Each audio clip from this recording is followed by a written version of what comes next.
on, everybody? I hope everyone's having a fantastic evening, afternoon, pre-noon, no matter where you are in the world. I'm Hassan Piker, and this is the Hassan broadcast coming to you live from not so sunny, maybe a little sunny, California, Los Angeles. Folks, we're live at Alive, and I hope all the boys, girls, and MBs are having a fantastic one because today's a beautiful day. Today's a wonderful day. Today's a day of celebration, joy, a little bit of hope, a little bit of promise for a better tomorrow. We're going to talk all about all of that. It is Wednesday, also known as Hump Day. It's Wednesday, Hump Day, March 4th, 2026, 11:33 a.m. I'm a little late, and I apologize. There's a lot going on in the world, and there is a lot to talk about. Saw the ad by the Brave Mujahideen. What? Anyway, folks, this is part of the broadcast where I tell you about my personal news for all the parasocialists out there. Welcome, welcome, welcome. For all the parasocialists out there, we're live, we're alive, and it's think like a woke, act like a chud time. You know what I mean? Shouts out to Daniel Jedediah Crenshaw. Got absolutely cumstered and dumpstered. Didn't even know that was possible. Didn't even know that was in the fucking books, but I'll take it.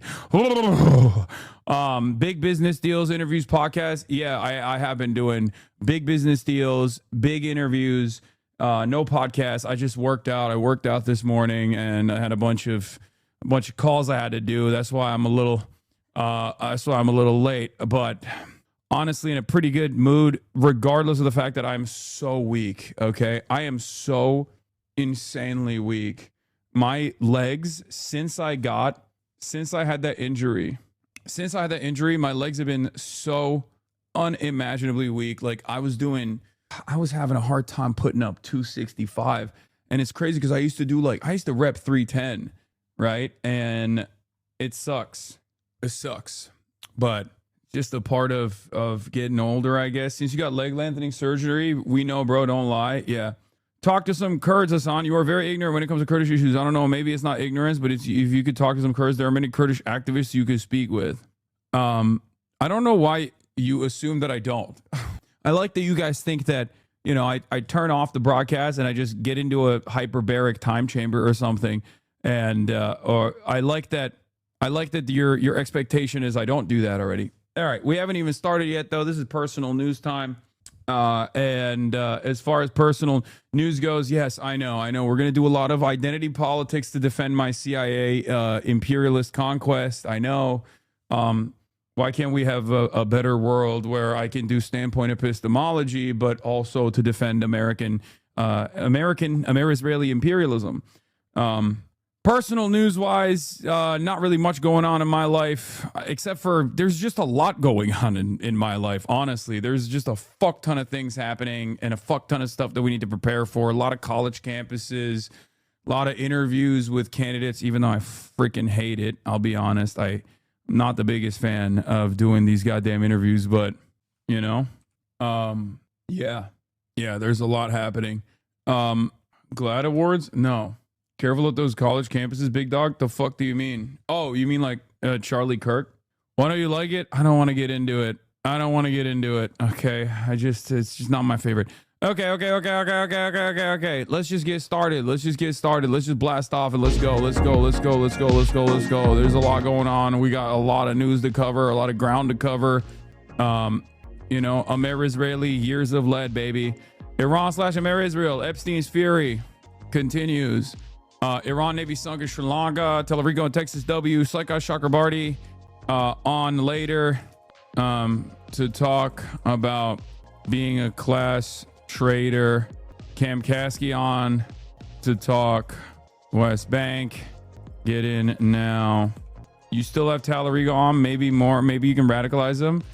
Yeah, we're working on it. I mean, we're gonna work with Talarico. Yes, it's gonna happen. Of course. Anyway, all right. Show the t-shirt, please. It's a blowback merch. Talarico took Adelson money via a pack. I know. That's why I like him. Okay. That's why I like him. I do think that a lot of you guys in this community, when it comes to like elections, just hear something. Like you hear something and you tune into it and you prime it up and that's it. You don't actually like move beyond it. You don't move beyond the talking point that you saw on the internet. It's pretty lame. I don't know. You just like you behave like bots sometimes, and it's very, very frustrating. Like you want I don't know. You just want like there are definitely a lot more than I expected and than I suspected. There are a lot more like, no, my candidate has to be 100%. And you're just like angry about valid criticism type shit. Like we're talking about a fucking Texas Senate seat, dude. Literally reconfigure your worldviews, please. Backseat election chatters are the most annoying type, in my opinion. Yeah, no, they just like, I mean, these are the same guys who would have probably also said the same shit about Zoran back in the day. They just didn't know anything about him, luckily. So they didn't do this all the time, even though there are still people who chirp about Zoran regularly too. Bro, some days you're very annoying too. Yeah, no, for sure. Except I'm the content creator and you're watching, so, you know. Also, the ones that bitch about the most about these candidates don't even vote. I got a notification for a community note on your come on, man. Like, what do you mean? You got a notification for a community now? I don't get it. I like that this is I like that this is the argument. I own the same sweatshirt as this terrorist. Like, what the fuck does that mean, dude?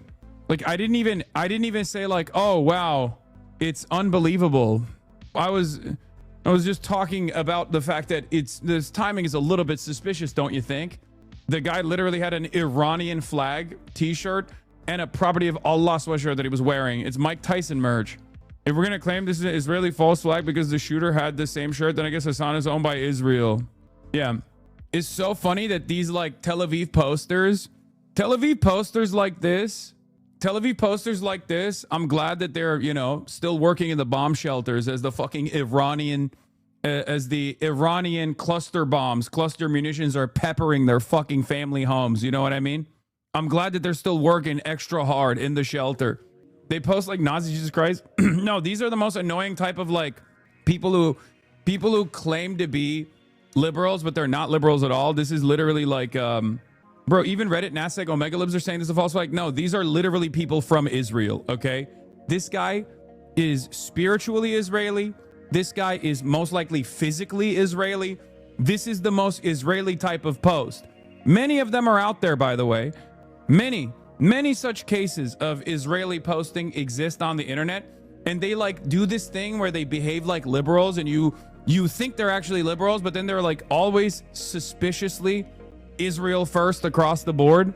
These are the type of people that would literally kill themselves if they can't get $17 trillion from America every single fucking year for Israel. Like, these are the people who are like, if I don't get like the federal government to do my bidding for one day, I will kill myself. I have a gun in my mouth. Right now. You need to arrest this tax-paying American citizen, CIA, FBI, someone. Tax dollars need to be spent in my direction right now, or I will fucking kill myself. You know? Same person, by the way. Hassan is such a genuine R-word. The war will be over within a week. Iran is powerless to stop the regime from being toppled, and the Persian people will be free once again. Brilliant. Spectacular. Keep tweeting, little buddy. That will bring your salary above the poverty line. This guy is followed by Harley Morenstein. Again, Israeli posters.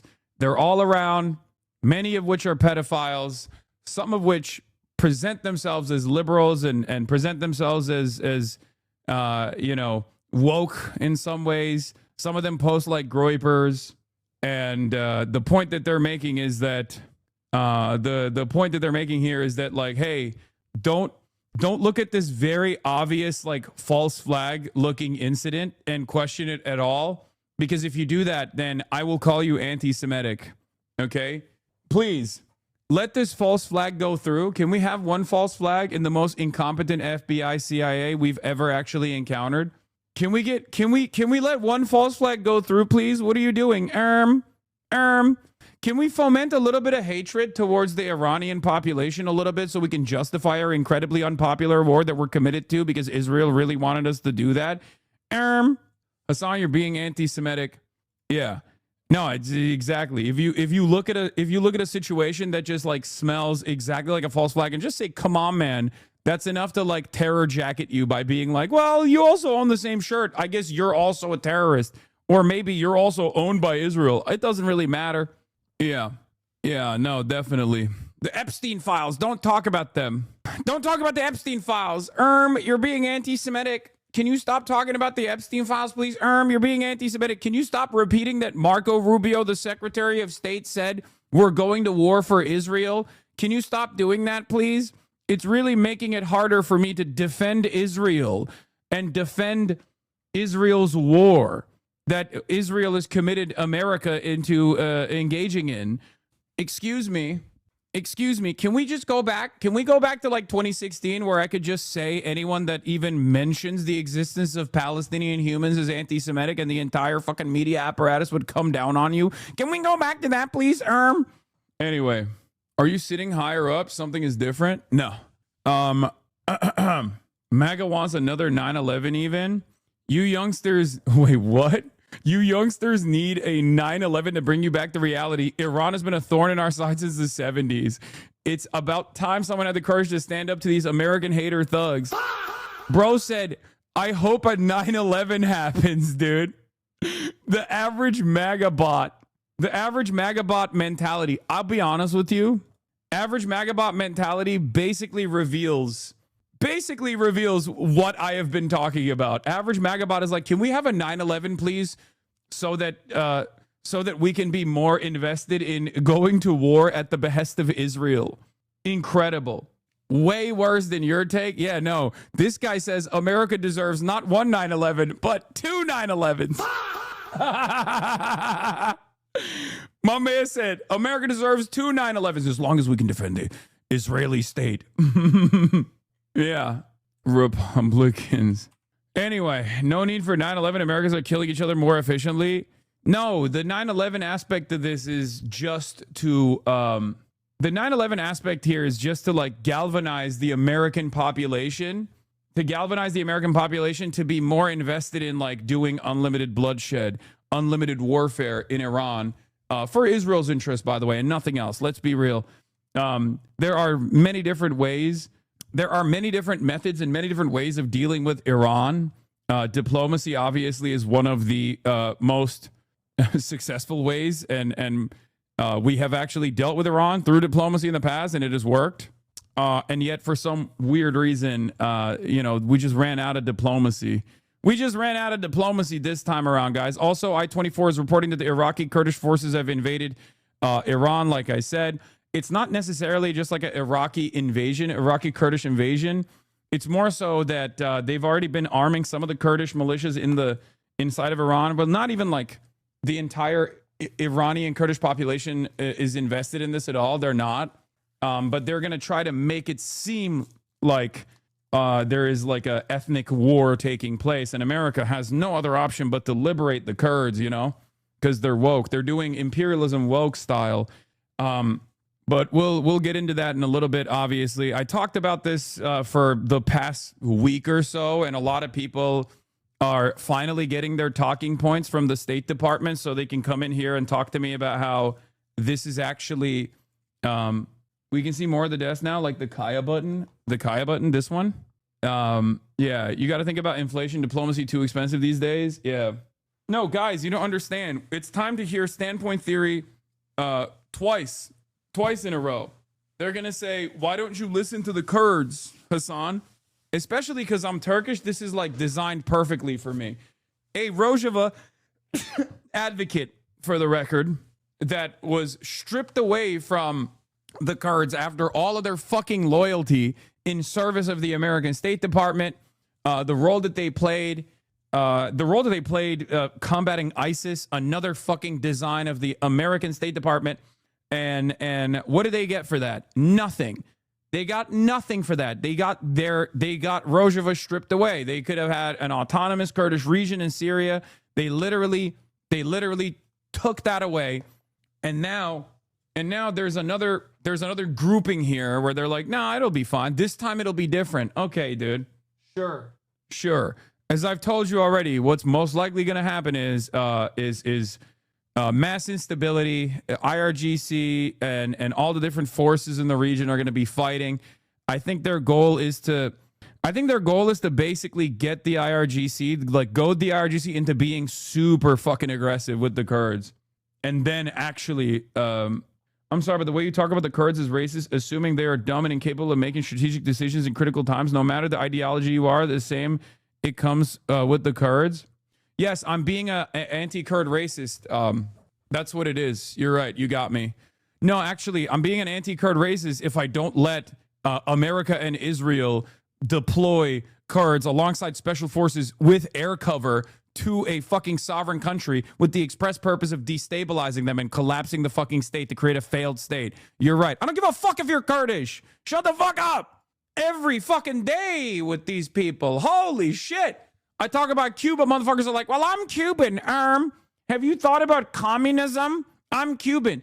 Bitch, shut the fuck up. Stop tuning in from Langley. I'm done. I'm speaking over diaspora voices, okay? I'm speaking over voices. There's no bodies in spaces happening.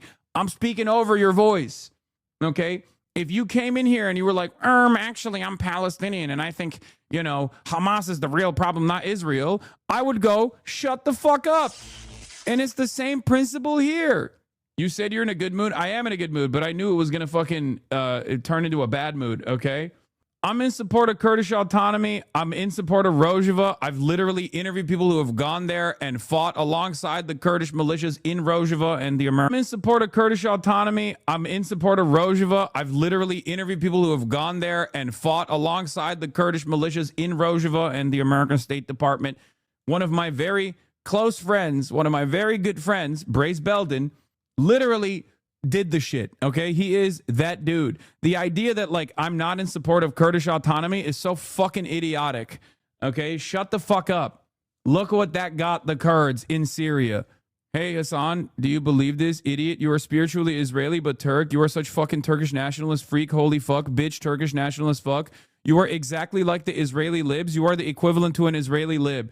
Yes, I am the equivalent to an Israeli liberal because I don't want Israel to fucking collapse the Iranian state. Shut up, bitch. That's so crazy. You said, I'm like Israel. Bitch, the guys are literally being armed by Israel. The people you're defending are being armed by Israel and working at the behest of Israeli policy. What are you saying? You can't do that shit here. You can't pull a, oh, you're Turkish, you're doing Turkish nationalism to me? What the fuck? Wait, Brace was actually fighting in the shit? I thought he was joking. No, dude, of course he was. What are you talking about? Yes. Working for Israel and the CIA, it don't work anymore. Trump admitted his plans. Yeah. Mossad, trying to get a rise out of you so you don't cover the news, bro? No. It's becoming increasingly clear that Iran is not lying about the targets. Satellite imagery suggests that a fire broke out near the communications headquarters of the new U.S. Navy Arleigh Burke-class destroyer after it was attacked by Iran. We would need to see higher quality imagery before making a better assessment, though. Oh, my God. Maybe they're not lying. Yeah, by the way, once again, we got listen to Kurdish voices, except there's Kurdish voices that are saying, we're out of this one. We're staying out of this. PJAC statement on Iran-Israel war, a conflict of power interest, not a war of liberation. The Free Life Party of Kurdistan, PJAC, released an official statement declaring the ongoing war between the Islamic Republic of Iran and Israel is not a struggle for liberation, but rather a conflict rooted in the power struggles and competing interests of global forces. The party condemned both Israel's heavy strikes on Iran's military and command centers and the Islamic Republic's retaliatory actions, describing the confrontation as a consequence of Tehran's oppressive. Like, they're probably at the end of the day going to probably lean into the other side, the Israeli side, and I don't know where they fall on this one, okay? Because there are. This was from last year's I think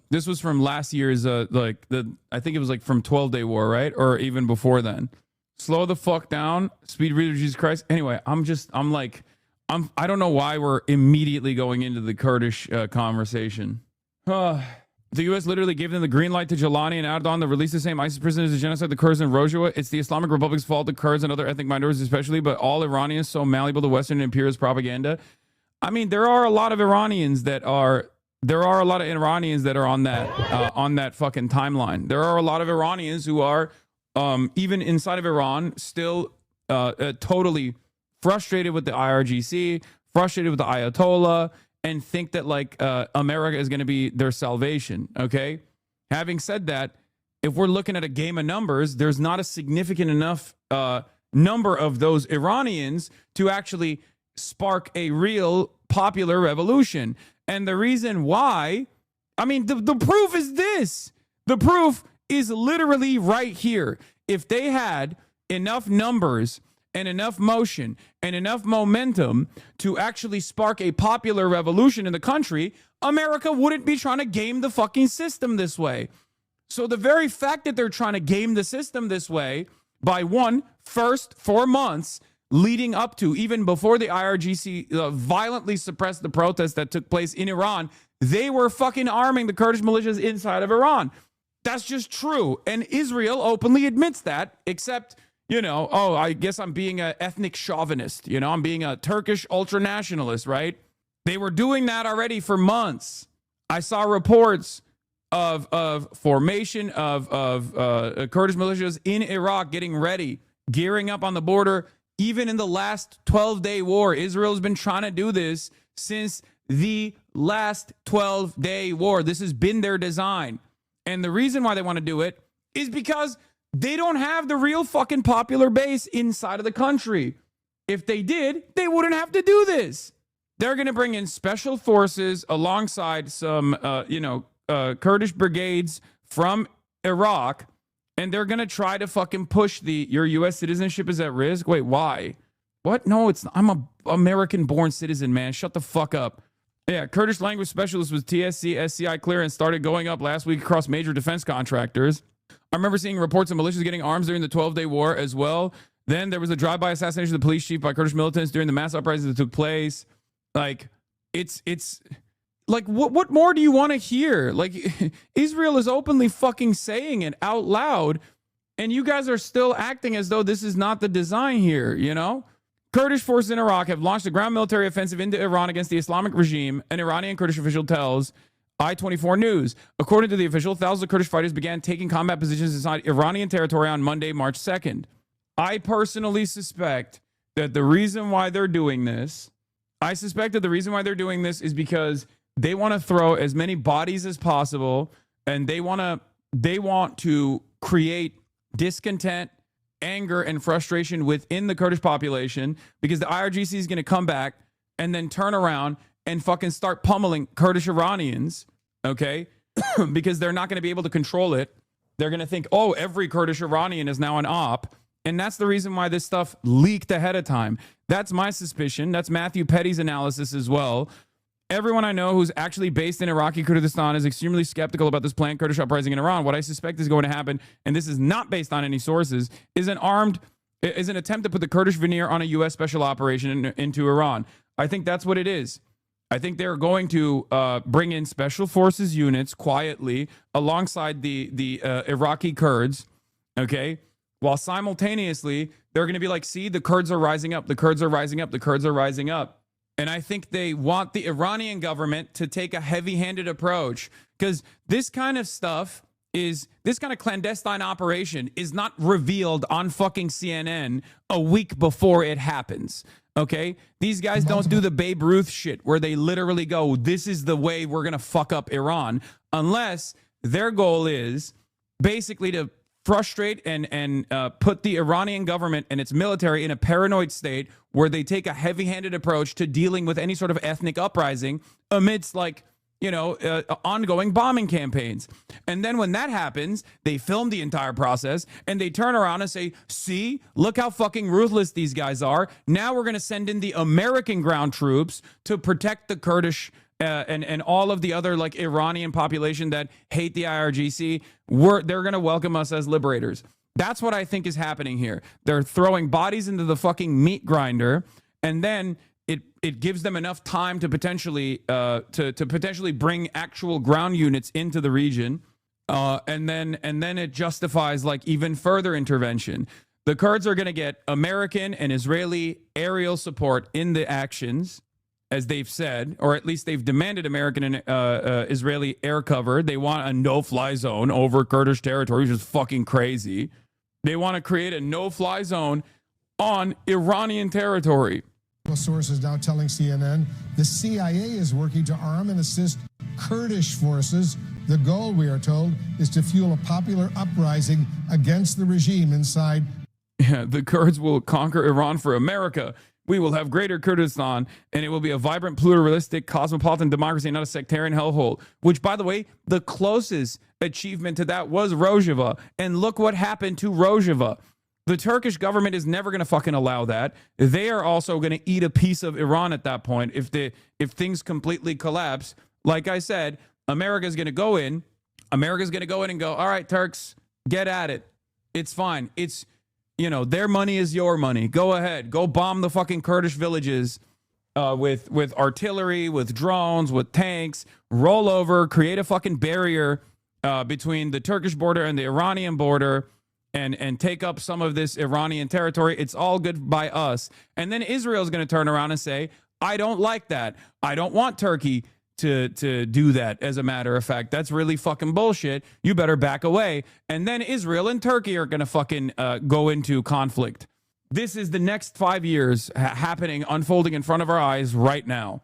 And then we'll see if you know, the Zog is a theory or actually a fundamental plank of American foreign policy making, because at that point you're, you know, going into direct battle. Israel's going into direct battle with a fucking active NATO country, the second largest standing military in NATO. They say America doesn't have 5-year plans. America does not have 5-year plans. You know who has 5-year plans? Israel. But all of those plans are just haphazardly put together, and it's all death and destruction and all destabilization all the time. Iran. CNN's chief international correspondent Clarissa Ward is joining us live from Erbil, Iraq right now. Clarissa, you've been in Iraq now for a few days. What can you tell us? Well, that's right, Wolf. We are now learning from a senior official here in Iraqi Kurdistan that this CIA operation to support these Iranian Kurdish forces has been going on now for a few months. We spoke to a senior leader with the Iranian Kurdish militia groups yesterday who told us that they believe they are going to be participating in a ground offensive into Iran in the coming days, and that they are going to be doing it with the support of the U.S. and of Israel, though he would not say what exactly that support will look like. They already have a long-standing, like, look, the American media already has like pre-written talking points for this kind of shit, because they have utilized the Kurds in this way over and over again in the region, and you know, sold them on a lie, said that they were going to get autonomy, and then they fucked them over later down the line. And so they already have all the fucking articles. They're pre-written. Like, I've told you what the headlines are going to look like. Oh, the Peshmerga. Oh, the female, you know, fighting brigade. They're all so woke. They're wokely taking over Iran in favor, in service of Israel's ambitions of destabilizing Iran. Now, the problem here is, for at least America, Kurds are not fully on board with this. KRG official to CNN says CIA support for the Iranian Kurdish groups began a few months ago. It's very dangerous, but what can we do? We cannot stand against the U.S., which is wishy-washy, but they're basically trying to say, like, oh, we're small bean. We have to do that. The Kurds are woke in a conservative region. See, people are already doing it. People are already doing it. They're already doing it. All the fucking anarchists, State Department employees in my chat have already started. They've already started. They're woke. They got women. They got armed women, dude. They're woke. Why don't you like them? They're supposed to be communists, right? Well, because the last time I supported this shit, look what happened. You're I'm giving you the pre-talking points ahead of time. Like, I'm pre-cogging the talking points ahead of time, and people are already falling for it ahead of time before the American government does the propaganda. It's awesome. I like that. We're in a fucking time chamber where we just like are forced to repeat the same shit over and over again until basically the entire fucking region is nuked by Israel. You know, that's it. That's just, only after that can we all be comfortable and never have to think about this ever again. Never have to talk about the same shit ever again. Yeah, are they gonna help Israel make the genocide woke? Yes. It's unbelievable how haphazardly put together this is, and how they're basically fucking promoting it ahead of time, calling the shots ahead of time that they're going to do this. And there are still dumb motherfuckers who are like, well, they're small bean, dude. They're small bean. They have to get funded by Israel and America. because they're small bean. He said that President Trump himself had actually called the leader of one of these Iranian Kurdish opposition groups. And as if in response to this reporting, Wolf, this morning, the Iranians hit one of those Iranian Kurdish militia bases with a missile. This is the first time we're seeing them use a missile. They've used drones to attack these bases in the last couple of days, but this was a missile. At least one Peshmerga. Of course, famously, Turk bombs Kurdish villages, all monolith entities, PKK, PJAK, Dem Party, Kurds in government, majority Kurdish population, votes for AKP. I guess easy to make this case to Americans like this. Yeah, also, obviously, Kurds are not a fucking monolith anyway, and it's ridiculous. Even the Dem Party actually came out and spoke out against this as well. So, like, obviously, the Kurds in Turkey are I mean, some of them might like this, some of them might not like this. I think Erdogan even like released got Abdullah Öcalan to Apo to release a fucking statement being like, don't do this shit. But I don't think Kurds are all of the same mindset here. It's just the fighter. Yeah, you got the Azeri Turks as well, potentially also maybe getting armed, but we don't know. Was killed.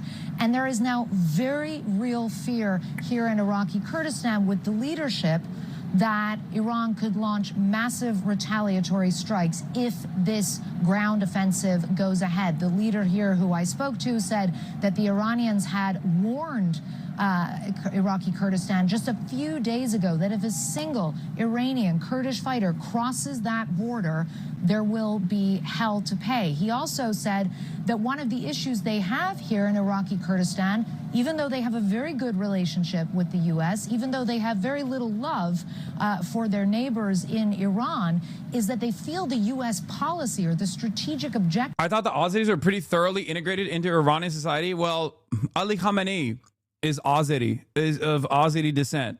So yes, of course they're fucking pretty well integrated into Iranian society. Iranian Jews are pretty well integrated into Iranian society. Iranian Kurds are pretty well integrated into Iranian society by and large.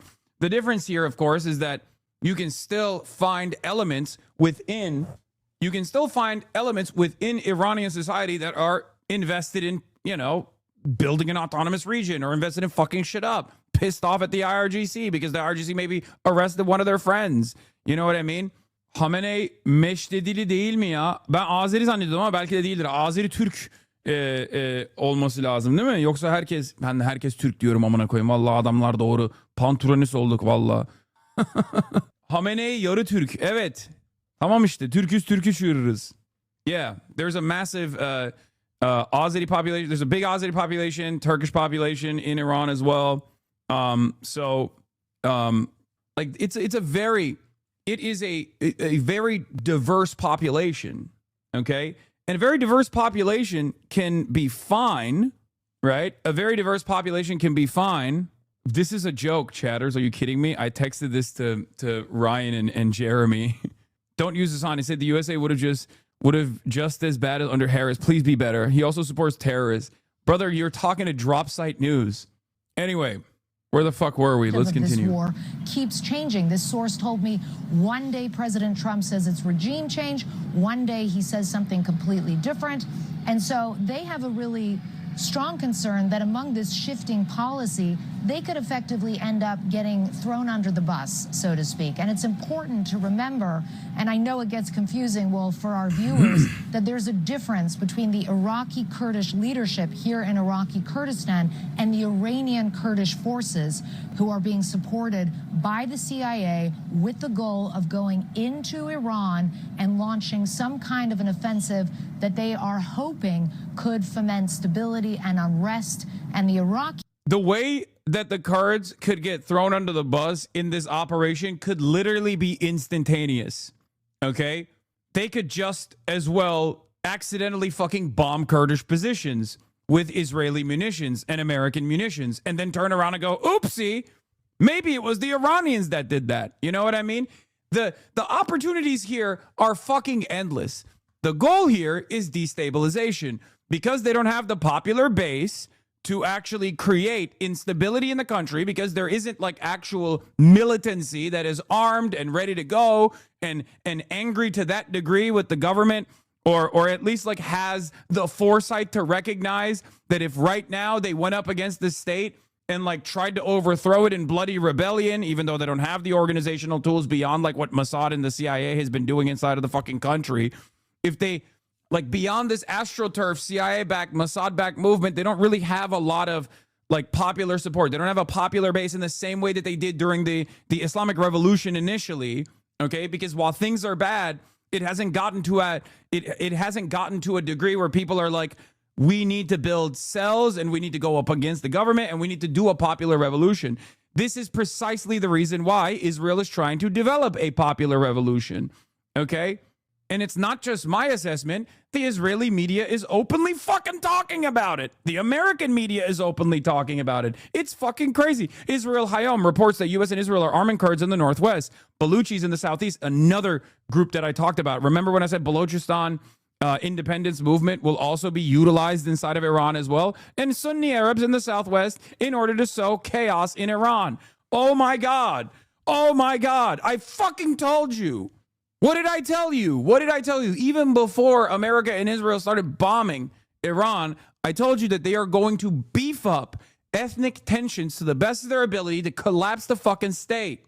And now, after I fucking told you all this shit for the last couple of weeks, guess what? I told you all this shit for the past couple of weeks. Now people are going to get their talking points from the fucking news and then come in here and be like, well, I guess you don't care about the Balochistan independence movement. I guess you don't care about the Kurds. Classic Turkish nationalist. Ah! As a part of these contacts, American officials have been holding talks with Kurdish leaders in northern Iran and Iraq, with Baluchi militia leaders in southeastern Iran, and with additional opposition groups. According to the reports, the goal is to prepare all these factions for the decisive day when, following the degradation of regime forces, chiefly the IRGC, the desired change will take place. The U.S. and Israel are seeking a full replacement of the regime, with the various groups expected to join what is anticipated to be an internal armed confrontation. I'm telling you right now, this plan is going to fuck up the entire world, okay? It's going to fuck up the entire region, and it's going to fuck up the entire world. I am offering my full and unconditional support to the Iranian government, at least in the fucking interim, to make sure that they keep the country intact. Because if this Israeli plan actually is followed through on, if this Israeli plan is it comes to fruition, which it clearly is going to, because America is not going to stop Israel at all, okay? It is going to create a refugee crisis that you have not even comprehended, okay? This is an unforeseeable destabilization initiative for a country with 93 million fucking people in it. What the fuck? You are going to see tens of millions of people try to escape Iran in the conflict, in the fucking war that takes place. They're going to present it as a civil war, real popular uprisings happening all over the place simultaneously. Oh, it's not about regime change even. It's not even about like actually building a new design for Iranian society. Liberal Iranians who fucking hate the IRGC need to wake up to this reality. Your country is gone. Thousands of years of history and shared culture perishes overnight in the hands of the Amer-Israeli imperialist endeavors. How do you not see it? I can't believe that this has happened so many fucking times and people still go, oh, it'll be better. This time it'll be different. You told us Iran will be able to deter the U.S. by attacking their base in Israel. No, Iran already has.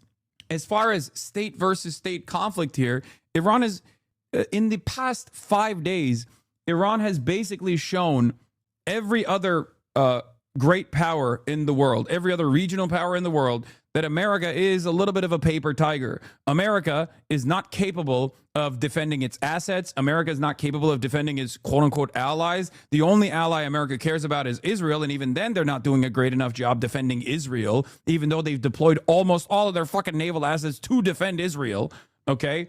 And all they can show for it is, oh, we struck down a couple fucking, a couple autonomous launchers, a couple drone strikes on fucking targets that were painted onto the goddamn ground, like helicopters painted onto the ground that the drones think are actual real helicopters. And they sunk like 3 naval assets of the Iranian Navy on the coastline of Sri Lanka, as though that's somehow accomplishing the fucking goals. What they want to do is stop the missiles from pummeling the Gulf region and pummeling Israel. And they haven't been able to achieve that in a successful manner. From conversations with people in Tehran, I sense that the patience with the strikes is wearing thin. There was initial excitement after Khamenei was killed and hope that the regime will fall quickly. Now people have not been able to sleep for several nights, and the fatigue of war is setting in.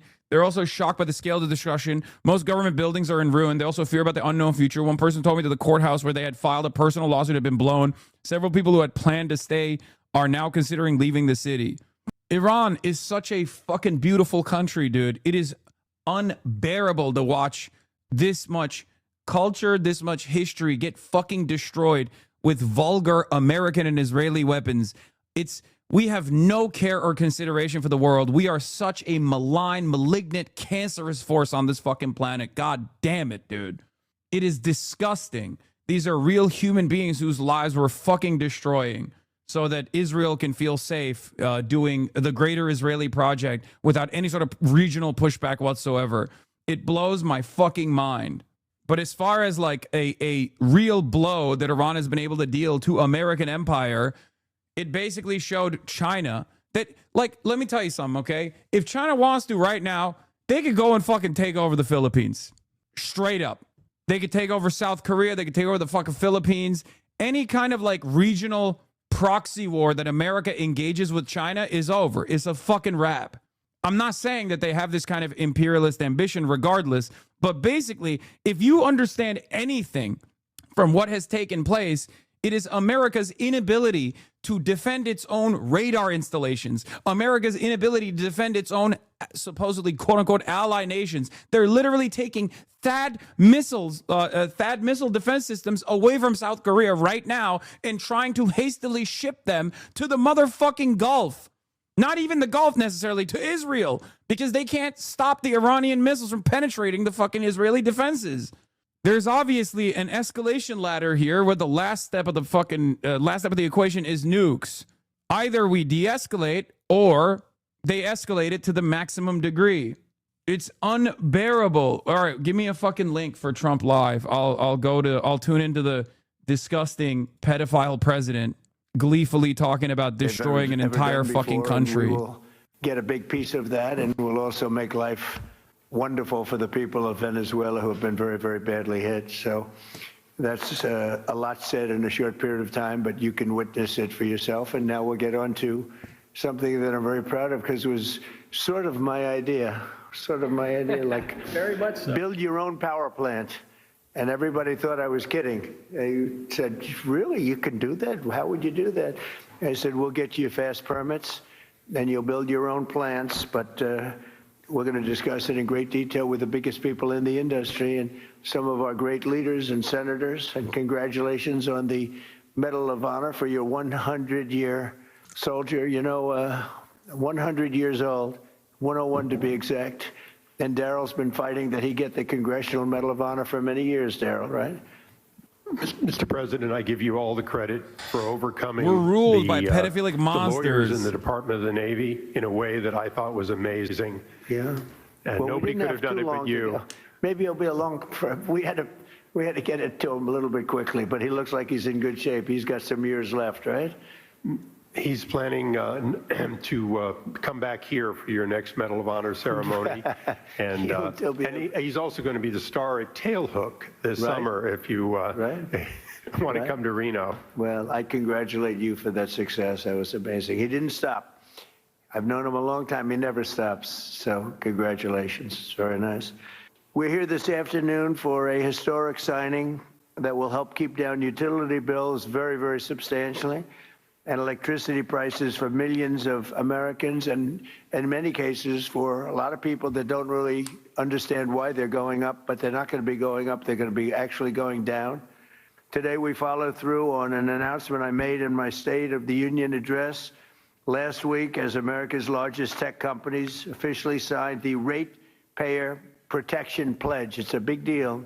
It's going to have a tremendous impact on electricity costs. We're bringing down all of the costs. We have this little interlude to do what we have to do because we had it going, but these interludes are very important, especially this one. But the economy has never been like this. We broke 50,000 on the Dow. People thought we wouldn't do that within the first 4 years. We did it in the first year. and we brought 7 on the S&P, 7,000 on the S&P. They said that's even less likely to happen. And we did that too, all within the first year. Under this new agreement, big tech companies are committing to fully cover the cost of increased electricity production required for AI data centers. And that would be prices for American communities will not go up, but in many cases will actually come down and very substantially. Because, you know, the data centers, and you people are so big, you're the biggest in the world, but they've developed a little bit of a bad public. They need some PR help, because people think that if a data center goes in, their electricity prices are going to go up, and that's not happening. The data centers, and people don't like them. For the areas where it did happen, it won't happen anymore, because they never had this alternative. It's actually going to mean the prices come down. You're going to see how badly they want. Some centers were rejected by communities for that, and now I think it's going to be just the opposite. This means that the tech companies and the data centers will be able to get the electricity they need, all without driving up electricity costs for consumers. This is a historic win for countless American families, and will also make our electricity grid stronger and more resilient than ever before. So that's part of it. It's going to be strengthened up. And they're going to be getting a lot of excess electricity from the data centers where they build their own plants. They're going to be creating their own electricity. We're pleased to be joined today by Speaker Mike Johnson, who's got a difficult job, but he does it as easy as anybody I've ever seen do that job. It's never easy when you have a majority of 2, or sometimes less. Yeah, I was going to say, sometimes less. But he's amazing. And Energy Secretary Chris Wright, who's worked so hard, and Senators Katie Britt, Bernie Moreno. Do you think Peter Thiel's behind this greatest country practice? Because he's behind a lot of terrible things. Hella connection to Trump. No, this is Israel's design, dude. There is no... Thank you both. And Derek, thank you. Nice to see you. This is... What the fuck is this? OSTP Director Michael Kratzios. Why are you sending this to me? AI and crypto czar. This is what he said in the beginning? Here, let's see what he fucking said in the beginning. President Trump just now on around, if we didn't hit it within 2 weeks, they would have had a nuclear weapon. Oh my God. No one even believes it. Not only does no one believe it, but also their heart's not even in it. Their heart's not even fucking in it. They just don't care. They don't care. What is this? This is a huge story I've barely seen covered. Everyone talking about economic damage via energy is deterrent, but holy shit, tech is expensive. Tens of billions of dollars. They spent $500 billion building a plan to keep chips away from China. Nobody spent $1 on a plan to keep missiles away from the chips. What? I don't know what that is. It's a fun soundboard thing. Come on, man. The world is fucking collapsing right now. Let me lock the fuck in real quick, okay? Let me log in real quick. We got so much shit going on. A federal government contractor for the defense, for the Department of War at Dover Air Force Base, DE, has posted to Indeed.com seeking multiple part-time on-call personnel effects specialists. The position will support, receive, safeguard, inventory, store, process, and make final disposition of personal effects of military and civilian casualties from overseas. This position appeared on site within the last 7 days. What the fuck? They didn't have this already? They needed it. Dude, the number of casualties is far greater. Not for active duty personnel and like reservists. You can't really hide those deaths. But defense contractors. America, war has changed quite a bit. Even from the global war on terror era. Okay? It's changed quite a bit.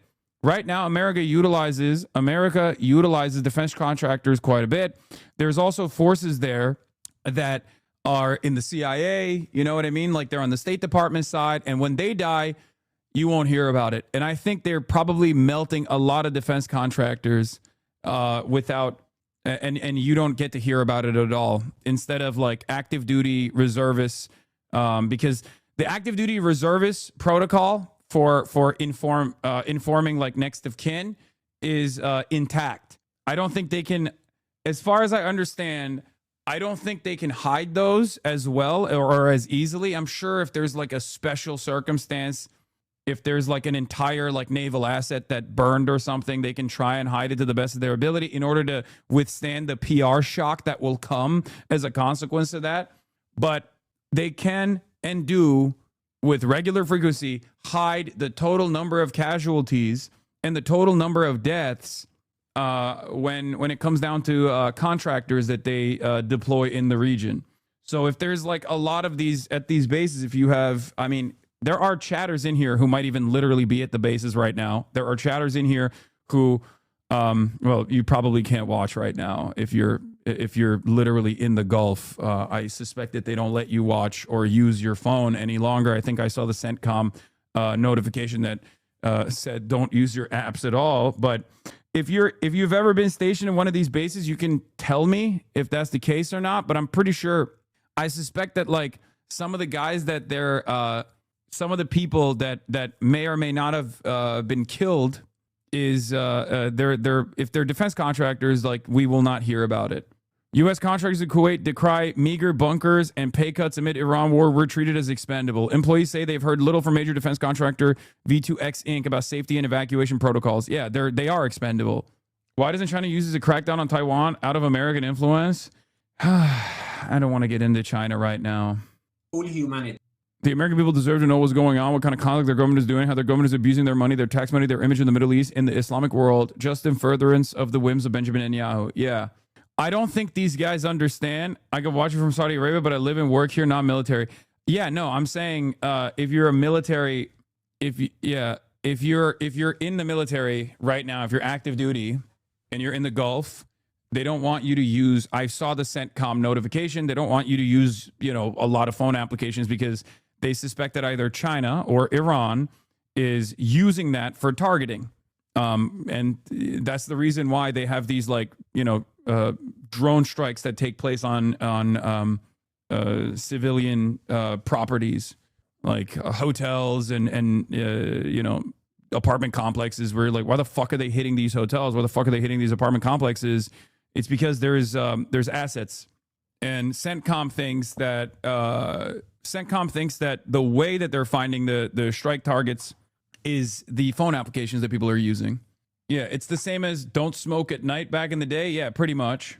What is this? Eyes on Azerbaijan and Armenia. Azerbaijan has become an eager proxy to Trump and Netanyahu axis. That's true. The role remind us what the stake of the U.S.-Israeli war in Iran are. Always and already regional with lethal consequences for Armenians too. Oh, yeah. I got a buddy who works as a defense contractor who was offered $170K to go to Cyprus by the end of the month, not including per diem.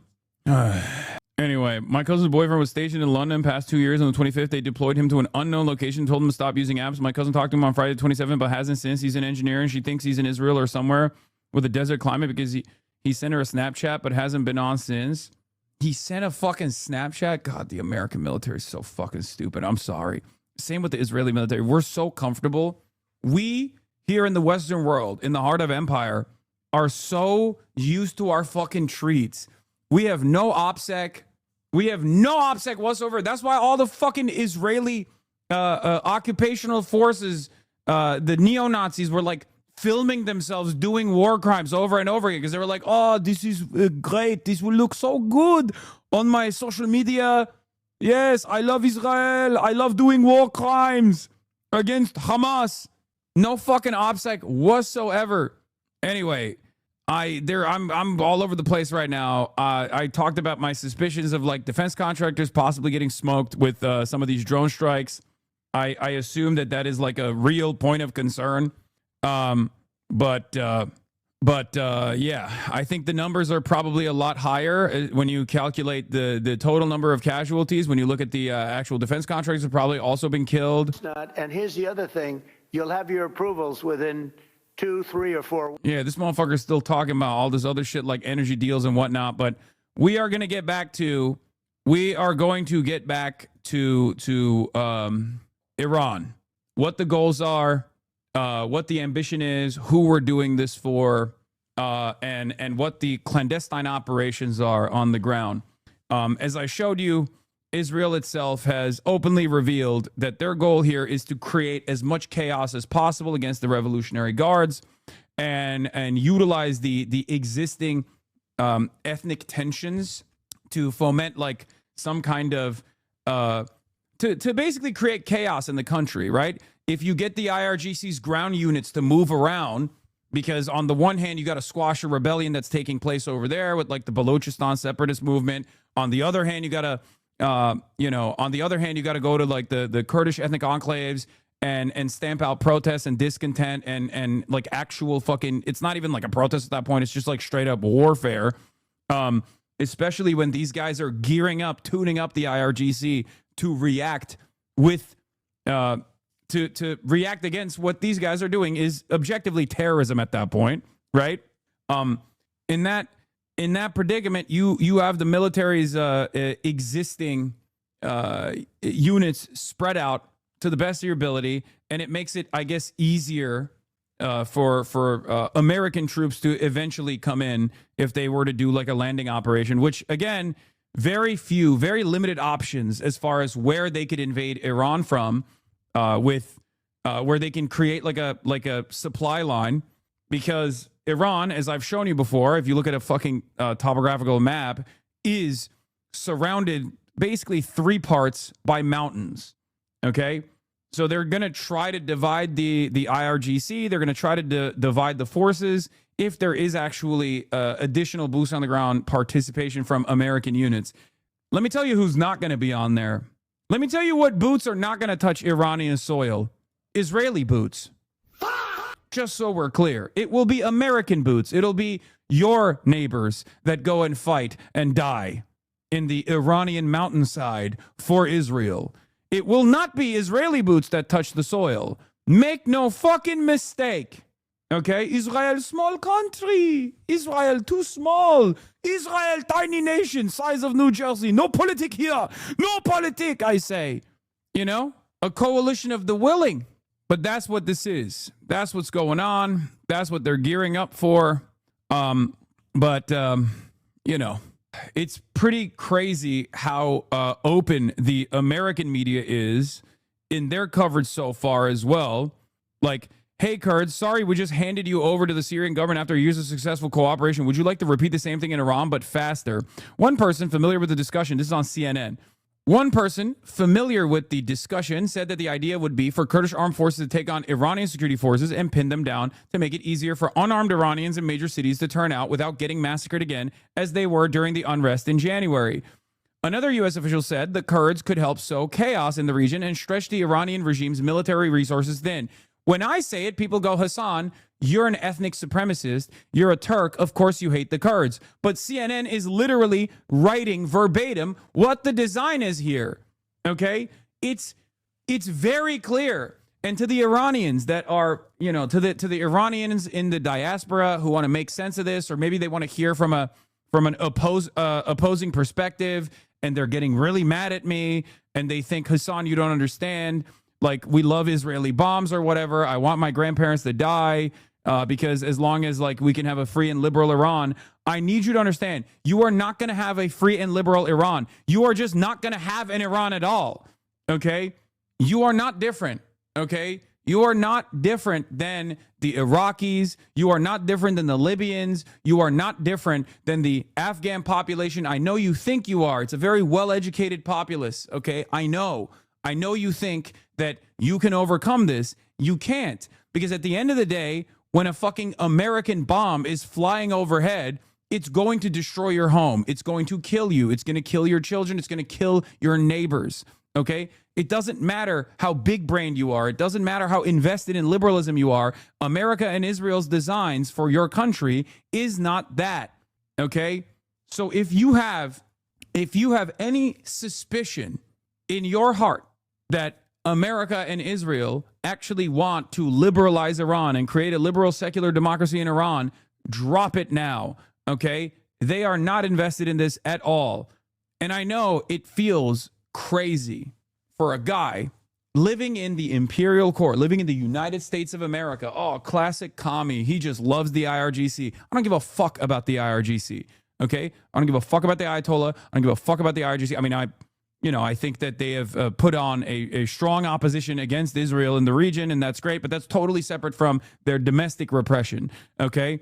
But I need you to understand, this is not about that. Your last opportunity to maintain a sovereign Iranian state is now in the hands of people that you have opposed, people that have jailed your family members, people that have tortured your family members. Your last shot at maintaining a sovereign state is now in the hands of the very same people that you fucking despise. Okay? That's it. I know it sounds insane. I know it sounds crazy, and you might think, oh, you're saying all of this because like you're fucking, pro Ayatollah or whatever. This is your best worst case scenario. Okay. There are only bad options here. Bad ranging from catastrophic, like thermonuclear warfare options, which would be the maximum worst option. Okay. We go up the escalation ladder to the nuclear, like a tactical nuke being deployed. That's obviously the worst option because it will destroy the entire planet. But the least bad out of all the catastrophic options you have, out of all the realistic ones at least, is that the Iranian government maintains its integrity, stays intact for a long enough time that the attrition kicks in. It becomes too costly for America, and Donald Trump cuts out the Israelis from the negotiation, and he tries to do like a Maduro thing with whoever the fuck is in charge still. Okay? He tries to do a Delcy Rodriguez with like Ali Larijani or someone like that, and they're like, okay, we're pulling out. The energy markets have imploded, and all of my fucking capitalist friends are giving me phone calls every single day telling me to cut the shit out. And obviously the opposition internally is going to come from the ultra-Zionists, the Lindsey Grahams of the world, the pro-Israel Dick Riders of the world. But the competing forces there are, how much can Donald Trump molest the money? How much can American empire's integrity take a hit, take a massive fucking blow? And eventually, which side caves to the pressure? If it's the Iranian side that fucking falls apart, if it's the IRGC that falls apart, you are not going to get a secular liberal democracy out of that equation. You are not even going to have a fucking country to return to. Okay? You're going to have a country that you desperately try to escape, and you are going to have, given the 90 million Iranians that live there of all different ethnic backgrounds, you are never going to be able to see your home again. You're never going to be able to cherish your culture again. You are going to have nothing. All of it will be reduced to rubble. You will have a balkanized state that is constantly waging war with one another, and it will turn into Libya. Okay? It's so crazy because we have seen it happen over and over again. And yet people still think this time it'll be fucking different. Technically not true if Mossad is boots. No, Mossad is not going to have boots on the ground. They'll have people that are Iranian that they work with. They'll have their assets, but they're not going to fucking send. They're not going to send Israeli sons and daughters into Iran, okay? Get the fuck out of here. They never have. Why the fuck would they do it this time? It'll be different because Iranians actually want and ask for the USA to help. Not same for Libya and Iraq, so that's the big difference now. No, you don't know anything. Kurds W, USA W, Turks crying in the corner. Oh my God, you don't know anything. No, of course there were coalitions in Iraq that were also asking and demanding for intervention. What the fuck are you talking about? You're wrong. You just don't know anything about the history. You can only arrive at this position if you are utterly oblivious to the history of American empire in this fucking region. Jesus Christ.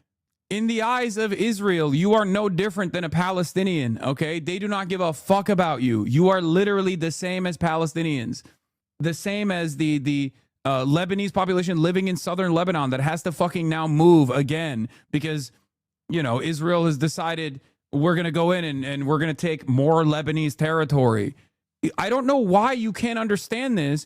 America doesn't even give a fuck about its own service members. America doesn't even give a fuck about its own citizens living in the United States of America, its own taxpayers. And you're over here thinking, oh, but they give a fuck about me. You're stupid. Anyway, this plan includes no political guarantees for Kurds in Iran and no plan to keep Iran and Turkey from at least economically suffocating, at most militarily carving up Iraqi Kurdistan in response.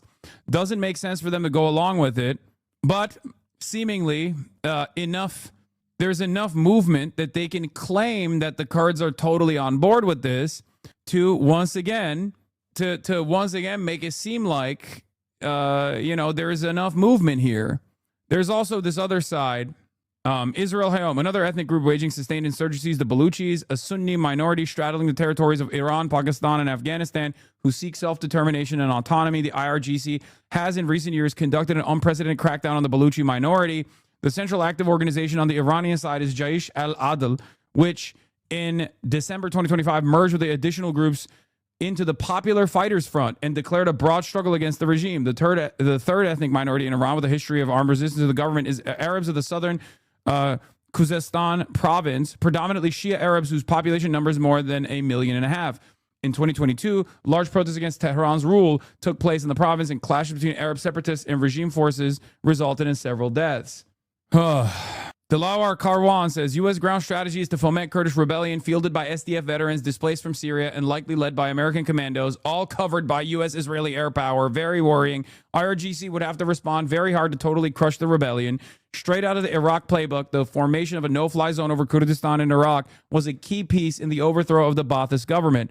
The Iranian Kurdish coalition, this is Ambedin Zaman, who writes for Al Monitor and The Economist. The Iranian Kurdish coalition is asking the United States to establish a no-fly zone over the Kurdish areas to provide air cover for potential future operations and, above all, to prove its commitment. And America will gladly offer that, by the way.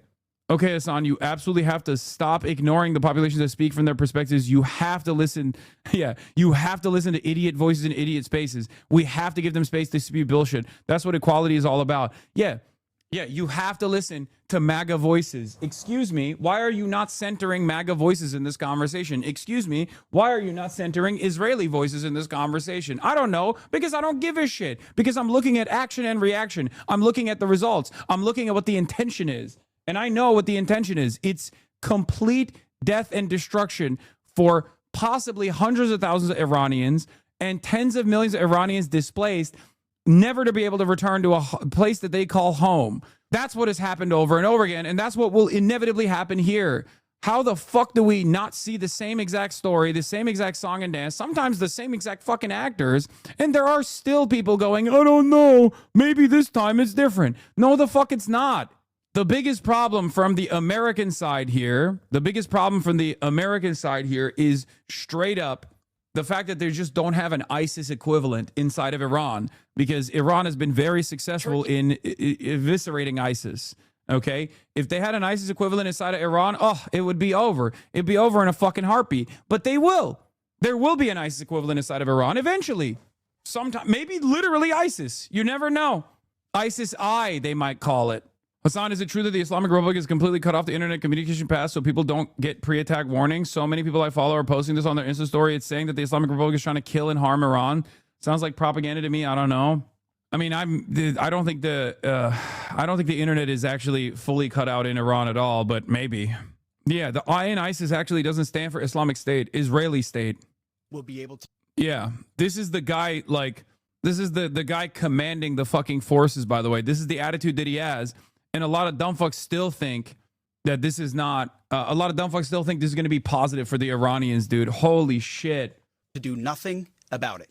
B-2s, B-52s, B-1s, Predator drones, fighters, controlling the skies, picking targets. Death and destruction from the sky all day long.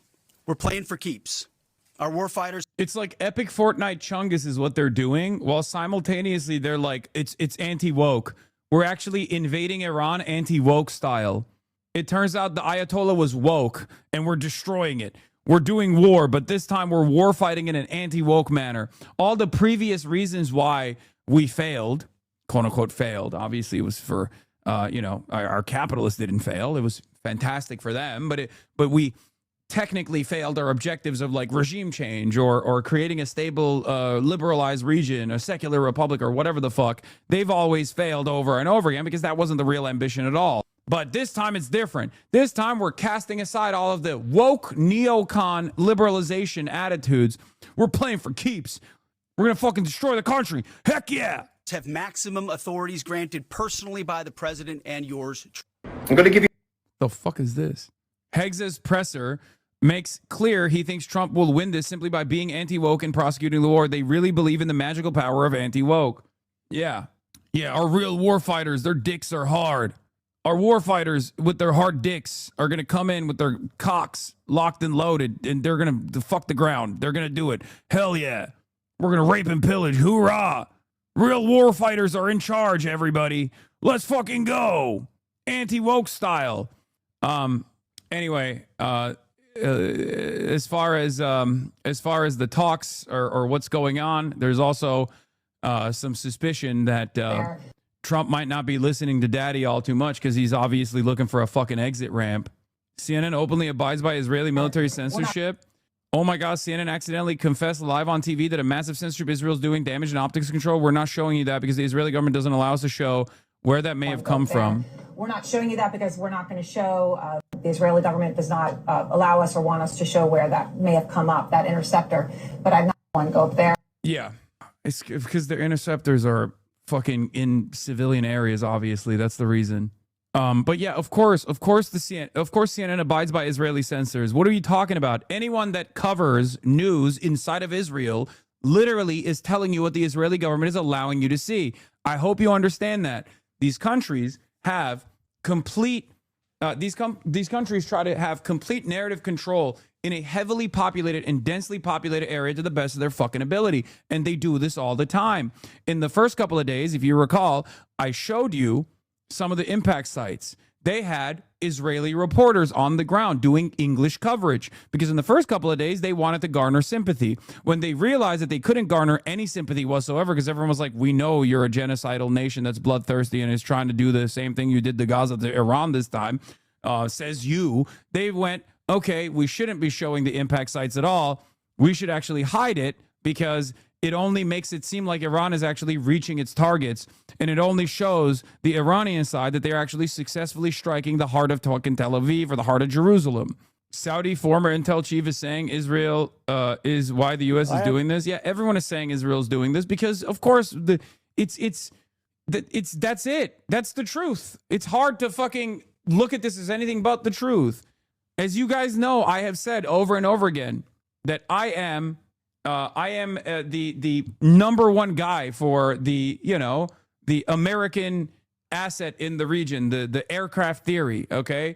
But this is an instance where it 100% is Israel's ambitions. That's it. We are following along Israel's ambitions and we're expending billions of fucking dollars worth of assets in an effort to go along with what fucking Israel wants here. Well, I am surprised at the president's surprise. Respectfully, I would recall that the Crown Prince and other Gulf leaders have been urging America not to undertake military action against Iran because all of us believe that that action will not remain confined to Iran, that Iran will retaliate against American presence in the area, which is present in all of the Gulf states and as far away as Turkey, apparently. So if he was surprised, I don't think Saudi or other Gulf leaders were surprised. They've been warning. I'm going to come. Oh, what the fuck? I accidentally hit that button. That's crazy. I can't believe it. That's sorry. My keyboard actually clicked on the soundboard for a second. I was like, where the fuck did that come from? It shocked me. Yeah, here's the Financial Times. Israel expects weeks-long war against Iran. Summarizing the Israeli government's position, Sitrinovich said, if we can have a coup, great. If we can have people on the streets, great. If we can have a civil war, great. Israel couldn't care less about the future or the stability of Iran. That is a point of difference between the U.S. That's the point of difference between us and the U.S. Oh my God, they're just saying it out loud. They're dabbing on us. They're fucking dabbing on us. They're dabbing on us. You want to know why? Because we're fucking cattle, okay? Wake the fuck up. We are literally cattle. We are cattle. We are a nation of cattle, okay? It's literally like they're writing it in the Financial Times. They're saying it out loud. They're openly saying over and over again, what are you going to fucking do about it? It doesn't matter. Because guess what? A big chunk of people are going to hear Donald Trump go, this is a good thing. And they're going to say, this is a good thing. A big chunk of liberals are too predisposed with like how much they fucking hate Donald Trump, but they haven't figured out what's going on in front of their eyes. And 90% of Americans don't give a fuck about what happens to the Iranians. Okay? That's it. Because they think, oh, it's happening over there. We've done it so many times over, and we've been sheltered from the impact over and over again. So it doesn't fucking matter. We're a nation of fat treatlerites who don't give a fuck about anything, and America and Israel takes advantage of that over and over again. Holy fuck. That's a point of difference between us and the U.S., I think. Washington is more concerned about nation building and threats to their regional partners, he added. On Tuesday, an Israeli airstrike tore through a building in the Iranian holy city of Qom. The target was the gathering place for the Assembly of Experts, the 88-person clerical body meant to choose Iran's next supreme leader after Ayatollah Ali Khamenei was killed at the weekend. It remains unclear whether Israel believed the body was meeting at the time, but an Israeli military official said afterwards that the goal was to stop Iran from choosing a new supreme leader. We want to ensure Iran stays in disarray, they said. It's mind-melting how clear the divergence of Israeli interests and everyone else's interests are here, and they have no reason to hide. I watched Lavrov today after I saw snippets of Hegseth's speech, and I must say, regarding Iran, Lavrov sounded fairly reasonable to me. Of course, it's in his interest if U.S. was restrained by international law, but nevertheless, Russia right now sounds more reasonable than the U.S. and Israel, saying this as a Euroid. Yeah, that doesn't mean anything because, again, we're cattle and you're also cucked cattle because your leadership, just like our leadership, do not give a fuck. They will allow Israel to do whatever the fuck they want. And they'll sit there and they'll try to sell it to you. And maybe some will believe it. Okay, maybe some will believe it. Some will go, you know, it sounds good to me. It sounds reasonable to me. You know, Kurdish autonomy. I care about that. They're woke, I think. Right? Here's Donald Trump, by the way. Remember when I told you yesterday that Donald Trump was going to fuck up Marco Rubio's response because he's like the worst guy to have on board? Years they've been killing our people and killing people from all over the world. And I think we have great support. And I think if we didn't do it first, they would have done it to Israel and give us a shot if that was possible. Years they've been killing our people and killing. Ruined it. Marco Rubio comes out yesterday and he's like, no. I was wrong when I said it was Israel's war that we're fighting for Israel. I was just like, oh, that's not correct. Looks like the Kurds are in. Yes, I already mentioned this. Yes, Kurdish forces in Iraq have launched a ground military offensive against Iran. Last month, Israel Hayom reported that the IDF is too scared and morale too low to fight Iran. U.S. casualties is obviously preferred. Israel Hayom, the existential threat beyond Iran, the IDF's growing career officer crisis, severe burnout prompting waves of resignations among majors and lieutenant colonels, a dramatic drop in the number of candidates competing for each senior command position. It has become a direct and acute threat to the national security of the state of Israel. The shortage stems from a mass departure trend that began even before the war and has since intensified. We need anyone, dude. Like, please, someone needs to fucking put a stop to this. It's insane. It's insane. Like, these guys are killing and slaughtering babies at such an alarming rate that they are experiencing fatigue from the baby slaughter, so much so that they're like, I'm done. I can't do this anymore. But there's always more room in the region for a new group of individuals to take up arms at the behest of Israel and at the behest of American empire. It blows my fucking mind. How can no one just like turn around and try to stop this? It's fucking insane. Well, I guess there's one group that was actually trying to stop it. And for the last 2.5 years, America and Israel have melted every single person involved in said group and is now going to cut the head of the fucking snake. It's crazy. They're just fucking Nazis, man. They're Nazis. I don't know what else to say. They're just Nazis. And America is Nazis too. Oh, there has been a disproportionate number of casualties among commanders who led from the front shouting, "Follow me," as they charged at the head of their troops, many of them no longer fit for duty, further deepening the manpower gap. Well, it's great. There's already a fucking, a million strong, ready to fucking mobilize units from Iowa, from Ohio, from Wisconsin. You know, they'll go out and fight Israel's battles for them when their military experience is fucking fatigue, genocide fatigue from all the baby murder that they've contributed to. Great. Yeah.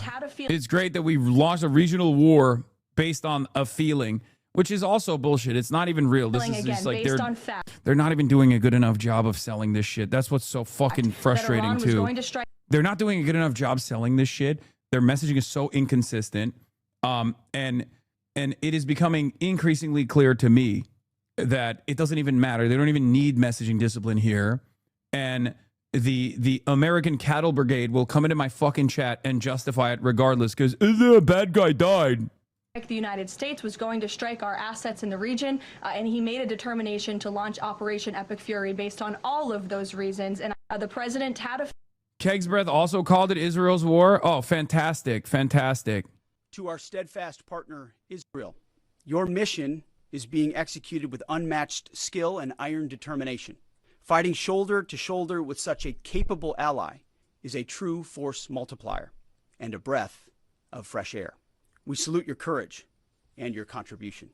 Also, I don't love this new way of posting, like coming from CENTCOM. More fake news from the Iranian regime. Like they have a soy millennial handling the fucking comms for the U.S. Central Command. Actually, the regime claims U.S. forces are withdrawing. They sank a U.S. destroyer. IRGC claims to have taken down a U.S. fighter aircraft. The regime says they killed 100 U.S. Marines. All lies. Reality check. U.S. forces are expanding strikes deeper into Iranian airspace by the hour. U.S. forces sank 20-plus Iranian regime vessels while overwhelming firepower from air, land, and sea. Over a 4-day period, U.S. forces have reduced Iranian regime drone launches by 73% and ballistic missile launches by 86%. U.S. military power projection capability is unmatched. All facts. Now that the U.S. CENTCOM has come out with this statement, let me explain what is actually going on. America and Israel have basically unlimited power when it comes to their offensive capability and certainly a finite amount of resources when it comes to their defensive capability. Okay? So their goal here has been trying to eradicate the silos to the best of their ability or just close off the openings that they can find in these fucking caves on the mountainous region of Iran, okay, where the missile silos come out. They have single-use TELs that they deploy these missiles from, and America's job is to try to blow them up to the best of their ability. Problem is, even if you have air superiority, it doesn't matter. They're very clearly not capable of completely destroying Iran's missile launching capabilities. Okay? It's objectively untrue to say that they have been able to successfully destroy Iran's or completely diminish Iran's drone striking and drone targeting capabilities or their missile launching capabilities. This is before we even talk about people being able to dig out of these openings and then bring out their fucking missiles once more and use more single-use launchers. Okay? And if they were capable of doing this, one, we would see less strikes in general. Okay? You would see like a total a diminishing number of strikes successfully targeting the Gulf region. They have actually reduced the number of strikes. This is true. But they would not be talking about how they're sinking Iranian vessels off the coast of fucking Sri Lanka as a major W. Okay? Iranian assets parked off the coastline of Sri Lanka are not presenting an immediate threat to American naval assets at all. If you're sending submarines to the coastline of Sri Lanka to go and blow up Iranian boats over there or blow up boats that are parked on the fucking coastline, that we're not going to be, Hassan is, I just mad. The left is losing everywhere in the world and showing how stupid they are. Lamau? What? Okay, confusing. I just mad. Okay, chatter, don't be mad. Anyway, let's continue. Like, spectacular victory for the Amerifat Empire that doesn't even benefit the Amerifats over here in, the Amerifat continent, for the record. But that's besides the point. You're cattle, okay? You're cattle. So it doesn't matter. You will never understand how these designs in the region are not beneficial for you at all, okay? But that's a totally separate point that I'm not even going to get into. But as far as like American power projection here, this last week has diminished American force projection capabilities in ways that I never would have foreseen. America had to withdraw from all of its Gulf assets. They took a fucking beating from Shahed drones and ballistic missiles in every single Gulf country where there are U.S. military bases. Okay? That's a spectacular failure. America is the mightiest empire that has ever existed. And this is the clearest indication we have ever gotten that we, Americans, the American empire, is spread far too thin. Okay? It's too vast, and we do not have the procurement strategies and the missile creation strategies. We don't have the industrial output to be able to keep up with even a fucking country like Iran. There's too much contractor bloat in the defense side. We are very clearly on the back foot. Okay, it's very clear to anyone who can just like pull themselves out of the immediate like, oh, we're fucking destroying Iran, dude. Shut the fuck up. We're deploying Moabs on Tehran. We're carpet bombing Tehran. Okay, yes, of course America has the capability of carpet bombing Tehran. They could also literally fucking nuke Tehran as well. That doesn't mean that there is a victory there, okay? Even from a force projection perspective. What this has shown every other great power in the world, every other regional power in the world, is that America doesn't actually have the capabilities of defending its assets. American security cooperation just basically turns you into a fucking missile sponge. And on top of that, America can't even protect its own fucking troops. If Russia showed that it was a fucking paper tiger in Ukraine, America has shown that it's a paper tiger against a nation as ascetic and as poor as fucking Iran. It's crazy. It's crazy. Like, if we're having this hard of a time defending Gulf security partners while simultaneously defending Israel, the most important country on the planet in the eyes of the American state, okay, what makes you think America is capable of defending South Korea or the Philippines if China was like, yeah, I'm taking this shit, fuck it? If China engaged, if China had the smoke in the same way that Russia did as far as like waging proxy wars with the American state, over irredentist actions in its region, how the fuck do we fight back against China? China has a massive technological gap between Iran and China. China has a manufacturing gap between Iran and China. And American manufacturing versus Iranian manufacturing, the low-cost Iranian manufacturing in terms of missile defense is clearly enough to strike a devastating blow to American capabilities in defense. It blows my fucking mind. Anyone that looks at this and goes, oh, dude, China is so scared right now, does not understand. They're deluding themselves into thinking that America is still this like mighty fucking country. It's mind-boggling. This is fantastic for Russia. It's fantastic for China. If you have any interest in national security, and if you genuinely think that these countries would like destroy us and destroy the United States of America, and don't want to just simply be regional powers, okay, that can have a better cooperative future with the United States of America. But if they like truly had the ambition to destroy America, why is China could just fucking take the Philippines right now? They could just be like, we're arming the Philippine Maoists, and the Philippine government is actually killing the Maoists. We have to protect the beautiful Filipino population, and we're gonna do that by fucking taking over the Philippines, you know, American style. What's America gonna do? What's America going to do? Taiwan is 2 weeks away from having nukes. We have to go into Taiwan. What's America going to do? Are we going to tell China this is why we don't have healthcare? Is that what we're going to do? Is that what we're going to do? We're going to show them how epic we are. We're going to do epic Fortnite Chungus, Israel style defense. We're fucking panic shipping THAADs away from South Korea right now into the fucking region so we can defend Israel, because a country that has the economy the size of not even the state of Texas is capable of still pummeling fucking Tel Aviv in spite of 60% of our naval assets directly parked in the region to defend Israel. What the fuck are you talking about? China has no combat experience. China has no combat experience. This is embarrassing how much you're coping. Honestly, I'm a fan, but just stop, gang. You make no sense. Yes, I'm the one who's coping. China has no combat experience. So what's going to happen to their fucking missile systems then? Are they just going to implode? Is that what that means? Is that where the combat experience comes in? There's a technological gap here. What the fuck are you talking about? There's a manufacturing gap.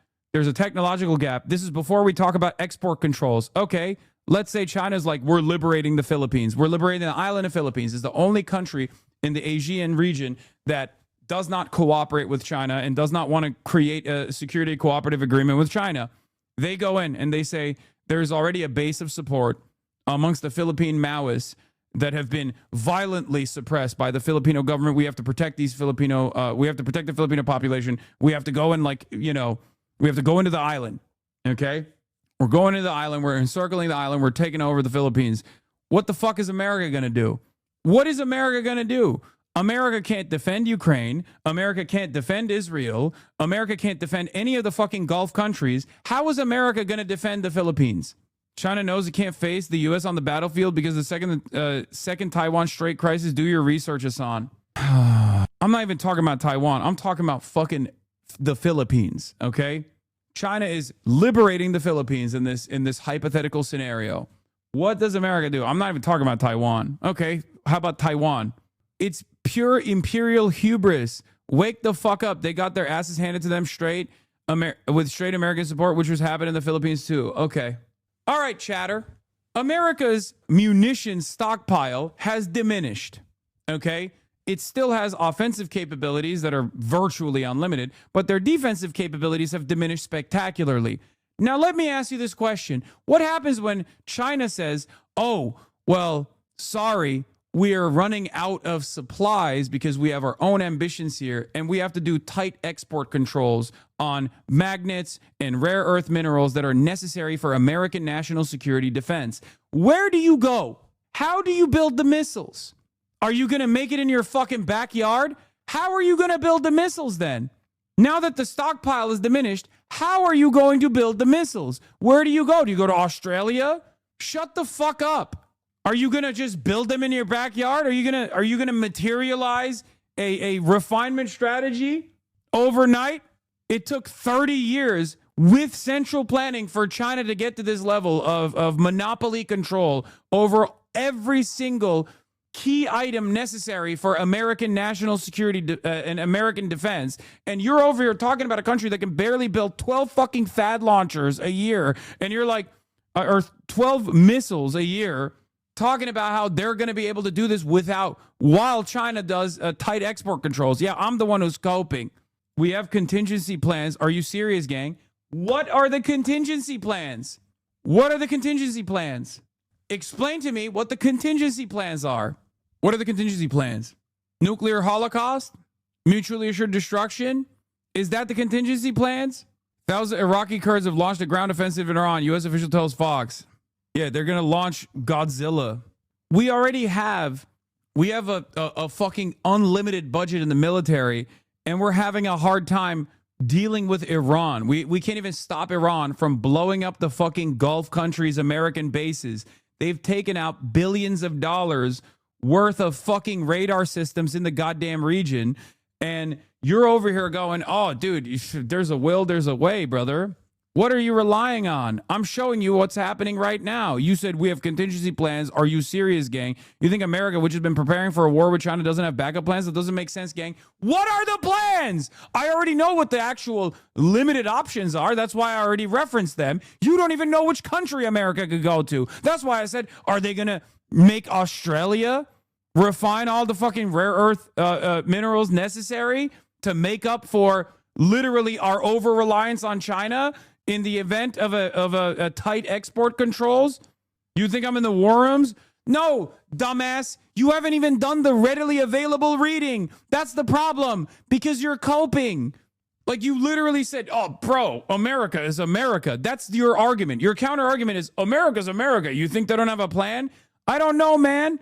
Does it seem like we have a really good plan here? Sometimes Benjamin Netanyahu and a legion of fucking pedophiles can just come in and be like, hey, we're going to do this thing and you're coming along for the journey. And our dumbass president goes, oh, that seems great. I would love to be glorious. Accuses you of coping and starts coping. Yeah, I'm not the one who's coping. Is low-key fucking you up inside with Iran that the U.S. is accomplishing what it want? I can tell. Oh, my God. Oh, my God. I will never be able to get this across. You're, again, cattle. It's fucking you up, dude. Yeah, it's fucking me up. It's fucking me up so hard. You're right. You're coping. You don't even have a single fucking contingency plan in mind. You're just assuming that it's going to be good. It's going to be good somehow, when things are actually not as good as American media is trying to present it. As a matter of fact, even the American media is not even trying to present it as like as a overall positive. Both sides are coping right now, to be fair. I'm not fucking coping at all. I don't think there's anything positive coming out of this for the Iranian population. I'm already talking about like the escalation ladder that we are going to go up. Okay? The only the only positive, the only like positive solution here, or the least bad option here, is if America receives enough pressure that they back away and try to lean into Trump's interests of like building Trump Tower in Tehran or something, and then they're like, okay, we'll just keep the Iranian government intact. We'll cut Israel out. If you don't cut Israel out, it's over. Okay? As long as Israel runs the American government like a fucking flesh puppet and runs our foreign policy in whichever way they see fit, it's just death and destruction. It's mass instability. It's mass chaos. Hello. No. Watch out. Kaya. Get out of there. Kaya. Get out of there. No end game. Chaos of war, profiteering, oil and gas. Yeah. Pentagon prelim assessment says $1 billion a day already. Nice. That's why I told you the notion that it was only $2 billion in cost is ridiculous. That's $2 billion worth of assets that have been destroyed. But the daily cost for waging Israel's war right now is $1 billion a day. It's probably more than that, actually. It's probably a conservative estimate. They're already blaming Ukraine for the stockpile issues. Oh, nice. Oh, there it is. Here we go. Hey, is it good that the White House is already trying to pre-blame Ukraine for the outcome of a 5-day-old war? That's probably good, right? This isn't cope. This is just reading the fucking tea leaves. However, the president... It's not even reading the tea leaves. It's just listening to what they're saying. They're pretty fucking transparent about it. Does it seem like it's going really well? That post was pointing out that, unfortunately, we had a very stupid and incompetent leader in this White House for 4 years who gave away many of our best weapons for nothing, for free, to another... That's not even true, by the way. We did not give our best weapons to Ukraine. It's fucking ridiculous. Country very far away by the name of Ukraine. So the president was pointing... Here's the contingency plan for that chatter. It's called blaming Ukraine. Blaming Ukraine for being invaded. What an incredible contingency plan. Pointing out how that was an unwise decision, but nevertheless, don't doubt the strength and the might of the American military. However, the president in that post was pointing out that, unfortunately, we had a very stupid and incompetent leader in this White House for 4 years who gave away many of our best weapons for nothing, for free, to another country very far away by the name of Ukraine. So the president was... Unlimited support for Israel, and any support that we've given to Ukraine, which, by the way, again, was a proxy anyway for our ambitions to push back against Russia. And we bit off more than we could chew because they're fucking insane enough. Because they're fucking insane enough to throw bodies into the goddamn meat grinder to take up like 8 inches of fucking Ukrainian territory every goddamn week. And even then it's like, yeah, fuck the Ukrainians.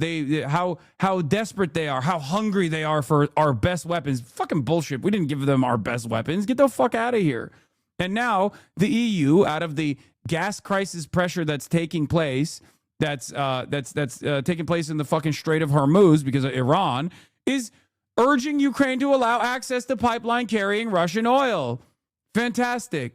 Meanwhile, the EU is turning to Russia for gas now with Nord Stream gone by the CIA. Also, Putin said maybe he doesn't give them gas. There's no shot Putin doesn't give them gas. Russian President Putin says it may be time to stop supplying gas to European markets.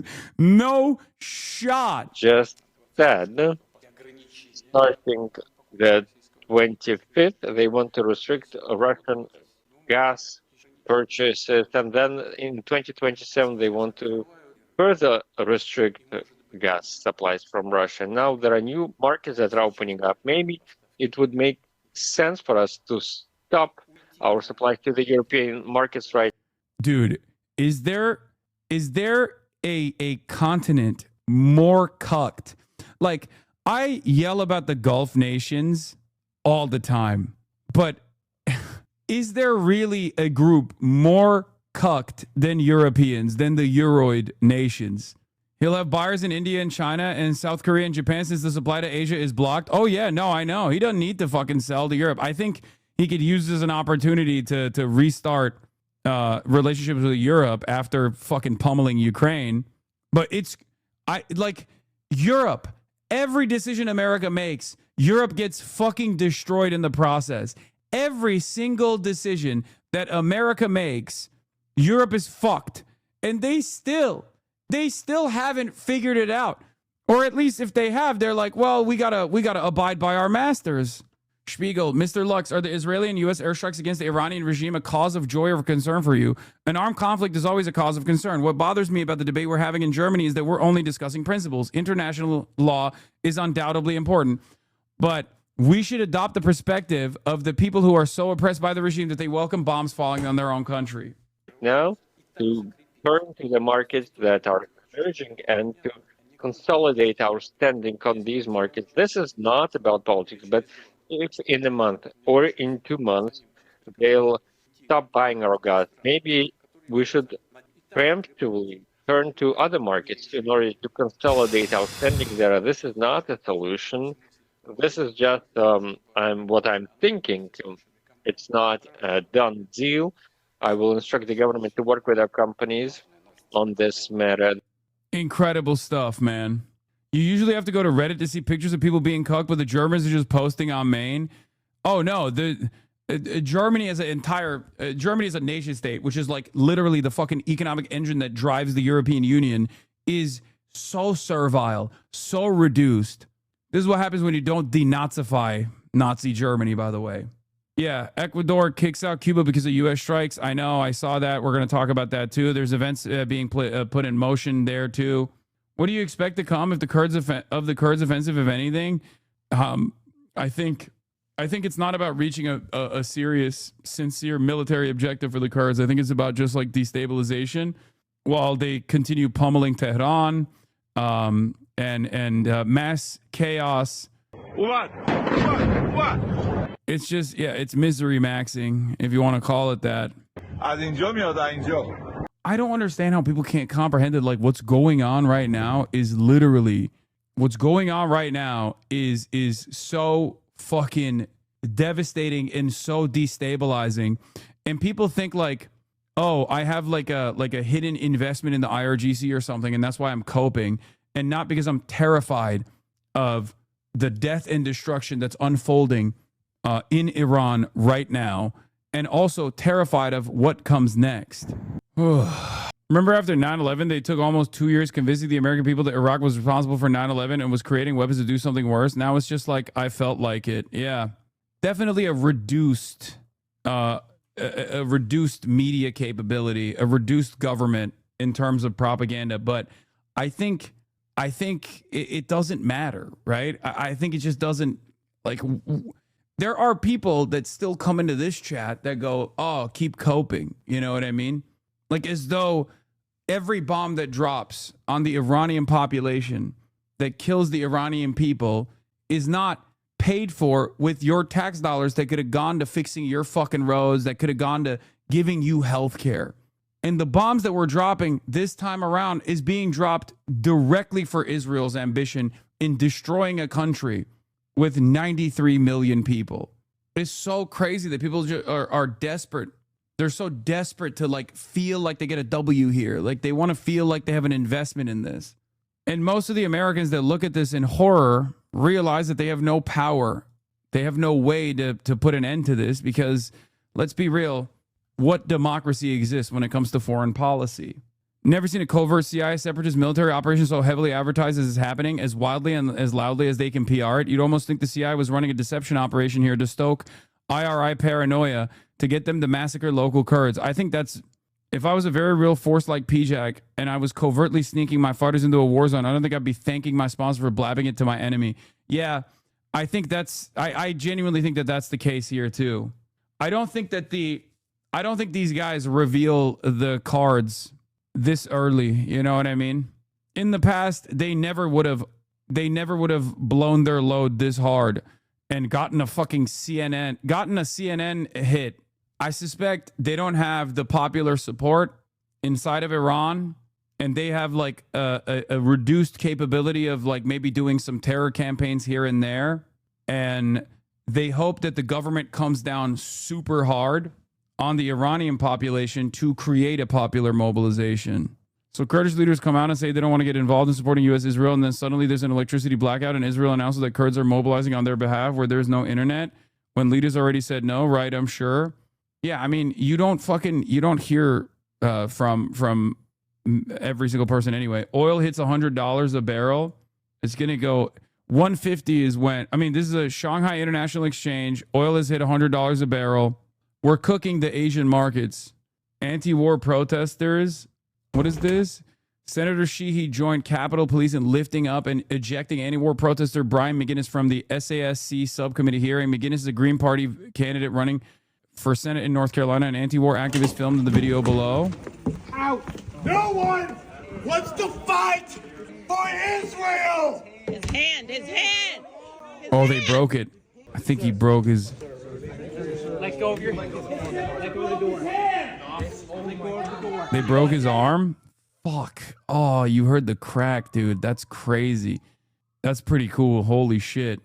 I mean, like what he was doing is pretty cool. Great optics of doing this to a dude in a Marine dress blues. Yeah, he was a Navy SEAL apparently. Hassan, the government had computers 15 years before general public did. Do you think they have AGI and have been lying and all this news is fake? I would love to hear your thoughts on this. Dude, what the fuck are you saying? What the freaking frick are you saying right now, man? Death and destruction from the sky all along. I'm telling you, these people are genocidal fanatics. And no, this did not begin with the Trump administration. They want to do to Iran what previous U.S. administrations did to Vietnam, Laos, Korea, Iraq, Libya. The evil is 100% bipartisan. Yes. The gas station near me went from $2 to $3 overnight. It's going to get fucking worse. In a few days, in under a week, the two most powerful air forces in the world will have complete control of Iranian skies, uncontested airspace. I hope all the folks watching understand what uncontested airspace and complete control means. It means we will fly all day, all night, day and night, finding, fixing, and finishing the Cringe, dude. Oh my God. Stop sending me fucking AI videos from like the pro-Iranian OSINT accounts, dude. Please.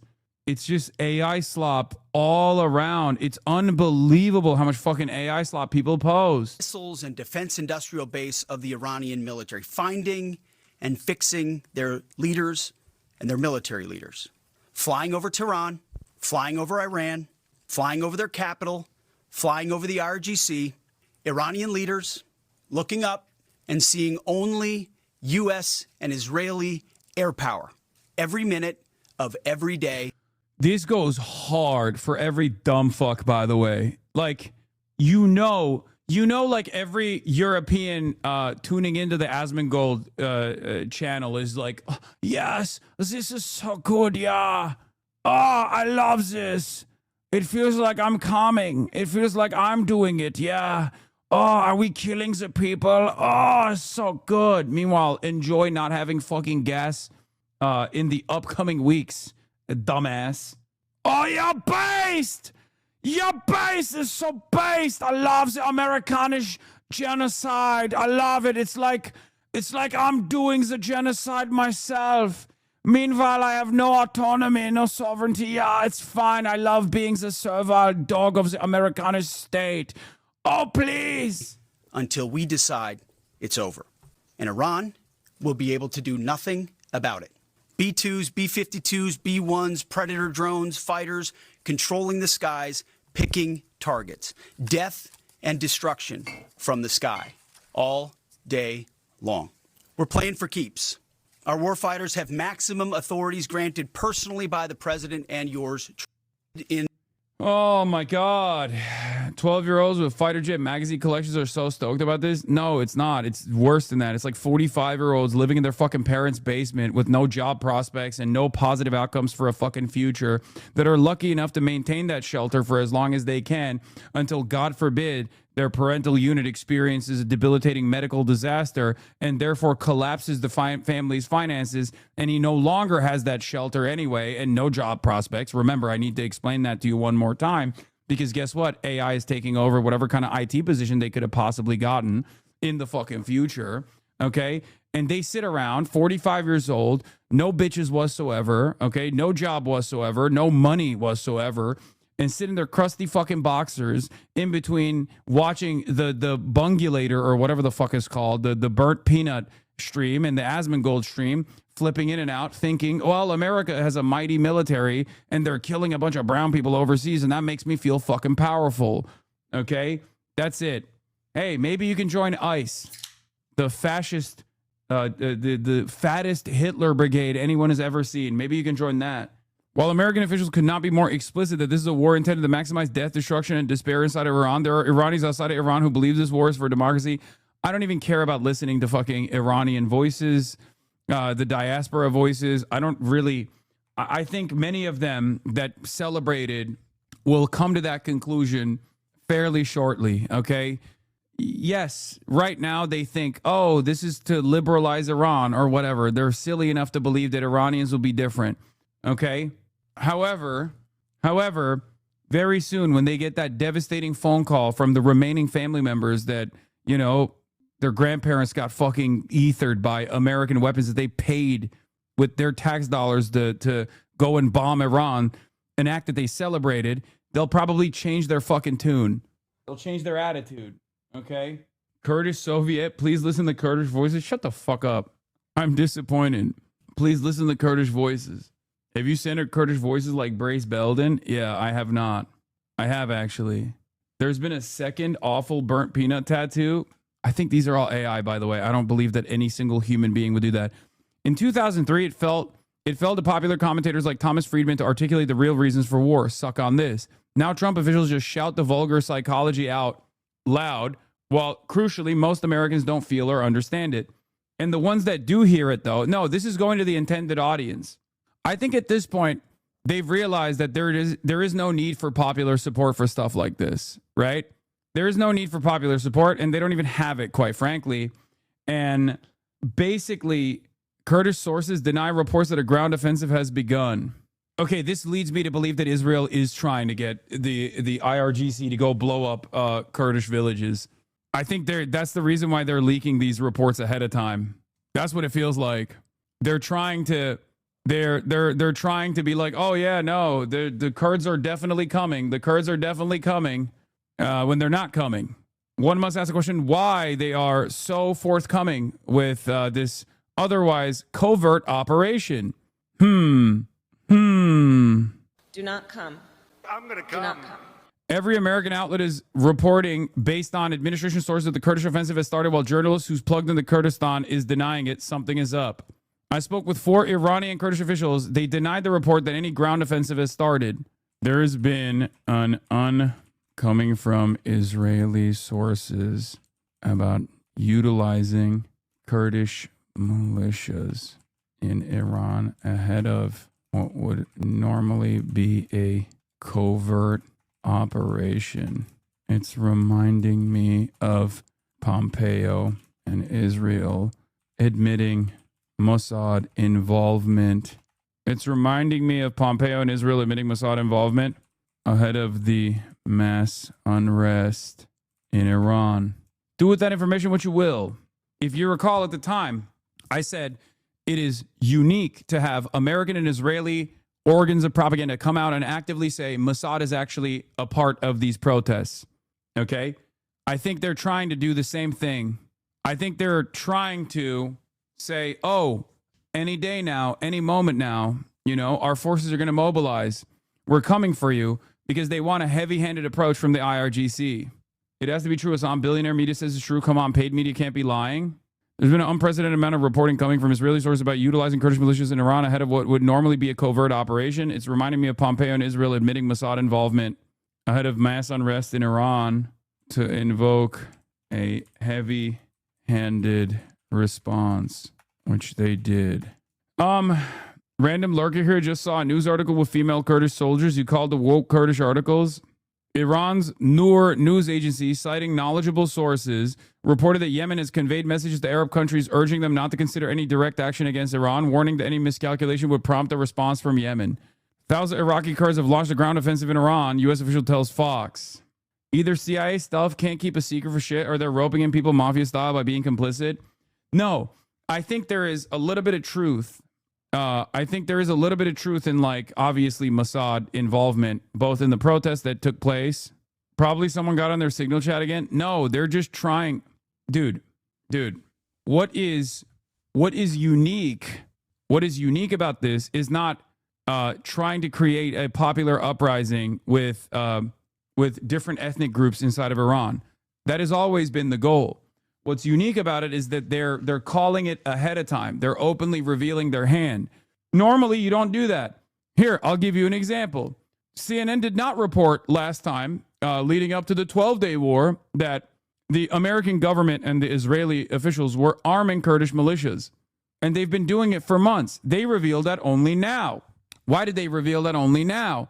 Because now they're actually either they armed some of the groups and they didn't get the response that they wanted. And the IRGC was very heavy-handed last time around when the mass mobilization and the uprising took place in Iran, okay? And what amounted to a slaughter pretty much. And they were able to squash this, they were able to squash like all the military intervention with tremendous force, right? So this time they're trying to kick up the hornet's nest to the best of their ability, but they probably don't have enough. They probably don't have enough manpower and people who are willing and able to go out and do it. So in order to truly create an uprising, truly create a rebellion among the Kurdish groups, they're claiming that they're going to fight. They're claiming that they're going to do terrorism with the hopes that the forces will go there and just blow up fucking villages or some shit. And then you will actually have a popular uprising. Because normally this would be covert. Majority of U.S. Senate blocks effort to force Trump to end Iran strikes without congressional approval. More Israeli Air Force Commander Major General Tomer Bar said today that IAF Special Forces are currently carrying out extraordinary missions that could ignite the imagination. Israeli Air Force operatives, elite special units such as Sheldog, Unit 5101, and Unit 669, which conduct deep reconnaissance, target designation for airstrikes and combat search and rescue missions, often behind enemy lines and alongside IAF strike operations. Interesting. This has always been bipartisan. I want the Iranians to know that if I'm the president, we will attack Iran. Whatever stage of development they might be in their nuclear weapons program in the next 10 years, during which they might foolishly consider launching an attack on Israel, we would be able to totally obliterate them. That's a terrible thing to say, but those people who run Iran need to understand that, because that perhaps will deter them from doing something that would be reckless, foolish, and tragic. Is this real or AI? Yes, dude. What do you mean? Is the butcher of Libya? You think she's fucking around? She couldn't do it to Iran under the Obama administration, but at least she was able to get it off on Libya. And also kickstart the initiatives for what would take place in Ukraine. And also kickstart the initiatives of complete collapse in Syria as well. So at least she got a couple of her wishes across, you know? PJAC, the group that claims they're in contact with the Trump administration, is a designated terrorist organization by the State Department. Yeah, America famously hates arming groups that they consider designated terrorist groups by the State Department. This is really gonna... Do they know that? Someone should tell the American government that they're talking to an admin-designated terrorist organization. They've never done that before. Oh... Yeah, no, it's a big news to me that they would do such a thing. What? Oh, man. I decided to check out other streamers last night. And it turns out there really are anti-Semitic leftists out there. Hog. Why do they need an IRGC response when Israel can bomb the Kurds for the IRGC? I mean, they could do a false flag. Who's to say they won't? I spoke to senior PJAC official who denied this. I think they're wrong when they say that we have already started the war now, but we are preparing for the right opportunity. That are currently based here. So really groundbreaking reporting by our senior producer, Yulia Pobegailova, indicating that Kurdish forces that are currently based or that are based in Iraq have launched a ground offensive into Iranian territory. Hold on. Kurdish leader in Iran, Mustafa Hizri of the KDPI, urges Kurdish soldiers to leave their bases and go home, saying the U.S. and Israeli strikes on the security and military bases pose a grave threat to the lives of civilians and ordinary people. Mustafa Hizri, the U.S. and Israeli strikes on the security and military bases of the Islamic Republic of Iran's regime often pose a grave threat to the lives of civilians and ordinary people.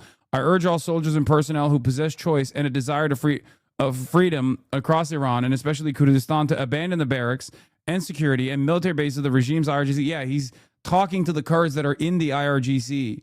He's telling Kurds to desert. That's what he's doing. This is I mean, they're in line with, they're trying to also work alongside. They're also trying to work alongside some of the leadership is also trying to work alongside American and Israeli interests here. Okay, look, I urge all soldiers and personnel who possess choice and a desire for freedom across Iran, and especially in Kurdistan, to abandon the barracks and security and military bases of the regime's IRGC, army, and security forces, to refuse to carry out the duties assigned to them, and to return to their family homes. This would be in their own best interest, both during these strikes and afterwards. It would spare them from the fate of the security forces and regime's crackdowns. That's good, right? No, what the fuck are you talking about? No, he's signaling to the Kurds, who are, again, majority anti-Israel and integrated into Iranian society, the ones that are literally a part of the Iranian society's regular security apparatus, whether it be civilian security or whether it be the IRGC or even the Iranian national military, which is separate from the IRGC, to literally engage in an act of mutiny, to do treason. He is also playing a role in fomenting instability in regular Iranian society. Aden simmer down. Kurdish offensive in Iran will backfire. The war will end with the Islamic Republic intact. After that, they'll call open season on the Kurds. It's open season on the Kurds regardless, by the way. I need you to understand something, okay?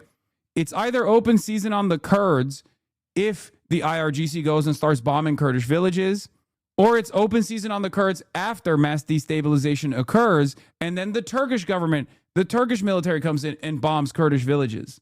The best bet for the Kurds, as well as everyone in Iranian society right now, is that the government remains intact. This is why I'm saying mass instability is not going to lead to an Iranian Kurdistan.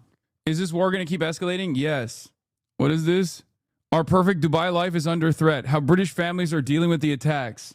Oh my God, dude, you're not serious, right? Like, are they writing this to get fucking people to support the IRGC strikes?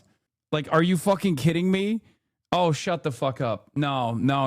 That's too, I'm not even entertaining that. That's bait, right? That's gotta be bait. That's crazy. Marine interrupts Senate hearing. Yeah, I already covered that. So especially with the Kurdish stuff that's going on, there's some fuckery about, okay? There is some fuckery about, and I don't know, I don't know what's going to inevitably happen. But what I do know is anything that Israel touches turns to dust. So here is the Israeli media embedded with the armed Kurdish PJAK during the protests in January. Israeli documentary shows the Kurdish mercenaries they're training for war on Iran. Oh yeah, this is from... But finally, here she is. Pejman, the commander of PJAK. Kurdish woman who dreams and works to overthrow woke the regime in Tehran. Peyman, you are now one of the most wanted persons by Iran and by Turkey. Aren't you afraid? Drawing on Nina that they want to kill us, that they want to capture us. Here's the Yulia tweet. Oh yeah, I mean, yeah, I know. The Kurdish forces in Iraq, and it's a female fighter, of course. To resist, not afraid.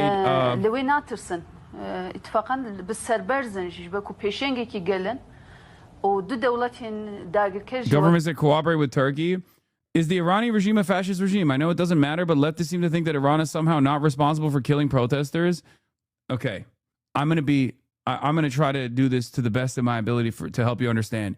Who do you think between the Iranian government and the Israeli government is more ruthless, more cruel, more violent, maintaining an apartheid structure? The answer is not Iran, okay? Iran has a theocratic governance structure. Iran is very repressive, oftentimes even brutal to its own citizens from time to time. Part of that is because of this, what you are seeing right now. Part of that is because they have a very heavy-handed approach, so much so that it actually creates a national security problem for Iran. This is true. Having said that, however, every part of the Israeli design is not for the betterment of the Iranian people or the Iranian government, for Iranian culture. Israel does not want Iran to exist, okay? Israel does not want Iran to exist. They openly admit this all the fucking time. I just showed you a Financial Times article where an Israeli envoy straight up said it. They said, we don't give a fuck what happens. It doesn't matter. What are you going to do about it? تركيا وإيران لهمبري أو رجيم دصلات. פיימן, היום בת 36, גדלה 36 ברחובות years old, grew up on these streets. רחובות Streets שהיום today, היא she helps מסייעת ignite להבעיר בדרך on the path to למהפכה. revolution. Like when you see stuff like this, does that help you understand a little bit more? Does that help you come to terms? This is the Israeli government. This is the design by Israel. Okay? Like wake up a little bit, please. It's hard to have to like relitigate this over and over again. Okay?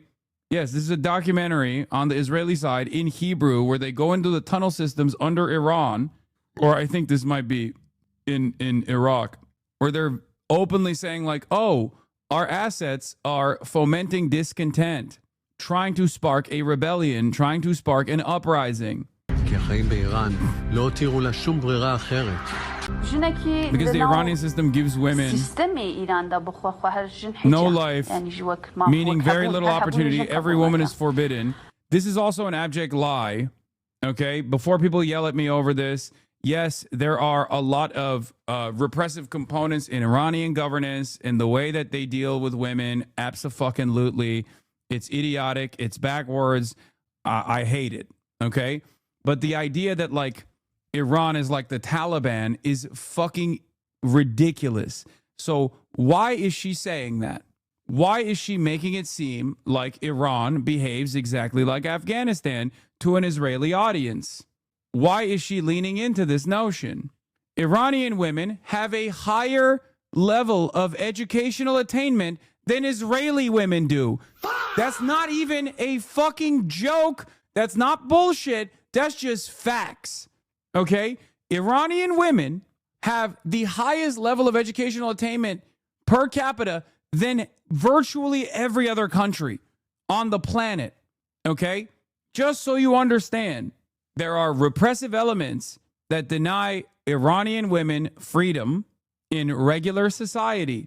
But they're trying to make it seem like Iranian women have no options. They don't work in the workplace. They don't do this. They don't do that. This is not a reality in Iran. كچێکی نۆرمال کچێکی لە ماڵ کچێکی کۆد بەس کچێکی بووم کۆ بەردام گرایشی منی کۆ ئەو سیستەمە قبول نەکەم هەبوو ئەمە ئەو گرایشی ئازادی بوو. Why did they just give up on the fucking English subtitles, dude? I think she's saying what? What is she saying? She's saying that they force women to wear the niqab, right? I can't tell. Kurds. What is she saying? Is she saying that they're making I can translate if you want. Okay, translate.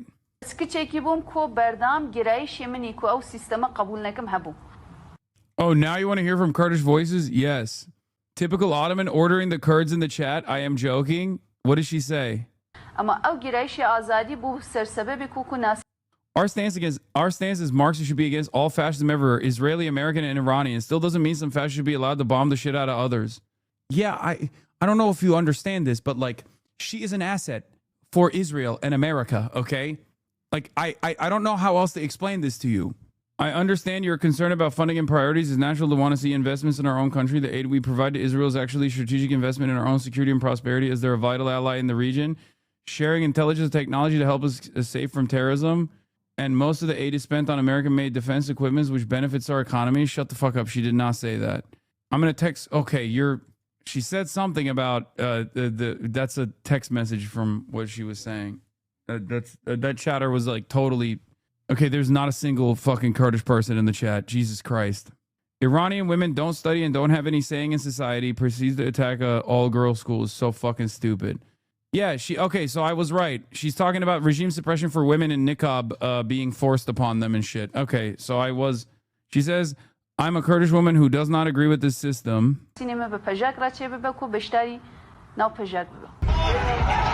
לא מעט מהמחאות שאנחנו רואים, בעיקר באזורים קורדים באיראן, הם יוזמה של פז'ק.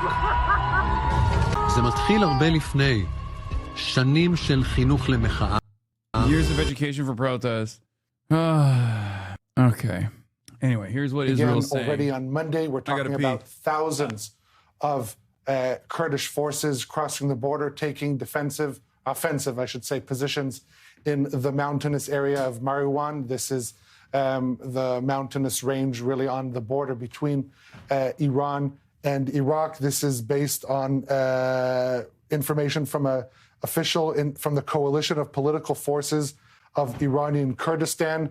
These thousands of Kurdish fighters, mainly from the Pejak, these are Iranian Kurds who have fled into Iraq, trained for this moment exactly, and have now launched their offensive into Iranian territory.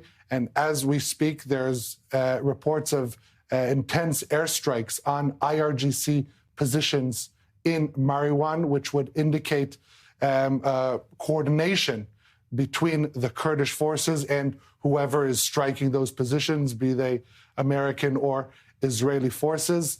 You know, throughout these past couple of days, there have been numerous reports of coordination between the Trump administration and Kurdish forces in Iraq, including direct conversations between President Trump and Kurdish leaders. Coinciding with that, there is also a phone call between the Iranian foreign minister and the president of Iraqi Kurdistan, warning against any operation along the border between Iran and Iraq. And so we are seeing right now that that ground offensive has already begun.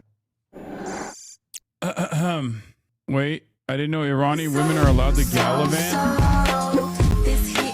Yes, there are a lot of liberalized areas in Tehran. It's true. The government literally fucking, like, Iranian people fought for this, okay? They died for this. They got arrested for this. Just so you understand. Like, that's not... Iranian women are literally pushing for progress themselves. I was visiting there in the winter, left January 8th. Pure coincidence, by the way. So many of my friends and family don't wear hijab anymore. Tehran especially has progressed so much. This war and foreign interventions is going to set everything back. I know. There was a bit in Democracy Now! Where they talked about this, where there was like a dissident who straight up was like, this is going to destroy Iran. I don't get it. They're going to get destroyed. Iran still has like 500K army personnel on the ground and will also send drones on them. I know. The thing is, Iran has had, the Iranian government has always been incredibly fucking heavy-handed, and have, but the Mahsa Amini protests were pretty effective. And again, like, for Iranians to achieve this level of liberty in their social lives and in their existence, especially in major cities, okay, they died for it. Like, they straight up died for it. Okay, the Iranian government does not fuck around. Whenever there's any sort of uprising, when you're a foreign adversary to the United States of America and to Israel, they do not play around with any sort of uprising. They just go as heavy-handed as you possibly can get. Okay, which creates even more instability, which frustrates people even further.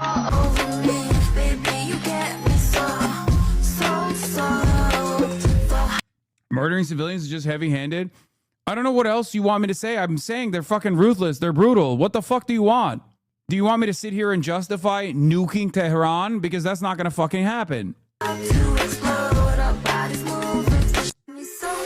There's going to be regime change. Unfortunately, the U.S. is not going to stop until it happens in Iran and Venezuela. It's inevitable.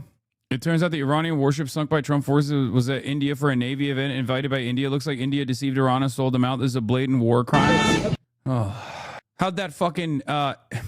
To the Ayatollah, who already passed away and probably wasn't watching to begin with, and the rest of the old guard in the IRGC, how'd that Indian deal work out for you instead of working with the Chinese state? How'd that work out? Yes, after Mahsa Amini got brutally murdered, they were a little relaxed on Iranians defying hijab laws, but it's not the law, meaning they can fuck with you anytime they want. It's like the IRGC imports alcohol, and they have a monopoly on alcohol and liquor, but if they want to fuck with you, they can arrest you. Yes. I know that it's a revolution is necessary. It's just not going to happen in the hands of the American state. Hello. My argument is not about fucking social liberties for the Iranian people. We've moved way past that point. And I think you know that. And I hope you understand that. I got shot with rubber bullets during the Mahsa Amini protests. We lost around 5,000 people and 10,000 got arrested. We gained some social liberties, but the economy has gotten worse ever since. I got out of Iran by 2024. Exactly. And now it's going to get so much fucking worse. That sounds like the U.S. police too, though. No, there is no... The United States has free speech because it can get away with free speech because it has 800 military bases and no other fucking competing global power that can actually disrupt its domestic affairs and its foreign policy goals. Okay? Countries that are in the periphery that are designed as state adversaries, foreign adversaries by the U.S. state, cannot get away with allowing any sort of discontent to go on, because even a fraction of discontent yields mass instability and potential regime collapse. This is why they get more and more aggressive, whether it be Cuba in the way that people talk about the Cuban government, which has been, I mean, in comparison to like Iran or even China, the Cuban government is obviously a liberal bastion. But once again, the reason why America is losing its free speech protections right in front of our eyes is because America is losing its power around the globe. It's losing its fucking hegemonic superpower status. And that's why we're now thinking a little differently about our domestic affairs. Our police will get even more ruthless as time goes on. The same goes for policing and policing domestic affairs in countries in the periphery, in countries that are designed as foreign adversaries. Historically speaking, the only fucking way, the only time when any sort of instability happens in foreign adversaries, they strike way harder to be able to stop it. Okay. And in the process of striking hard, if they can't overcome it with like economic development as China has, that leads to mass instability. That only foments more instability. And the ultimate goal is always regime collapse. Do you understand? This is not a defense of what these countries do. But the reason why you can't compare it to America, when you say, oh, well, America kills like 1,000 people a year, our police kills 1,000 people every year, it's not a comparison. Okay, you've never experienced anything like this. You've never even experienced anything like this, like you see in Turkey, which is far better off than, as a NATO ally, far better off than Iran ever is. Don't mistake what I'm saying here. I'm not making a comparison between the situation in Iran for dissidents in Iran versus the situation in Turkey for dissidents in Turkey. But the reason why these countries react the way that they do is not for some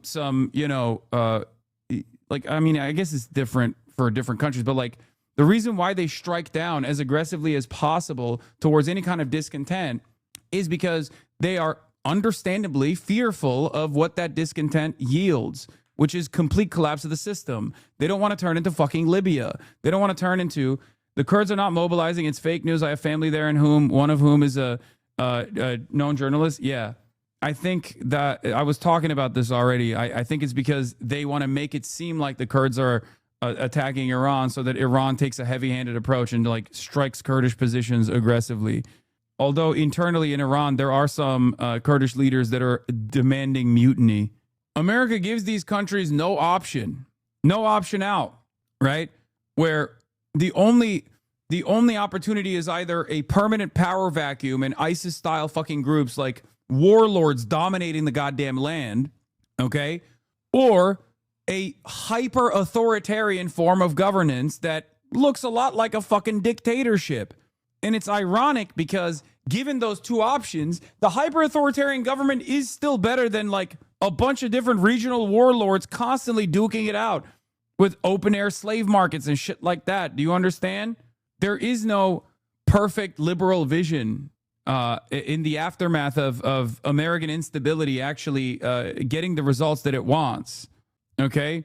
And sometimes it takes 25 years and then they fuck off and then they give control back to the same exact fucking group again. Do you understand? As far as like Iranian governance goes, they've made a lot of fucking major mistakes. They've been incredibly brutal. They've been incredibly ruthless in their crackdowns. They've been incredibly bloody. But their biggest mistake, aside from not engaging in nuclear proliferation as soon as they possibly could, okay, was not aligning themselves with China, because Iran is one of those countries that culturally always wants to remain sovereign. They have, ironically enough, an ideology that's not dissimilar to Jusha, but one that is also still very much looking at the West as potential partners in the future. It's idiotic. The West has only yielded death and destruction for Iran, and yet every single fucking time, down to the civilian governance that has been elected as reformist or whatever the fuck, or conservative civilian governance, and the Ayatollah has always thought one day the Westerners are going to actually deal with us as partners. That's it. That's it. They've always been like, oh yeah, they'll come to us eventually. They'll come to us eventually. Well, it turns out that's not happening. This is the only thing that the West wants out of Iran is to destroy it. Jusha and Iran aren't comparable. Man, I'm using an example, okay? I'm using a fucking example. Obviously, Jusha and Iran are not comparable because Jusha succeeded in maintaining sovereignty. Iran did not. Iran is getting fucking destroyed right now. It's not like the DPRK is in a fucking good neighborhood. I mean, I guess they technically are because they're slammed in the ass cheeks of China for their own desires, for their own autonomy. But ultimately, you got so many American troops surrounding the country, both in South Korea and Japan, and yet they were able to, develop a nuclear program, develop just like Iran has the ballistic missiles, North Korea has artillery, okay? You might think, why do they have so much artillery? Well, that's because they wanted to have some kind of threat, some kind of military deterrence to make it super costly if America ever came back and tried to bomb North Korea back into the Stone Ages again. First, they build the artillery directed at South Korea, okay? Peppered along the demilitarized zone. The Iranian version of that was the ballistic missiles program, okay? Then at Seoul, directly at Seoul. Then after that, they build a nuclear program. Then they build the ICBMs so they can deliver the nukes if they want to. That's how they achieved nuclear sovereignty. And now with partnerships with Russia and partnerships with China, they can work to develop the country for the civilian population and slowly but surely improve the material conditions of its people. I wouldn't be surprised if the current administration attempted regime change at DPRK at this point. Yeah, I think it's going to be a lot more difficult to do that because they're shut off from the rest of the world for that reason. The two major mistakes for Iranian foreign policy, or the three major mistakes, was obviously not developing nuclear arms. I mean, there were tremendous setbacks in general from Israel straight up assassinating their fucking top academics anyway, over and over again on Iranian soil, by the way.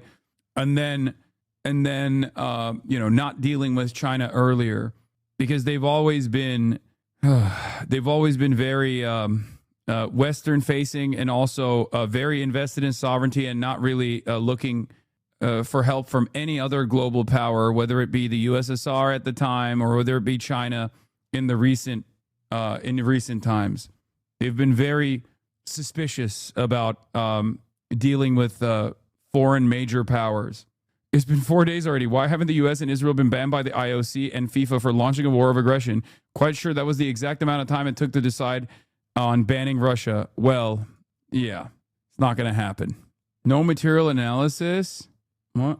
You should get former Washington Post reporter and political prisoner Jason Rezaian on stream and his podcast, book 544 Days. Really interesting and informative. What is this? Is this Matt Iglesias? And Israel launched a joint attack on it. Hundreds of people have been killed, including the primary target, Iran's supreme leader, Ali Khamenei.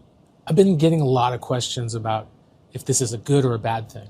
And the answer is that it's complicated. And I'm feeling a wide range of emotions. It makes sense that many Iranians are celebrating. Bro looks exactly like Matt Iglesias. No disrespect. The death of a tyrant. And at the same time, that some are scared about the uncertainty of what will come next in their country. Both things can be true at the same time.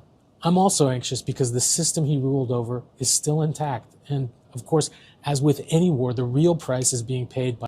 Yeah, my anxieties are not that the system is still intact. I'll be honest. ...by innocent people in Iran. And are you now saying Iran is losing right now? Brother, are you guys fucking insane? Are you insane? America and Israel are carpet bombing Tehran. Of course, as far as the Iranian population, they're losing big time. Everyone is fucking losing. You're losing. Gas prices are going up. You're the average American, you're losing. Okay? If you're the average Iranian diaspora that were demanding that this death and destruction campaign befall your family members still living in Iran, you're losing. You're losing loved ones. Everybody fucking loses in this process. There is no winners in this situation. There's no winners when an imperial superpower wages war against another country, okay? Even in the imperial core, the sons and daughters that go to wage that war, they lose. They lose their loved ones too. I don't understand what the fuck this argument is.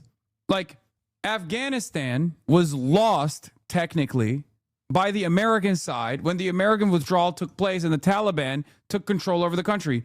Who won in that situation? Was that like a resounding W? Is Afghanistan better off now? No, it's not. The only people that win when America or any imperial superpower wages war are defense contractors and people who have financial interest in the continuation of this war. It's not good for anyone. As far as the state remaining intact, if that's the Iranian W that you're like trying to seek out here, yes, so far the state is intact. Okay?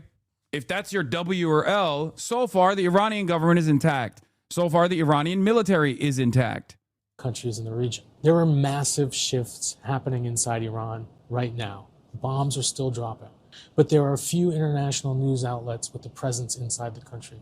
Many reasons explain why journalists are ill-equipped to cover this story right now. A lot of that is because the Iranian government has made it all but impossible for journalists to operate inside the country. But it's also because the media often distills the story of Iran into simply good versus evil arguments or discussions about the country's nuclear program. It's a massive country of over 90 million people from a wide range of ethnic, religious, and linguistic backgrounds, and it has more than 2,500 years of history. It simply can't be distilled into black and white. An audience... Yeah, all of that's going to go away, by the way, now that the Amer-Israeli pedophilic cabal is fucking lasering all of that every day with American tax dollars, by the way. And American sons and daughters are the ones who are directing those bombs. It's fucking awesome. I know. I'm going to talk about Ezra Klein's like laughable argument here. It's so funny. The real victim. Does also have a responsibility to demand more nuance, not less. Bro, he didn't. God, he didn't say anything, chatter. That's not Matt Iglesias. That's an Iranian journalist. Are people so brain dead now that it's shocking the U.S. can project this much power that doesn't mean anything for morality? It's also, okay, the United States has basically unlimited munitions when it comes to its offensive capabilities, okay? No one, I hope no one, is surprised by the fact that America can carpet bomb civilian populations. What is surprising so far is the resilience of the IRGC in terms of maintaining its targeting and striking capabilities in spite of the American and Israeli bombing campaigns that are fucking taking place. Okay? It's also a major blow to American empire because they had to literally pull out and leave the Gulf states that are supposed to be in a security cooperation with the United States of America, and even the assets, like even the energy productive capabilities in the region, basically left defenseless to be pummeled by Iranian munitions if they see fit. That's a huge blow to American imperialism, a huge blow to American empire and its force projection capabilities. Okay? And a lot of people do not understand that. They think, oh, you're coping or some shit. It's not. This is not cope at all. If you think that China is not like looking at the situation and recalibrating what kind of power they actually do have and what kind of power America has, you're wrong. The whole humanity, the American people should really be alarmed at the level of these bloodthirsty operations. Why are they trying to kill everyone in Iran? I can call it a kind of genocide. On the one hand, I mean, look, the same day, the same hours that they targeted our leadership's compound at the heart of Tehran, and they assassinated the supreme leader, his family members, including a 14-month granddaughter. They targeted a school in the city of Minab, south of Iran. They killed 181 little angels. What does it mean? That's genocide, because they are killing not only the leaders, but also those who are going to be the future generation of Iran. Are they really the imminent threat? Barack 8200 Ravid kept spamming Israeli cables about Kurdish incursions and now has deleted it all, saying the Kurds deny it. Oh my God. He deleted all the tweets. He deleted all the tweets. It doesn't exist anymore. Never mind, guys. Nip it in the bud. Sorry. I guess the Kurdish revolution hasn't taken place yet. The United States, I think. No, it's not even backtrack Ravid. He is Barack 8200 Ravid, okay? The reason why he was doing that was because that's the Israeli goal. That was the Israeli goal at the time, and he works for the state of Israel still. I'm sorry. Deserve to be contemplated. The American people deserve to know what is going on, what kind of conduct their government is doing, how their government is abusing their money, their tax money, their image in the Middle East, in the Islamic world, just in furtherance of the whims of Benjamin Netanyahu, who is, by the way, wanted by ICC, who is a genocidal killer in Palestine. So far, he has killed more than 72,000 people. So what we are watching right now is the continuation of an unprovoked, unwarranted act of aggression. First, they claimed that Iran posed an imminent threat to the United States. What kind of threat can Iran pose to the United States? Did we come to the Gulf of Mexico to target Los Angeles and other US cities? Or they come 6,500 miles away from. Is there any people on the side of Amer Israel who has said that they were responsible for the bombing of the school? The Iranian diaspora is adamantly claiming that it was the IRGC themselves. Anyone that thinks the IRGC itself bombed that fucking school is a delusional moron. Okay, wait, hold on. Where is the... Hello? Doors open. Right. Iranian shores.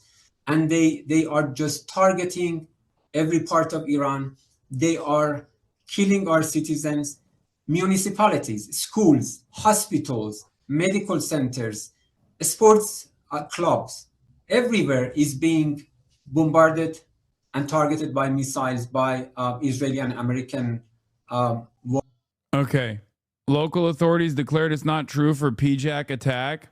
An American official stated to Fox News that thousands of Iraqi Kurds have launched a ground operation in Iran.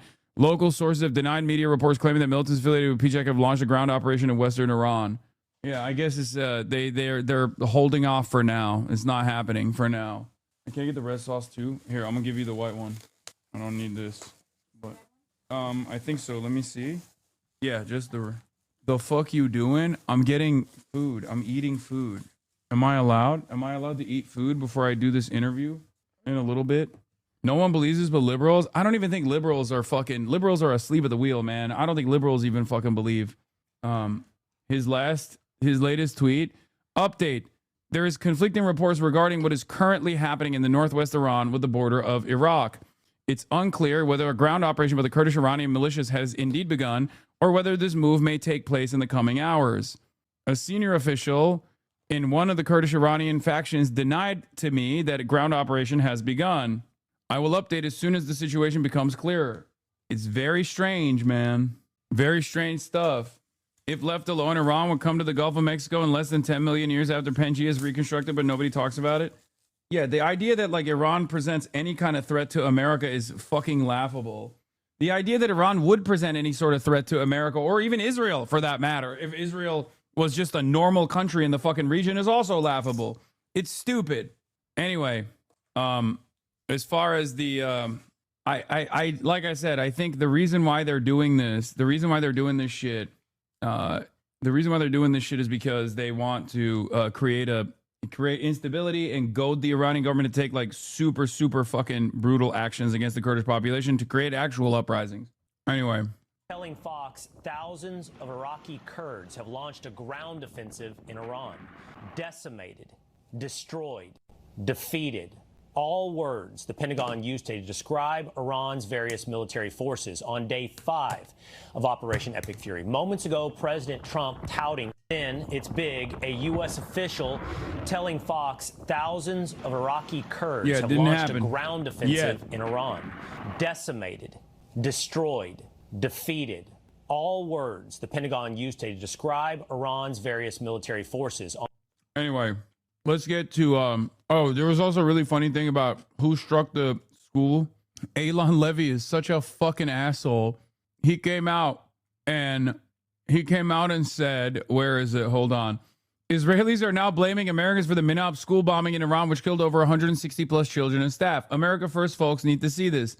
Eylon Levy, former Israeli spokesperson, says the Minab school incident is an extremely tragic story. It seems to be the result of faulty intelligence because the school was on a site that used to be a part of an adjacent IRGC base that was bombed. In any case, Israeli forces weren't active in the area and CENTCOM is investigating, so you don't dare try to pin this on us.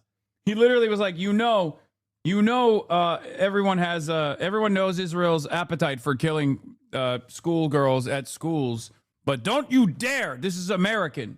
We're friends like these, man.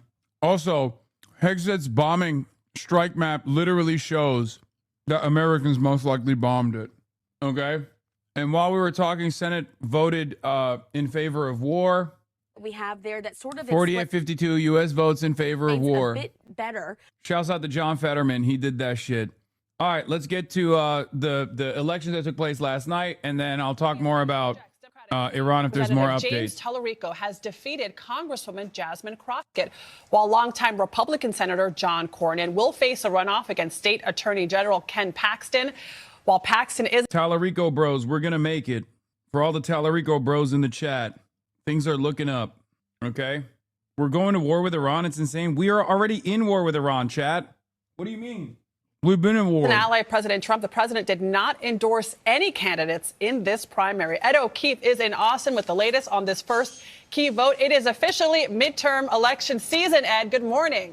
That's right. Get excited, Adriana. Good morning. Record Democratic turnout appears to have paid off in Tallarico's favor. As you mentioned, CBS News projects that he has defeated Congresswoman Crockett with more than 50% of the vote and avoids a runoff in May. The 36-year-old is a state lawmaker from here in the Austin area who put off his seminary studies in order to launch this campaign, believing he can combine support from Democrats, independents in this state, and Republicans upset with the president to successfully win. Now, over on the Republican side, failing to get 50% of the vote, Senator John Cornyn is now in a runoff with State Attorney General Ken Paxton. The senator saying last night he won't allow what he called a flawed, self-centered, and shameless candidate like Ken Paxton to risk decades of GOP success. Paxton has spent years facing multiple investigations, an impeachment attempt, and allegations of corruption. He says while national Republicans may be ready to spend tens of millions of dollars against him, quote, the people are on our side. Early polling shows Tallarico could defeat Paxton in November. That's the nightmare scenario for Republicans. Remember, Democrats haven't won a statewide race in the Lone Star State since back in 1994. One other thing we're watching here in Texas, bad signs for members of the House of Representatives. Already one of them has lost his job, Dan Crenshaw. He was not endorsed by President Trump, so his more conservative opponent prevailed in that primary, and we're keeping an eye on at least two Democratic House incumbents in this state from the Dallas and Houston areas who either are headed to runoffs or may have lost their primaries. And they were in those districts that were redrawn by Republicans in this state at the request of President Trump. Redistricting, Kelly, is indeed a factor in these races. Oh, it definitely is. Those were some very surprising results. Ed, thank you. Because I recognize... This is Reverend Frederick Douglass Haynes III, who also is replacing Jasmine Crockett's seat in Texas's 30th congressional district. This speech, this sermon he is delivering, is from October 8th, 2023. Listen to my man's words. I recognize that we got to be pro-Israel. Yeah, we got to do that. Or we get in trouble. Well, I'm coming to get in trouble. Israel, and I'm going to quote Jimmy Carter. Jimmy Carter says that Israel is engaging in apartheid with Palestinians.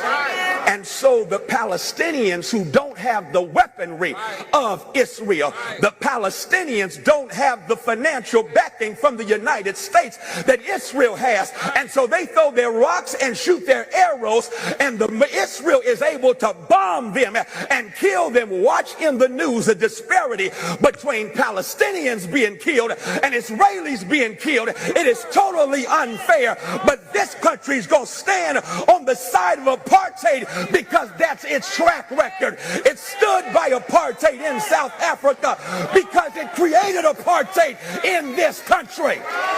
Because the sad thing is, we live in a nation where twisted, toxic theology is poisoning the politics of this nation. Have you thought about the fact that this week in Utah, a white woke preachers rise the fuck up! Christian got killed by a white Christian. And then the next day, HBCUs were under threat. Now, how did we get in it? I mean, that's called white on white crime. You came the wrong Sunday if you thought I'm sorry, I see y'all are real sophisticated and you look really good. I hope they warned you about me, okay? Because on this Sunday, we gonna keep it 100. On this Sunday, we gonna tell the whole truth and nothing but the truth. And so here they are. Here they are. In Utah. It's more of us in church than in Utah. We ain't got nothing to do with what they just did. A white Christian gets killed, murdered, not assassinated. We're going to tell the whole truth today. Martin King got assassinated. Malcolm X got assassinated. Medgar X got assassinated. Don't compare Kirk to King. Ain't no such comparison now. Bro, he said this right after Kirk got assassinated. This is the murdered. Sorry, not assassinated. This is the closest I've ever felt in terms of timing and intensity of messaging and messaging discipline and consistency with anyone that's ever run for office. Like literally, this is obviously like with Zoran, I felt represented in many ways that I never thought I would be represented in. Okay. But as far as like messaging intensity and timing, this is the closest I've ever felt to being represented. Let me hasten to say, anti-political violence. Kirk should still be alive. I don't agree with the time with anything Kirk said. What Kirk said was dangerous. What Kirk said was racist, rooted in white supremacy, nasty, and hate-filled. But he still should be alive. He still should be playing with his kids. He still should be experiencing the love with his wife. He still should be experiencing life as he saw it. I don't want anybody, please hear me well, anybody to be victimized by political violence. But I'm going to keep it a buck. Because one of the things that gets me, and we got some politicians in here, I'm going to tell y'all, I'm going to come for you if you ever say this. If you ever say, America, we better than this. You lying. You lying. We ain't better than this. America was born in political violence. America committed political violence during the slave trade. America committed political violence when black bodies hung as strange fruit on southern trees. America committed political violence against the Irish, against the Italians before they became white. America committed political violence when America passed Jim and Jane Crow laws. What do you think political violence was? Political violence when they bombed and massacred Black Wall Street, when they massacred Rosewood, when they massacred whites and blacks in Wilmington, North Carolina. Well, what do you think political violence is? Martin being killed, that's political violence. John Kennedy being killed, political violence. Robert Kennedy being killed, political violence. And you gonna say we better than this? No, you can't fix what you won't face until you look in the mirror and say this is a violent country that has done violence to too many people. We will never get our act together. It's time to repent, because if my people called by my name humble themselves and pray, turn from their wicked ways, then I hear from heaven, forgive their sin and heal the land. Come on, we better than this. No, we ain't. A lot of us don't realize this, but Martin Yes, the interview's in the works. He's a Justice Democrat. King in his last Sunday sermon said that, and he compared America to Dives in the parable of the rich man and Lazarus. And Lazarus is poor. Dives is rich. Dives is Elon Musk rich. And when justice showed up, Lazarus goes to heaven. The question is, why did Dives go to hell? Dives went to hell, Dr. King said, because he majored in minors and minored in majors. Dives went to hell because he didn't recognize that your wealth ain't about you. It's what you can do for others around you. Dives went to hell, and then Dr. King said America may have the same experience. America may go to hell because America has President Elon Musk, straight out, who grew up in South African apartheid. He grew up with black folk, second-class citizens, violently being suppressed. And now Elon Musk has ordered his puppet to withdraw aid from South Africa. I slow down here because there is a political environment that has made othering okay. A political environment that has weaponized hatred. And as a consequence, we have a terrorist group of ICE agents who are moving throughout this nation and engaging in waging war on communities, especially communities of color. I'm here to fight against that. I'm here to stand against that. 9 persons have been killed since September by ICE agents. That's not accidental. That's a trend. That's a pattern that has been set up by the environment created by a rogue White House with a Congress that won't hold that White House accountable. You should be seeing Twitter right now. They're now digging up tweets from 2020 of Talarico saying racism is bad and every Republican in the country is coding this. They're scared. Yeah, the environment shifted last night when a swagged out, quirked up white boy that kind of came out of nowhere and did like a fucking Jubilee video and shit, turned around and blessed the timelines with a resounding W, with a commanding victory in the Democratic primaries. Okay? Now, of course, it's frustrated a lot of K-hivers and they're, you know, they're licking their wounds currently. I'm sure they're going to be fucking extra annoying after they're done licking their wounds. But another brilliant opportunity arose from that moment. Democratic U.S. House candidate Frederick Haynes is filling the seat of Jasmine Crockett. Now, there's another person who's running for Congress that I'm going to have on the broadcast in a brief moment.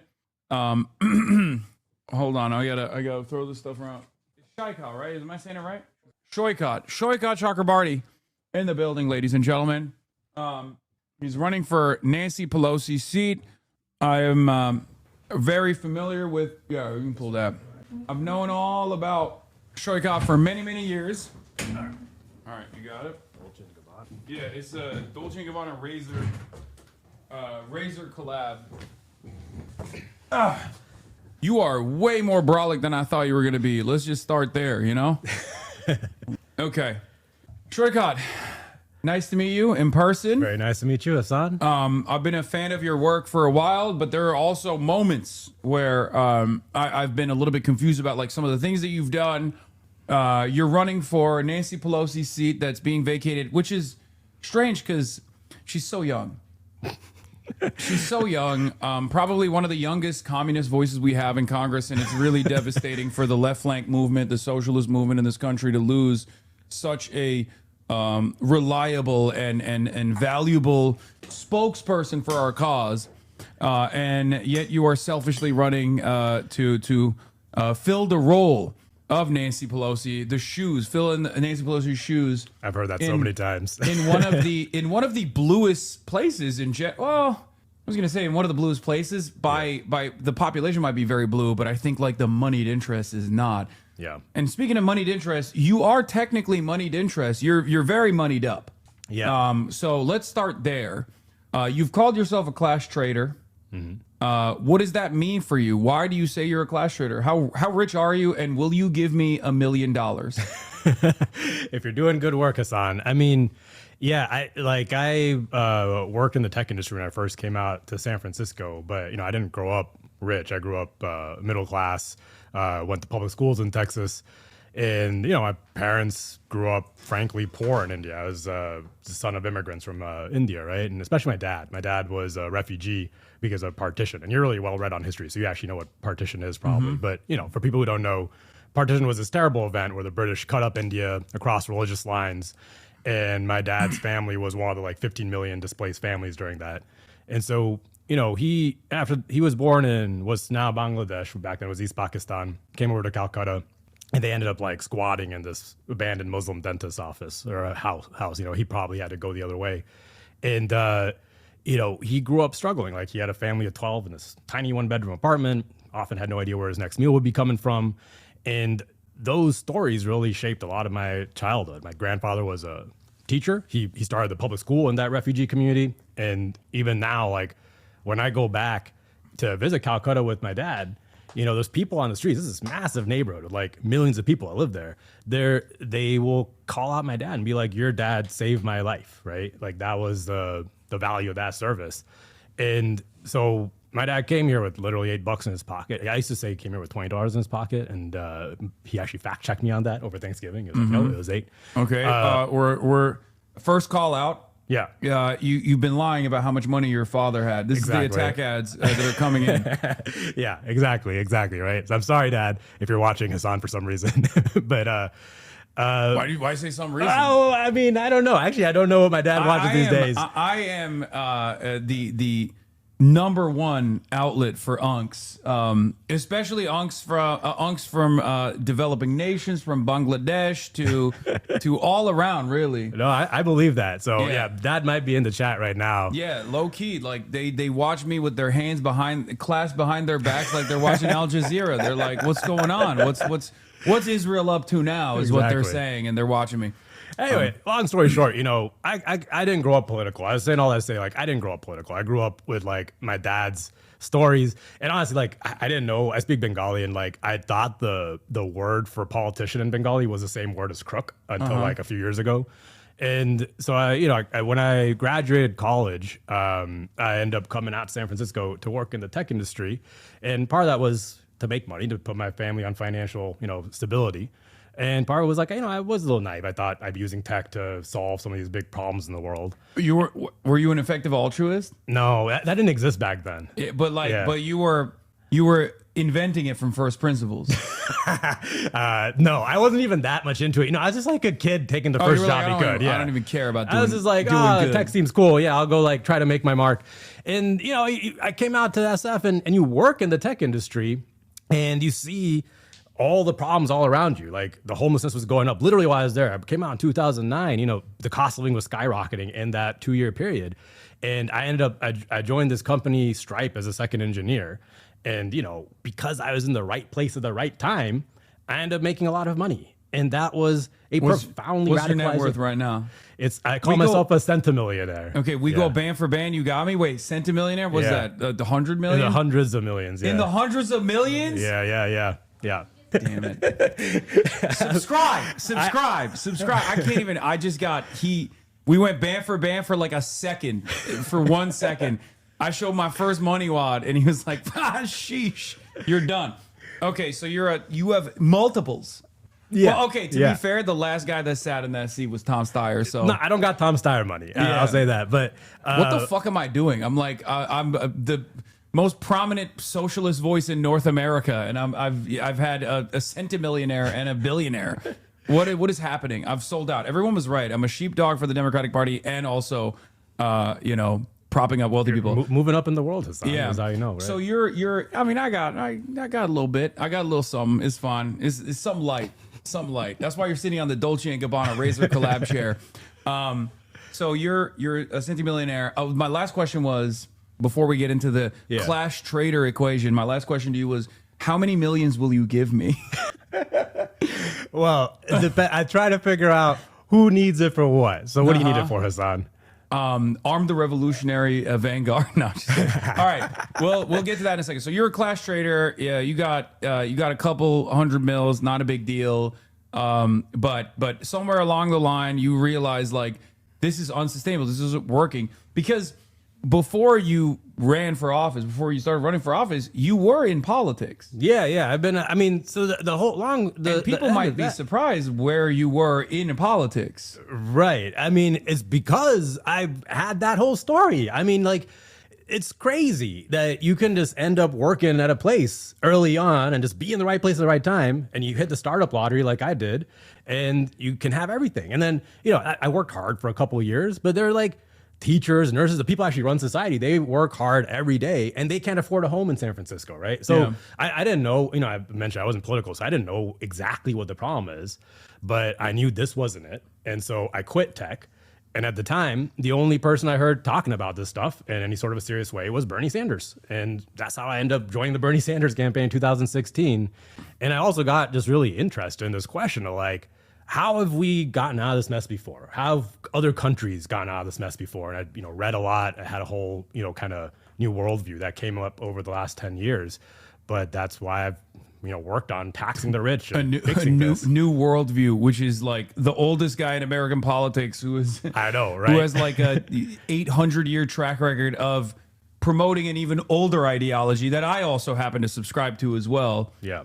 Maybe a little bit more radical than Bernie in many respects. But having said that, so you encountered the gospel of socialism, is what you're saying. Would you consider yourself a socialist? Would you say you're a socialist? I don't use labels because my experience of it, I'll tell you the stuff I'm running on, but my experience of it is like half the people just close their ears, and I run ideas first. Like I run on the policies That's first. Fair. I too was a coward at some point. No, I always say it's the biggest mistake of my career is to ever adopt the moniker, because then people put you in a box and they don't care about what you're advocating for. They don't want to hear what you have to say. There's a lot of baggage that people associate with the term.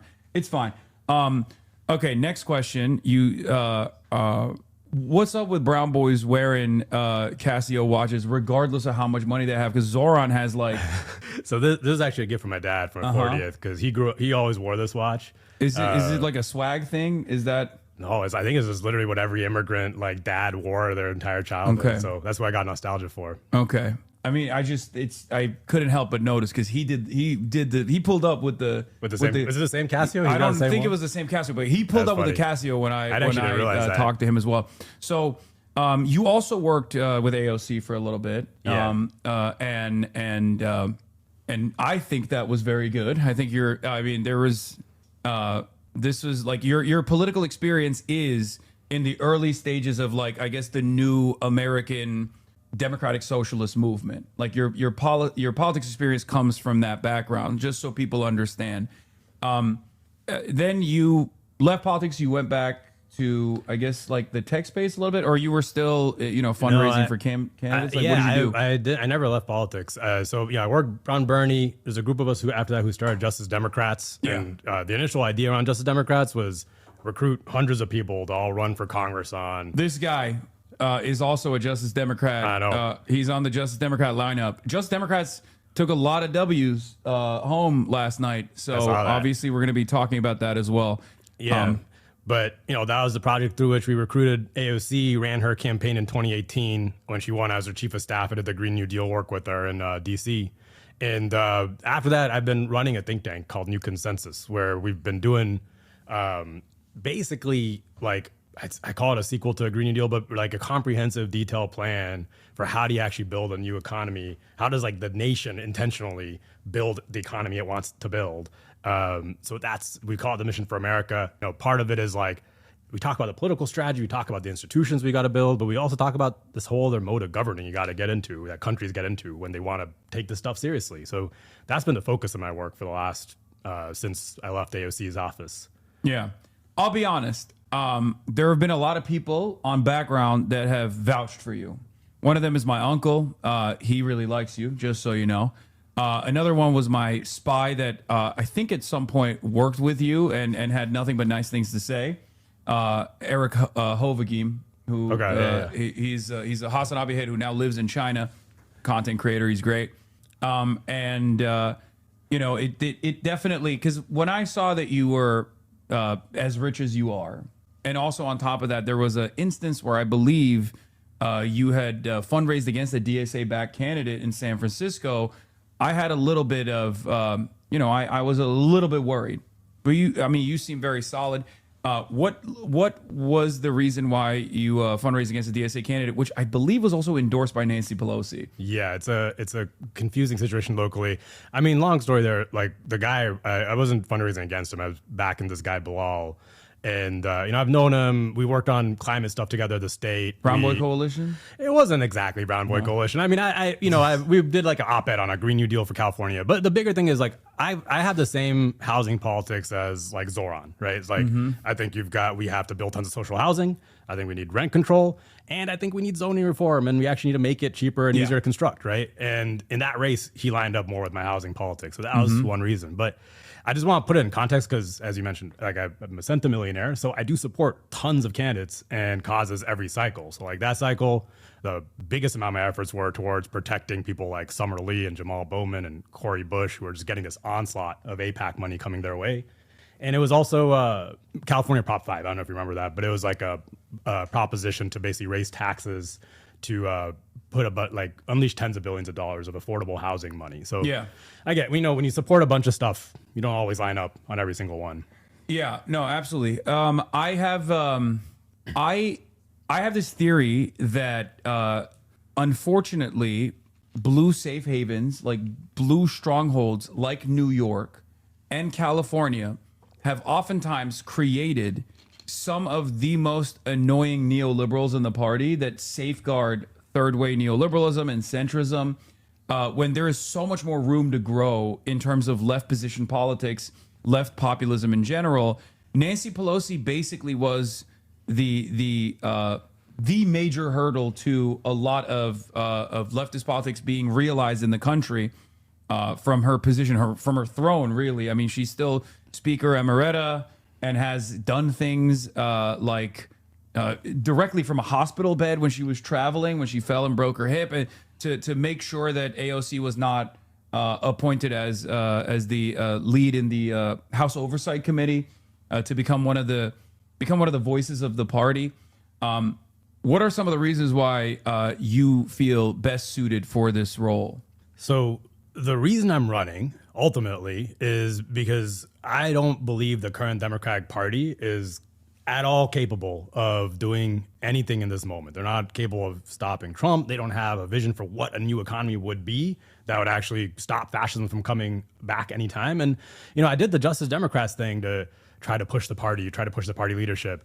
And my whole lesson from that was you can't push them. You have to replace them. We have to primary them. We have to actually do the political revolution and go in there and replace a lot of the leadership. I saw someone in chat mentioned that, I donated Chiose. Yeah, when Chiose popped up, he said he was going to primary Hakeem Jeffries. You're giving all the bans to the Hassanabi heads, but not me, Hassanabi. What's going on?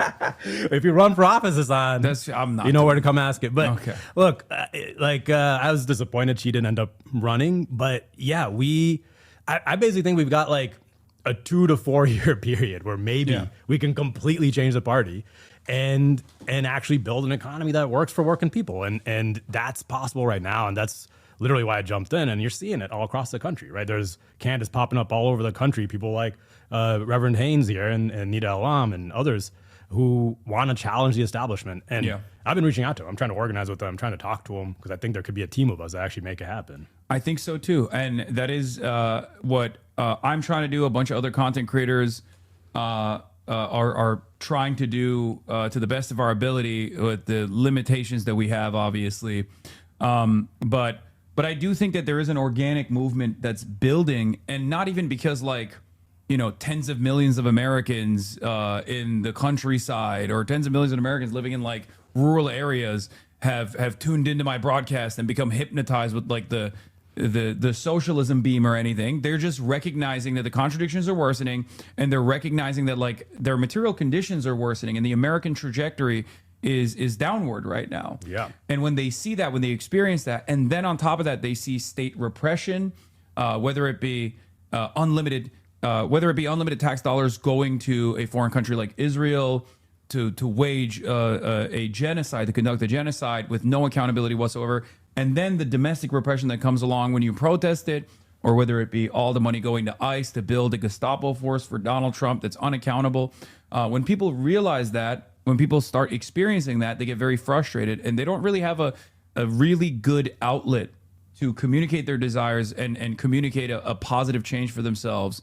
And I think it's important for people like yourself, people like myself, to do our very best to lead lead people in a better trajectory, in a more politically advantageous trajectory where they have some kind of autonomy, they have some kind of political power. And I just want to say, I've lived through a couple of these moments of change with the Bernie campaign and with Justice Democrats, because I was in this moment where Trump had just won.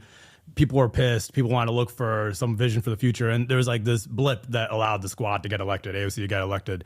But it was still the case that when I was running those campaigns, the people showing up were lefty activists, progressives, and then a little bit of new people.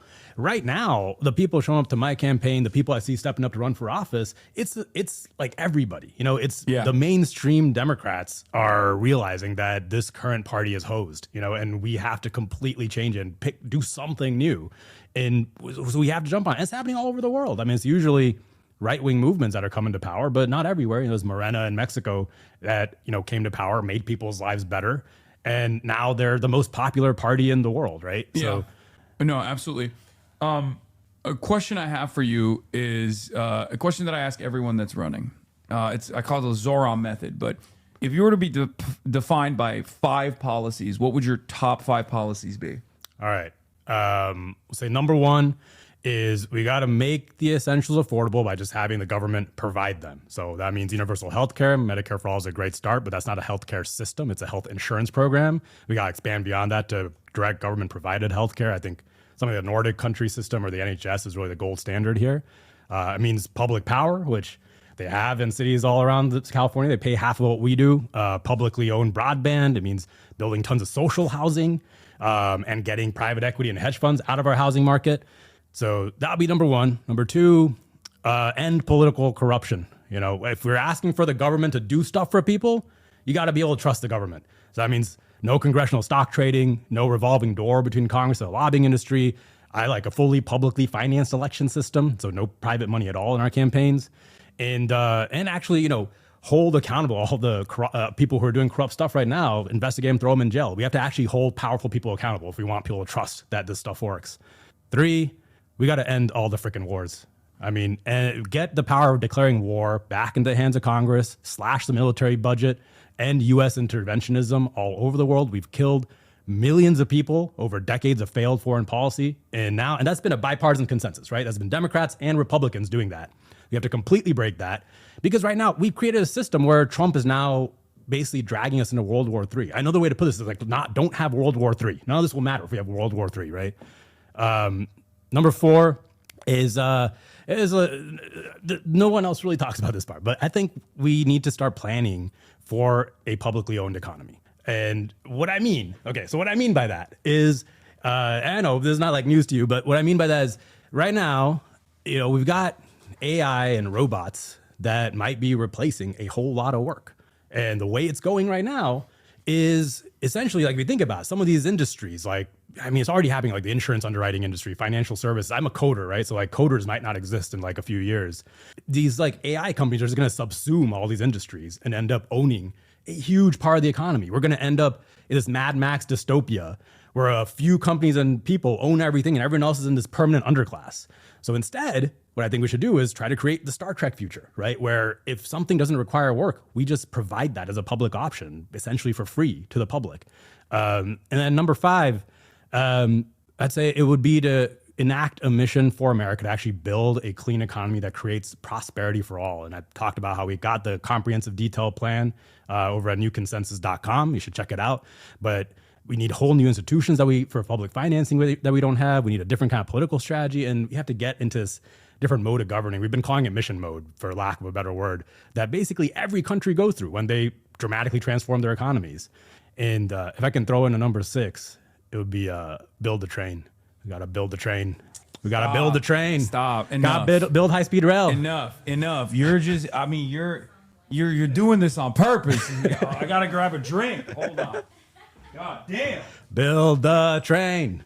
Build the train. Okay. Listen, everyone is already going crazy in the chat. That was really good. All 5 of those policies I'm on board with. You also mentioned social housing, which I feel like, and I try to bring this up with like electeds all the time. I feel like it's not necessarily at the forefront of people's minds for some reason, especially when they're campaigning. I think I know what the reason is, obviously. But how much of an emphasis do you have on trying to build policy initiatives, build policy papers? Because like you already have some structure of a think tank as well, so that like gives you a lot more opportunity, a lot more room to be an advocate for legislation, as opposed to a lot of congresspersons that just come in and even if they're like DSA backed or DSA endorsed or literally a part of the DSA unfortunately has limitations with respect to like policy papers that they can write and then like put in front of congressional representatives. And I think that goes a long way in terms of manipulating a lot of legislators because they don't want to fucking do the job. And to be fair, I also kind of understand because there's a lot going on. There's a lot of problems. Are there any initiatives specifically in terms of building social housing in this country? And what do you think some of the primary setbacks that will come up when focusing on building social housing?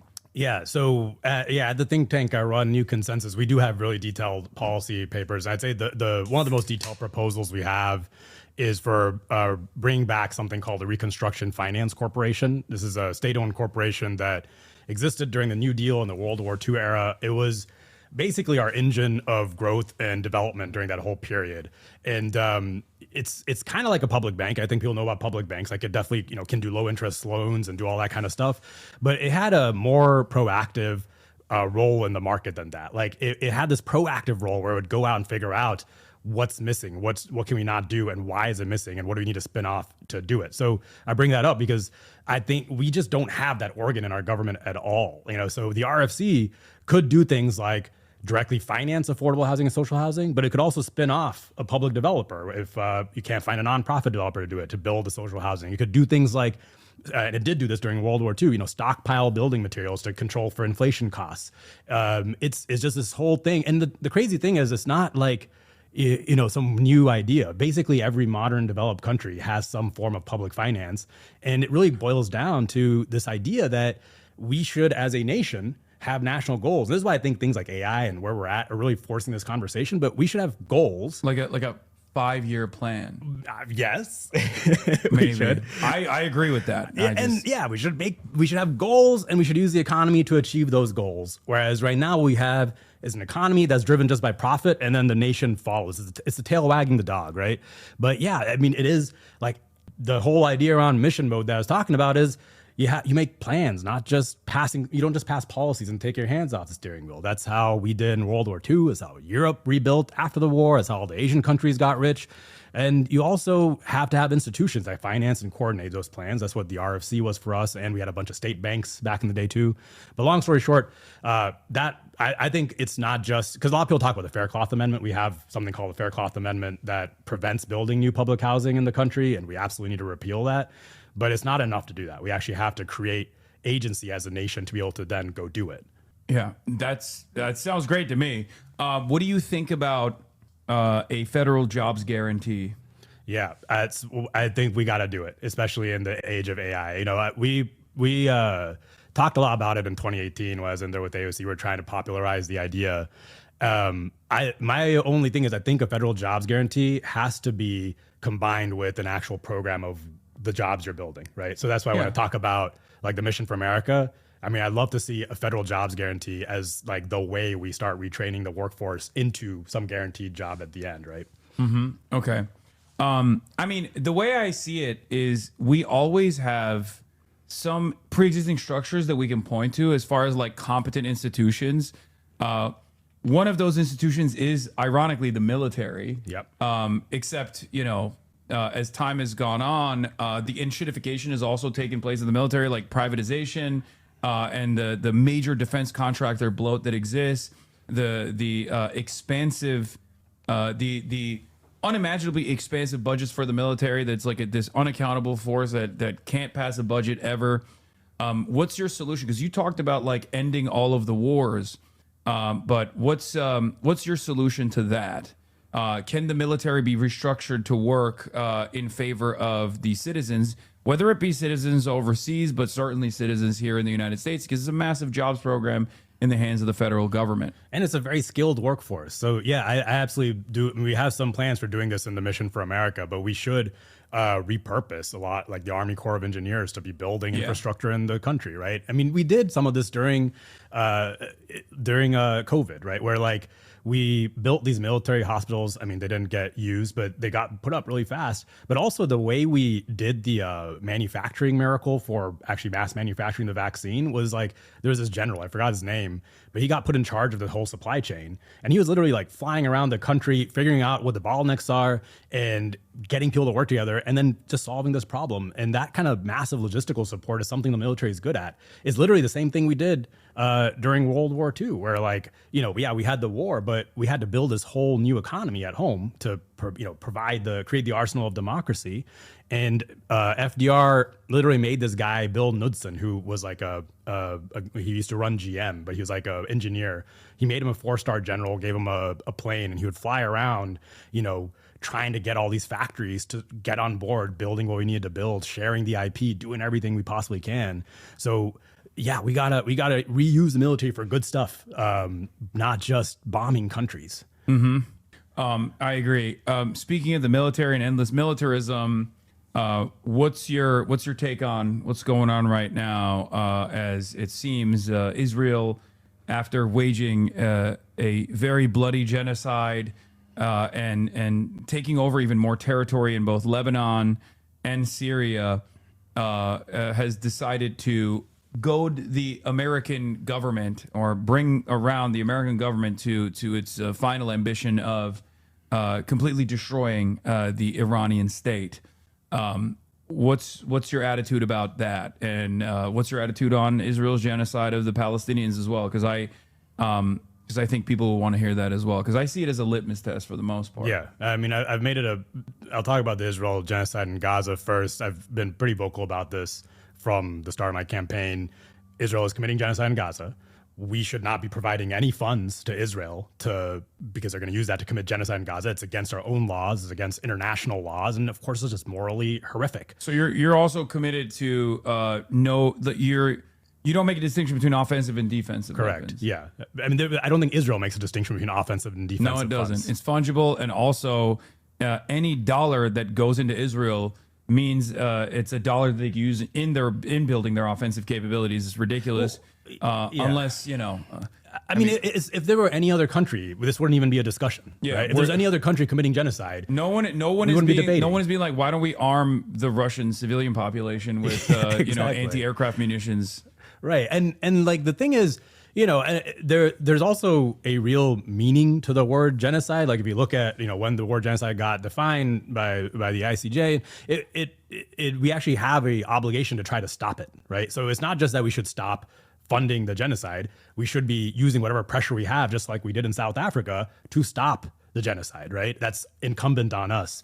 But yeah, what's going on with Iran? This is where you're supposed to say you're not suicidal. You have no fear. You don't own a weapon. You don't own a gun. This is probably the biggest stream I've been on, so I should say that. Yeah, I'm not suicidal. I have a great life. Yeah, same with me. Anyway, let's continue. Yeah, but I mean, with Iran, this is deja vu all over. I mean, I grew up, I wasn't political, but like the first political event I really experienced was the failed war in Iraq. I had no idea why we were going to war in Iraq. And it's ridiculous to me to see the same BS every time where, you know, our politicians think, oh yeah, we're just going to go in there and decapitate this leadership and then democracy will rise, right? It never happens. That never happens. Like that happened in Iraq, happened in Libya, happened in Syria, and the same BS is happening in Iran. You know, like Trump and Hexet, they're out there thinking we're going to be out in a couple of weeks. Of course not. The war is expanding well beyond the borders of where they thought it would be. We are about to engulf the entire country or the entire world into this. I mean, there was a boat that just got torpedoed off the coast of Sri Lanka. Yeah, my wife is from Sri Lanka. Like her family lives there. And now is Sri Lanka going to get dragged into this freaking war? So it's awful. And the other thing I want to say is like, yeah, we're doing it at the behest of Israel. So this is going to be incredibly unpopular. And everybody in Congress, all the elected politicians know this is going to be incredibly unpopular. And so what you saw over the last couple of weeks was Ro Khanna and Tom Massey had the War Powers Resolution, try to stop this war from happening before it started. And you saw the War Hawk Caucus in the Democratic Party, aided and abetted by Chuck Schumer and Hakeem Jeffries, dragged their feet on it just long enough to let Trump start this war. Because what they want to have happen is we get too enmeshed in there. The U.S. gets too enmeshed to where we can't get out, right? And that's what we're seeing right now with it. Like there's anyway. And it's also something that they fantasized about for many, many years themselves personally. And now Trump gets to do it and they don't even have to withstand the negative consequences in terms of like the political backlash that the Trump administration is already receiving. It's interesting because they haven't even really made a convincing argument beyond saying, oh, it was Israel that goaded us into this and urged us to do this, but then turning around and saying, no, actually, I wanted to do it, but actually, no, it was Israel. Meanwhile, they're obviously activating ground units to the best of their ability to try to foment some kind of like ethnic tension in the country. And it's very clearly like a Mossad operation as well. They're not even hiding it. And the crazy thing is, there's like part of this is all the Israel money that controls our Congress, and part of it is like an actual death pact, suicidal maniac philosophy that a lot of Congress people have around this being Armageddon and the second coming of Jesus. Like they actually believe that in Congress, right? Yeah. There's also the obvious like imperialism aspect of it as well, because like previous wars we've waged, like sure. Israel's been there as a consultant. Israel's played an important role in our regional design. Having said that, to act as though this is entirely in the hands of Israel is also silly. Just so people understand, this is something that our politicians are looking forward to because this is something that our military-industrial complex is going to benefit from. Every single radar installation that Iranian Shahed drones have blown up is economic activity happening in the countryside, or at least that's the way they approach the subject. That means like, oh, all the batteries that are depleted in the interest of defending Israel, even after Israel started this illegal war, that's munitions that need to get stockpiled again. That means we're going to get another $10 billion from the federal government. And this is why when you look at, we'd passed $900 billion defense budget at the end of last year, and we'd pass it right before we went in and kidnapped Maduro in Venezuela. Trump had been saber rattling about that for months, so it wasn't a surprise that he did that. And he had 115 Democrats vote for that defense budget. And if you look at who their funders are, it's the defense contractors, right? Yeah. I mean, and this is, I just really want to emphasize like how unpopular this is. It's like 16% of Republicans want a bigger defense budget, and only 3% of Democrats. And all these politicians know that. So like this delaying of the War Powers Resolution is just about, they don't want to be on the record because they saw what happened to everybody who voted for the Iraq War. And like, we can't, to do any of the stuff I'm talking about, to do any of the 5 things I mentioned, to change this, we have to completely wipe out like half of the establishment in DC, because there's no other way around it. We have to break that. There's no way to convince these people. Yeah, absolutely. I think there's a real, I mean, it's more of a holistic problem, but I think there's a real understanding amongst many Americans and many people in the Western world that like the democratic process that was sold to them as this concept of theoretical democracy is not actually working. There has never been a greater point of disagreement amongst the masses and their elected representatives than at this very moment. And I think in order to claw that power back, people are going to have to run and be open and be honest in the same way that you are right now.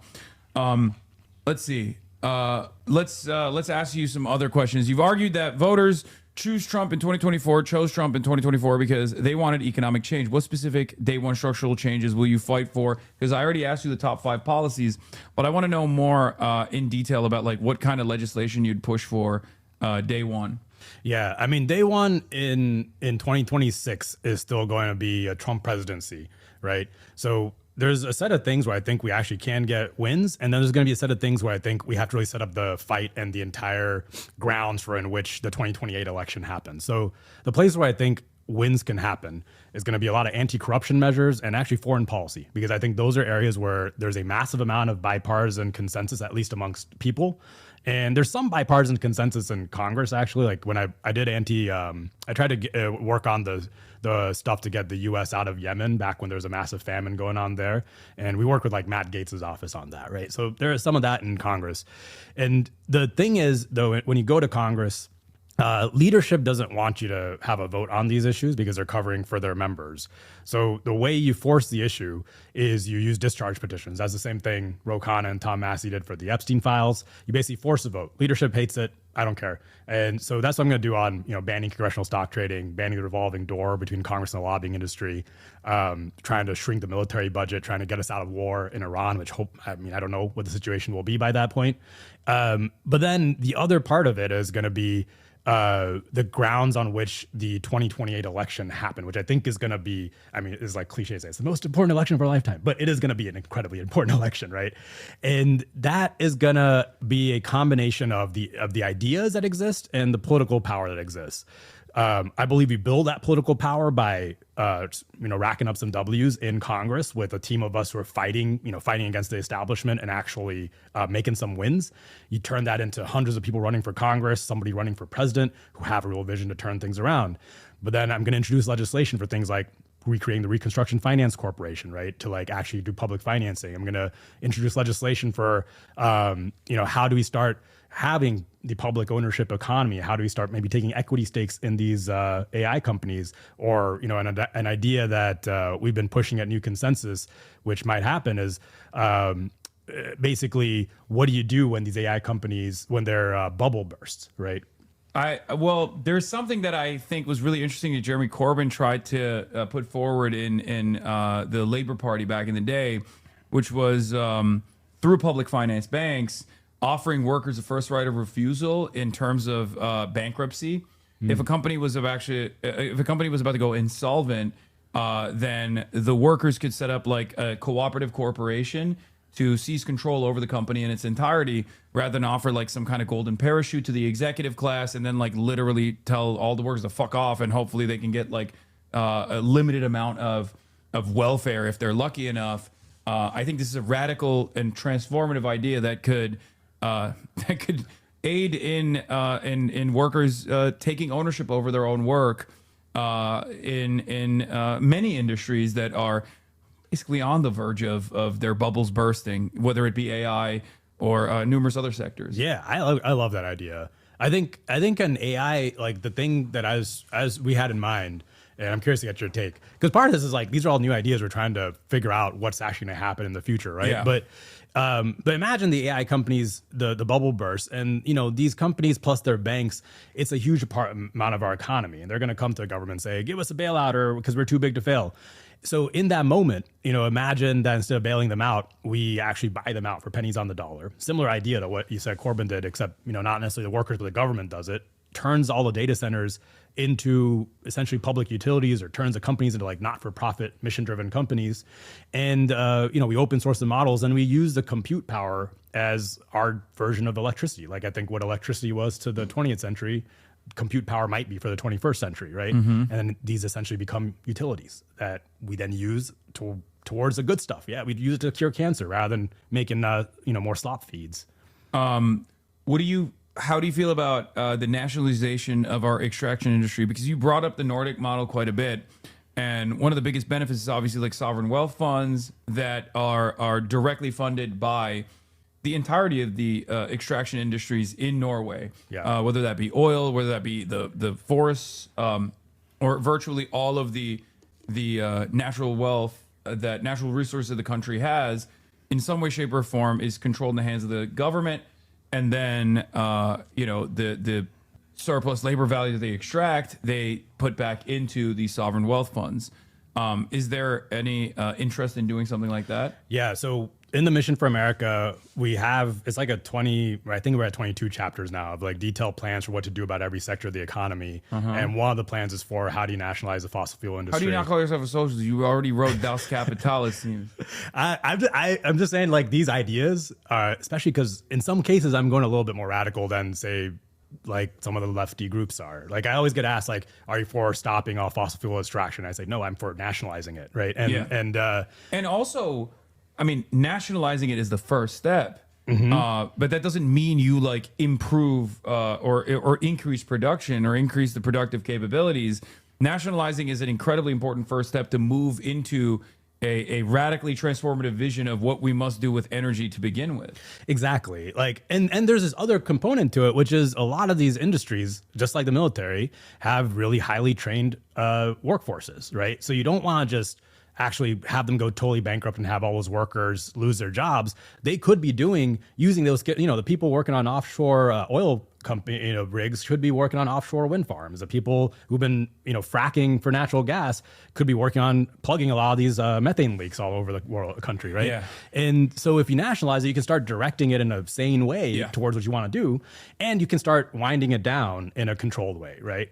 Yeah, people always say retraining doesn't work, and I'm like, okay, well, people in Western Pennsylvania don't have like a genetic predisposition to working and fracking. The only reason why they work there is because that's the only way to get $100,000 jobs after industry left. Yeah. And for years and years, they had no real good benefit, good wage jobs that were readily available. And now they know how to fucking frack. Well, and the reason retraining doesn't work is because we live in this society where we can't imagine actually having. It's not retraining; it's just training. It's just training. You don't have anything at the end of it. Like there's this great book called Janesville about what happened in Janesville, Wisconsin. That's where Paul Ryan's from when they shut down the GM shut down their car factory there, and Obama. This is during Obama's era. They did all these retraining programs to retrain all the car workers for into like electricians and all this other stuff. And at the end of 4 years, it turned out that the people who had done the retraining programs actually were worse off financially than their colleagues who just like went and got a minimum wage job at Walmart. And that was because there's no job at the end of it. You have to retraining works in the context of an actual plan of what you're going to do. Yes, training to actually fulfill an important part of whatever like labor necessity exists is how you're supposed to do it, is how many other countries would do it. America, we don't do that. That's why for the longest time there was learn to code, right? And it became the rallying cry at first as like this affirmative vision, and then it turned into a very negative thing to be associated with. And we're also literally reeling from the impact of learn the code. At the time, I thought it was awfully suspicious that there was a lot of programs such as this one. And I thought like, oh, these are some good jobs that are readily available. But I think they're trying to, and by they, I mean you too, kind of. I mean, Loki, you probably took advantage of this situation as well as someone who worked in these in the tech sphere. But I felt as though they were trying to lower, like by diluting the labor pool, they were trying to lower the wages overall to make it like a much more competitive field. I guess. I mean, I was one of the workers, so I think it would have been bad for me. But I honestly found the whole thing really cringe, and I think this is part of what comes from when you don't grow up in necessarily a white collar family. It's just like, think about the flip side right now, because like AI is coming after a bunch of white collar jobs first. So imagine if I just went to San Francisco and said, we're going to do retraining programs to turn y'all into solar panel installers, right? Yeah.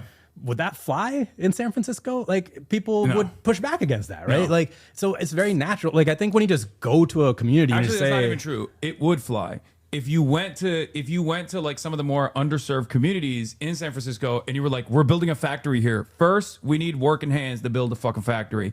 Then we need working hands to be trained specifically to, retool solar panels. Right. And it would work if you offer them, 100,000 plus jobs, $100,000 a year plus jobs. They're gonna go there rather than working at Walmart. It's not like they're working at CVS because they fucking love the corporate brand and identity. They're working there because that's the only readily available job. I'm saying, like, not just to low income communities, like go into like the coders working fancy jobs, right? And I agree, they would take it, but you have to have like dignity attached to it. Like people aren't just gonna, I don't know. It's like to me, it was such a pretentious kind of elitist push to be like, we're gonna go to West Virginia and do code boot camps, and that's gonna fix their economy. Yeah, I've always the reason why I brought up the Western Pennsylvania thing is because at the time when I was doing this advocacy, renewable energies was a growing sector. Like, was a massively growing sector at a time when government subsidies by 80% was still going to the oil and gas industry, right? These oil and gas giants. We've completely dropped that anyway. We just decided China dominates that space. China literally now controls the future of energy, and we're just leaning heavily into this finite resource that is eventually gonna we're eventually gonna run out of, and also is destroying the planet simultaneously. But if they were to have at the time like built solar panel factories or invested into R&D for like battery manufacturing and then educated people or trained people into working in said factories, we would have a much more robust manufacturing base in this country, rather than whatever the fuck Donald Trump is doing with these tariffs. And then, Howard Nuttlick goes on television and he's like, oh, these factories actually are not going to bring real jobs. It's going to be AI and automated. So there will be economic activity in your region. You just won't see any of the benefits of it. It's ridiculous. So the thing that really pisses me off about this, like, we just like throw up our hands like, oh, China's won. It's like China 10 years ago, but I guess it was 15 years ago now, they decide we're going to build EVs, right? They made this plan. And at the time, all of the Western media was making fun of them because they're like, they'll never catch up. Our technology's too great. Of course, they're not smart enough, whatever. Oh, yeah. And then literally like last year, they started building EVs that are better than ours. And we're like, wow, we're cooked. What is that? Like, have you seen Jim Farley? No. Ford CEO Jim Farley went to China.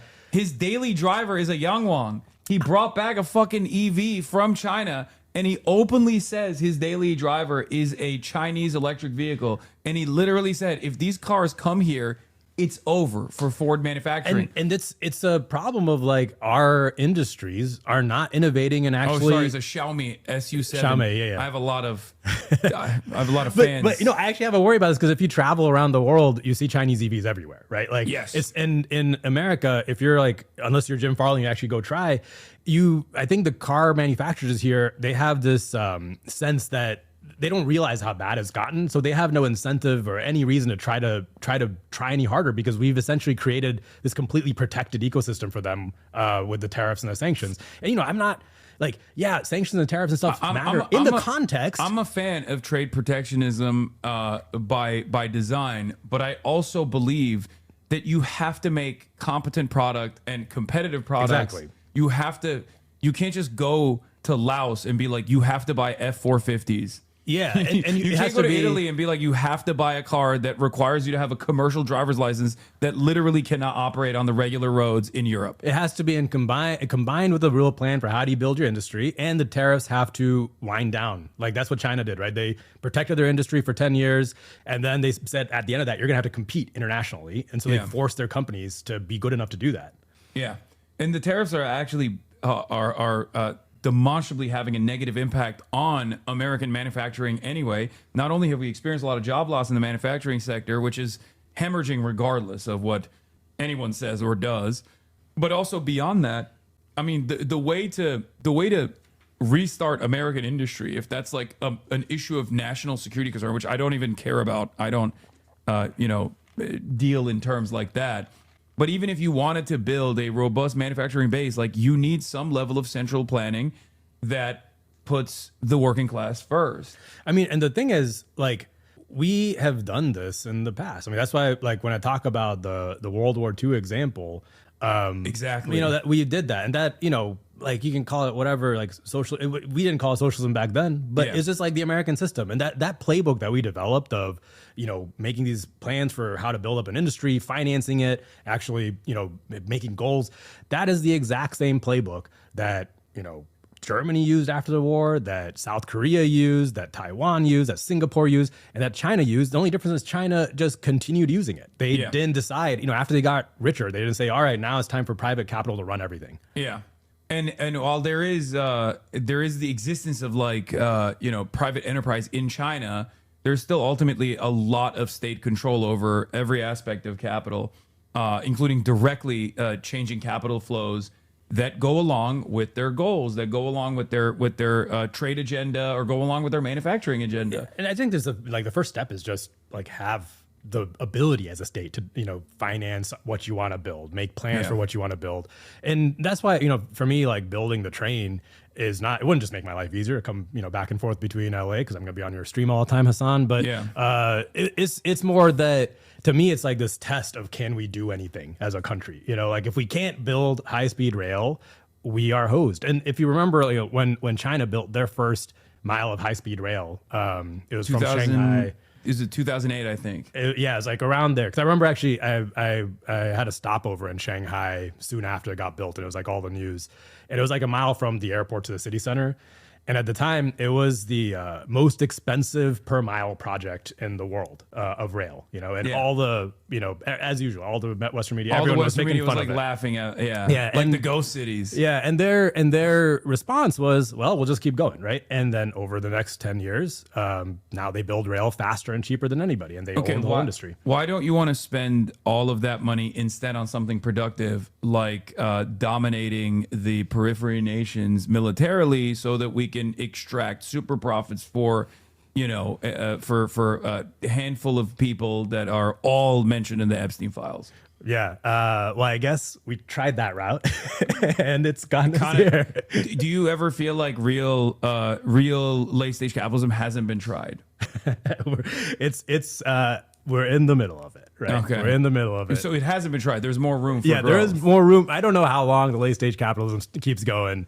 And why do you hate wealthy people? I don't hate wealthy people. I think it would make me either. I honestly doesn't, you know, sometimes you ask me like, why do you become a class trader? It just makes no sense to me why you wouldn't. Like, if you look at the future of this country, like, why wouldn't you use whatever power and privilege you have to try to fix the system instead of just trying to, because it's not going to end up well for anybody if we end up in this dystopia. The way that a lot of people approach the subject with someone like myself, because like they have horse blinders on and they think I have the same level of wealth that you do, or Tom Steyer does, or Jeff Bezos does. Which I totally understand, because after you get above a certain amount of wealth, it's all the same. It does. It But is. like, I think there's a big difference between my level of wealth and both of you guys. I mean, there's a big difference between you and Tom Steyer. I mean, as that's well. the thing that's really absurd about this, right? Is like, I'm technically like closer to someone who's like working for money than Tom Yes. Steyer, even though it makes no sense. No, I exactly. That's how much I wealth know. they have. It's That is crazy. just like absurd. But people How much think wealth? you're like trying to run away. They're like, oh, you're. People have grown to be cynical about this sort of stuff because they just like have only seen unlimited greed, endless greed from people who are wealthy. Yeah. And what they fail to comprehend, or at least like what the way I approach it is like, I've been outside of America. Like, I know that a better vision, or at least like countries that have at times moved in a better direction than the United States of America exist out there. So when you see that, you're like, yeah, I would love to live in a country where there's like higher trust and live in a country where there's like robust public transit, live in a country that's more cohesive and even has like somewhat of a national identity as a consequence of like being around, diversity of thought, diversity of background, but also diversity of income too, because that's how you advance society. That's how you have an advanced society. And Americans, I think by and large, don't comprehend that, where they're like, oh, if you're rich, like you're supposed to hoard all your wealth. It's like, no, I'm perfectly willing to pay even more than I do currently, which is definitely like a much higher percentage of my income, because I just run off of pure income. I'm a 1099 employee of Amazon technically. So, but even then, like I don't need the money. I want to live in a nicer country. I want to live in a country where the streets are clean. I want to live in a country where like everyone is better protected. They don't have to like constantly worry about where their next dollar is coming from, whether they're going to make ends meet at the end of the month. Like that is an infinitely better country to live in, even as a wealthier person. Yeah, like why? I mean, because there's also the flip side of that. Like there are countries around the world that have way worse inequality than us, where there is, you know, a small group of elite leaders who hoard all the wealth and everybody else is just like on subsistence living. And I don't want to live in that society, right? Yeah. Like it's your life is worse. And I don't know, on a personal level, I just don't get the feeling like, you know, I mean, I told my dad's story, but you know, like my dad, he like just getting a visa to come to this country for him was a lottery ticket. And so he spent his entire life, like in my childhood, saving every extra dollar, sending it back to our family who was in poverty in India, trying to help our immigrant community in Texas. So like, if I get even luckier than my dad, why wouldn't I do everything I possibly can to fix this? That's something that you brought up that I also bring up all the time, which is like luck. I won the lottery. I win the lottery every single day. Like it shouldn't have to be that. Like that shouldn't be the only way that you actually succeed. And a lot of people, I think, a lot of people have deluded themselves into believing that the concept of meritocracy is real, and that is basically the thing that holds this entire system together, where they have to believe in some ways that Elon Musk worked harder and smarter by, 300 billion, 400 billion times than the average, than the average person to achieve the profound level of wealth, the unimaginable levels of wealth and power that he's been able to garner. I mean, having met a lot of people who've made a lot of money in Silicon Valley, I know for a fact that that's not true, right? It's luck. But It's also, literally luck. It's such a big part of it. It shouldn't matter. I don't know, the whole concept of meritocracy itself. Like, yes, we should make sure people who are capable are able to do the jobs that are suited to them. But this idea that only a small portion of society deserves a good life is fundamentally against my views, right? Yeah. Like, why that doesn't make any sense to me. Like, why wouldn't we try to make sure everybody has a good life? No, I 100% agree with you on that as well. Okay, I mean, you've been knocking it out of the park for every question. What are your opinions on China? We got to find something that you're going to have a bad take on. Let's hear it. You already said you've been to China, so I suspect you're probably not going to have a negative opinion on China. I wouldn't say I've been to China because I literally just had like a layover in Shanghai where I was stuck in a hotel and ended up watching a random documentary about New York subways. I have a really strange memory of that. Would you commit to nuclear first strike mainland China if China militarily overtakes the Philippines, South Korea, and Taiwan? That's a joke. That's not a serious question. I mean, my position on China is we have to get to a point of cooperation and stop the freaking Cold War. You know, like everything from 2 points. Like one, we can't have World War III. We cannot have World War III. If World War III happens, everything else doesn't matter, you know? And the more that we, our politicians, just keep like poking the bear, the worse it gets. And so, yeah. And then on top of that, there's like these actual problems internationally that we have to work on. Climate change, the threat of existential or runaway AI. These are things we have to actually cooperate on. But like the thing that kind of bugs me about how our politicians think of any other country, right? Like whether that's China or Iran or any of these countries where our politicians want to go to war and saber rattle, is they think of the populations in these countries as monolithic blocks, like they're not made up of thinking individuals. And the question I always pose to people is like, what do you think we would do if like China came in and started doing using the same rhetoric that our politicians do with China, right? What do you think we would do if I use the alien force comparison because like even the gap, like the imperialism gap between us and China is so vast that like in order for a country to have been able to like dominate us as we have the entire planet, it would literally truly have to be a far technologically advanced alien force that came outside of this planet. But I think even in the context of like our current society and the current global arrangement, just to take like one example, because sometimes I think the pushback that I'll get is from people saying like, well, we stand for human rights and we want to call out human rights violations. And I get that. I don't laugh at that. Like, I do think we stand for human rights, but I just say like, think about. I think we stand for human rights. Yes, like America has had its own human rights violations. We stand for human wrongs. So like, what moral standing globally are we standing on? But the second thing is, like say I support Black Lives Matter, right? Yeah. And then say like, Xi Jinping is coming in and dumping a bunch of money to support Black Lives Matter and saying how great Black Lives Matter is. Does that help Black Lives Matter? Of course not, right? Like that doesn't actually help the movements inside the countries. I wish he would give me money to help Black Lives Matter.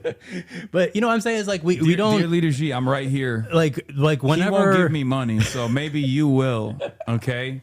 I asked him first. I didn't say no. I just said you got to run for office, and I will. But all I'm saying is like when like America or when our politicians go and do the saber rattling, they don't realize that there are factions in other countries that then gain power, that then pressure the leadership into more hawkish positions and makes the whole thing a tinder block. Or not tinder block, but tinderbox. Tinderbox. There we go. And we're literally like dropping bombs on this tinderbox. Yeah. No, I mean I think. This was an argument that was presented back in the day. I've talked about it before as well. But during the time of the civil rights struggle, the USSR was actually, consistently cutting propaganda, talking about how, American minorities were getting fucked over. It was true. It was true. Obviously they had a lot more initiatives in terms of like defending anti-imperialist, anti-colonial action regardless. So it was in line with their foreign policy goals as well. But like, even as a matter of, I guess, quote unquote, national security, these are issues that America has to solve if they don't want, existential threats to the nation being born from within. And unfortunately, the only direction that we've headed towards, in the absence of any sort of material improvement being the forefront of any campaigning on either party, has been to consistently advance this like white nativist agenda, anti-immigrant agenda, and try to divide the working class along these sectarian and ideological boundaries. And that's the only thing that works when you have a shrinking pie. It's not the only thing that works, but it's the mindset that is easiest to pitch. And that's why I say like, if we can't use democracy, if you can't prove that democracy is going to work to improve the material lives of people, then fascism will win, because that's an easier ideology. And I think it's no coincidence that, in the periods in America's history where we have had more inclusivity, it wasn't a utopia, but during the 60s and 70s, there were these movements like the civil rights movement, the women's rights movements, the gay rights movements. We were way more welcoming to immigrants. That's how my parents got here. That was in the context of us having had decades of wages going up. We had just put a man on the moon. We had built the interstate highway system. We were so optimistic. So you have to do both of those things at the same time. You have to be able to pitch how we need immigrants in this country to help us build this, and actually pitch a different vision of the future. That's not what I think Democrats do most of the time. Democrats adopt the right-wing frame and then try to like triangulate on like, oh, if I just took the Republican position on this thing and then a different position on this, and maybe I'll win. No, you need a different vision that's a complete change of the status quo. And you have to be unafraid to be bold and unafraid to lead on that. I think if there's one example that I always go back to, in spite of like the horrifying realities on the ground in Gaza, the gains made in terms of broad awareness initiatives that was able to destroy multiple billions of dollars being spent for a very sophisticated propaganda campaign that made Americans over such a short period of time change their attitude entirely on the issue of Israel. If that can happen, then anything can happen. You know what I mean? Yeah. As long as you're bold, as long as you lean on the side of truth and justice, and you consistently engage in this advocacy, eventually people will actually pay attention. Eventually people will be convinced. And I just want to say, that's happening. It keeps happening on every issue. Like, we're in a politically chaotic moment right now, right? And that's the same reason, that's how Donald Trump suddenly comes to power. He changes the entire Republican Party. But we can do that too. We can do that for a better cause. And it won't happen if you're always waiting for the polls to tell you which way to go, because that just takes too long. Yeah. You have to be able to jump on these moments Okay, and would you, lead. last question. Sorry, go ahead. would you fund an oil tanker that I will command to break through the unjustifiable American blockade and finally deliver energy, much needed energy, to the island of Cuba? We got to stop the embargo of the island of Cuba. I have to look into the logistics of getting an oil tanker. Okay, I don't think I have oil tanker money. You know, I don't think we can get OFAC clearance, but like maybe for like a cool 20 mil, we can make it happen. Okay, I don't know. I mean, this is beyond my I pay didn't hear a no, grade. chat. I'm just saying because I'm going to Cuba in the end of this month. Yeah. With Progressive International. I don't know if you're familiar with them at all. Yeah, with Giannis Varoufakis. Giannis and David Adler. He's great. Yeah. We have a bunch of medical supplies that we're going to be bringing with us, but it's more so just like a broad awareness initiative because once again, the real the issue the major setback for the governance of Cuba and the sovereignty of Cuba as it stands currently is to cut through the noise of like the anti-Cuban government lobby that is like very powerful in this country. Yeah. Nowhere near as powerful as the Israeli lobby is, but certainly powerful enough to make people either oblivious to what's going on or oblivious to the harm that we've done to this island. And at first it's awareness initiatives, and then it's like material support. Hopefully, it's horrible what we've done to that country for decades, and I think I generally hate all broad-based sanctions and embargoes because it is collective punishment for a whole group of people for whatever failures leaders might have. It doesn't help, and it like entrenches that leadership in the country. In fact, right? Because when you do what we've done to Cuba. There's of course black markets that the leadership controls when you do sanctions like that. But anyway, I'm glad you're doing that. Yeah. To All bring right. awareness. One last question. Yeah. And thank you so much for taking the time out and coming on the broadcast. And this will be a little bit of a tough one. It's not a secret that there are a lot of Democratic Socialists in my chat. DSA affiliates, people in DSA, both in San Francisco and all around the country. And because of the thing that we talked about earlier, where your support against the DSA endorsed candidate, like how there's a little bit of distrust. Yeah. Now there's probably still a lot of people who you've won over so far with your advocacy. You certainly won me over, I'll be honest. But what do you say to the rest that might still have a little bit of scrutiny, given your tech background, given the wealth that you have? How do you convince those people that you're a real one? Yeah, well, first I'd say, there are a lot of folks from DSA volunteering on the campaign. We've got folks from a bunch of groups, but engage with me. I'm trying to run a campaign that's like as transparent and open as I possibly can. I mean, you probably got I just say what I believe and I'll answer every question. And to that end, I do town halls every week. I'm doing one in every neighborhood in San Francisco. I do a voter call on Zoom. So if you go to my website, I don't ask for money. I ask for you to sign up for a voter call, and I do them every day. But also I've met with folks at DSA, and there's a bunch of stuff I'm going to work together with them on. I mean, I think there's going to be a public bank ballot prop in San Francisco this cycle. I'm going to work with them on that. I'd say please engage, and I'm happy to engage with anybody, DSA or not, in San Francisco and anywhere. What are some groups that you're trying to secure the endorsement of, like unions and whatnot? Yeah, I mean, and what have you gotten so far? So far, it's been a lot of groups are kind of in the middle of their endorsement process. So so far nationally, I'd say Jamal Bowman's probably my biggest endorsement. I love Jamal. There's also No Dem Left Behind, Blue America PAC, a few groups like that. Locally, there's basically three of us in this race. So it's me, State Senator Scott Wiener, who you're probably familiar with, and Supervisor Connie Chan. And a lot of the unions have more of a relationship with some of the establishment folks. And so, I'm talking to them. They like me. I think it's a top two system. So in a lot of the cases, I might not get their endorsement now, but I will when I'm in the top two.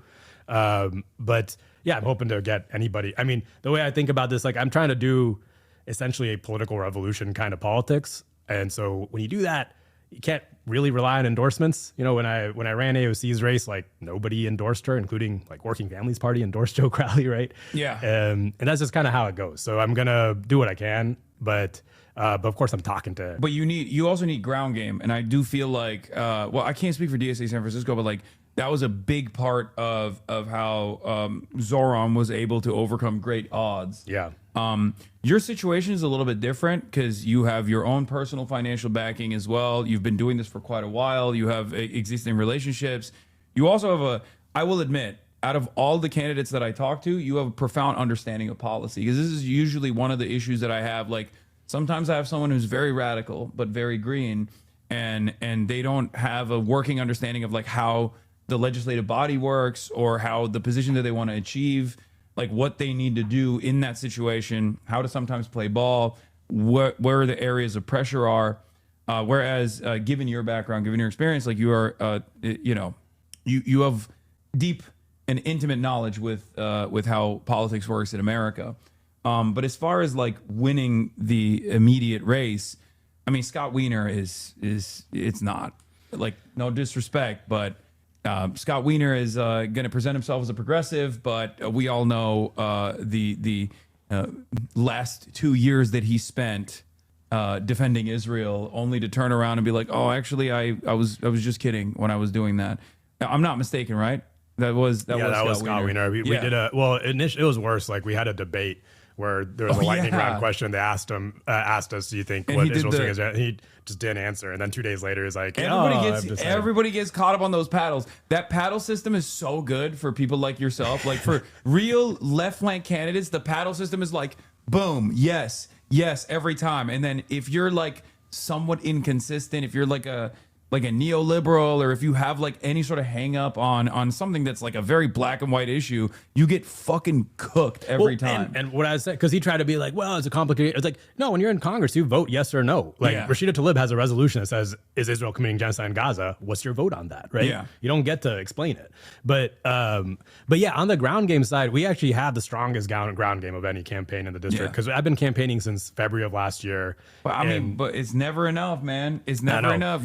Of course it's never enough. Especially considering your somewhat radical, even though very sane policy positions and your consistent advocacy against Israel's genocide, there's going to be a lot of moneyed interest. There's going to be a bunch of money that comes in after me. But I just want to say, like, this is what I see every single time, right? Like, if you actually are pitching real change of some sort, you attract a whole new base for your campaign. I mean, at every single event, I ask people, for how many people is this your first time doing something in politics? And it's like half the people every single time. But we've had over 3,000 people sign up to volunteer. We've knocked over a quarter of the doors in the district already.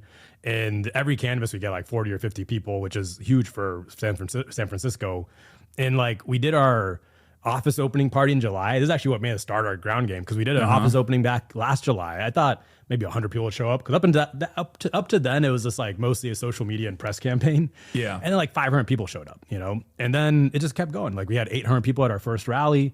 So we've got momentum, but it's not momentum from the existing like established organizations necessarily. It's a bunch of new people showing up. Same with Zoran. I mean, I went out to canvass for Zoran actually. At the same time, I went out to go meet Chiase and try to get him to primary Jeffries. But at Zoran's canvass, I asked everyone there, like, how'd you end up here? Like, are you part of DSA? And there's some DSA people there, but most of the people were just new, No. The reason why I brought that up is because like it's very good to kickstart that process, because like I don't know at what point you were doing the canvassing, but like in the beginning when I went and linked up with him, like it was all DSA. Yeah, it was all DSA, and it was all because like even the fact that I went and talked to him or Chapo and all these other leftist podcasts were invested in Zoran early on, is because he had a lot of good people around him that were vouching for him. Because like I'll be honest, like I've watched his fucking Gravel video about social housing in Red Vienna many years ago, but I didn't remember him from that at all, right? Like, but that was what it was. It was like a lot of very good people that I trust, that I believe in, that were vouching. Yeah, and and honestly, some of them have vouched for you as well, because it was the same. A lot of them worked on the AOC race in 2018. So Yeah. I don't know. It's really. I mean, DSA New York has built a real machine. Yeah. Which is awesome. It's fucking dope. I went and I saw the slate in New York, and I was like promoting the slate that they have. It's It's excellent. We got to build that operation virtually in every state, especially red states. I think there's a real opportunity, given the weakness of the Democratic Party machine in red states, that you could actually take advantage of their lack of interest. I mean, even with someone like Tallarico, who just kind of came out of nowhere, really. I mean, he was not like a known brand at all, and he was able to carve out a space for himself with a fairly uniting message. I think he still needs work on the on you know some aspects of his policy. I think he's like a little bit more restrained for some reason when it comes to leaning into socialized medicine, and I think he has room to grow on the issue of Israel.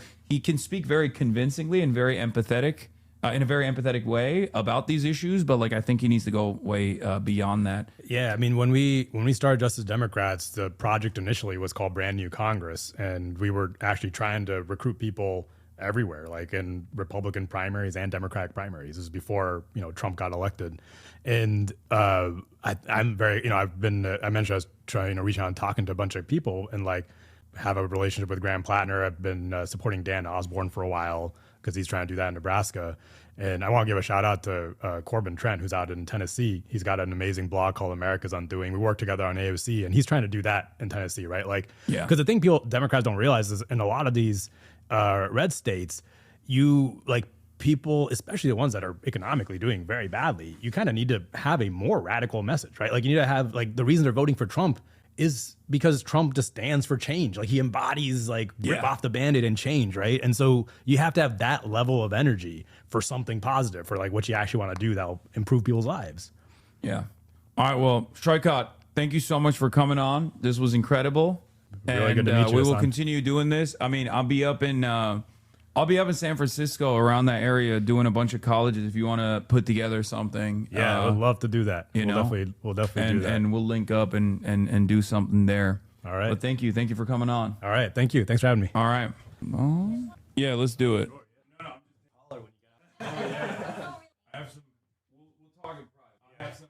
Thank you for coming on. Frame mogged. Okay, that was great, right, guys? You guys like that? You guys enjoyed that? It's pretty good. W interview. I know I say I'm not I know I often say I'm not the biggest fan of doing candidate interviews, but it's got to happen. It's got to happen. Very impressive. Very, very, very impressive. Why the fuck did you have Tom Steyer on? Because I love billionaires and I love capitalism. Like, what is this question, dude? Actually, what the fuck is that question? Why did you have Tom Steyer on? Shut up, bitch. Okay, shut the fuck up. I'll have whoever the fuck I want to have on my goddamn broadcast, okay? Does he have a tattoo making sure? Compared to this guy, though, lol? Yeah, no shit. Again, Shrikot is legit.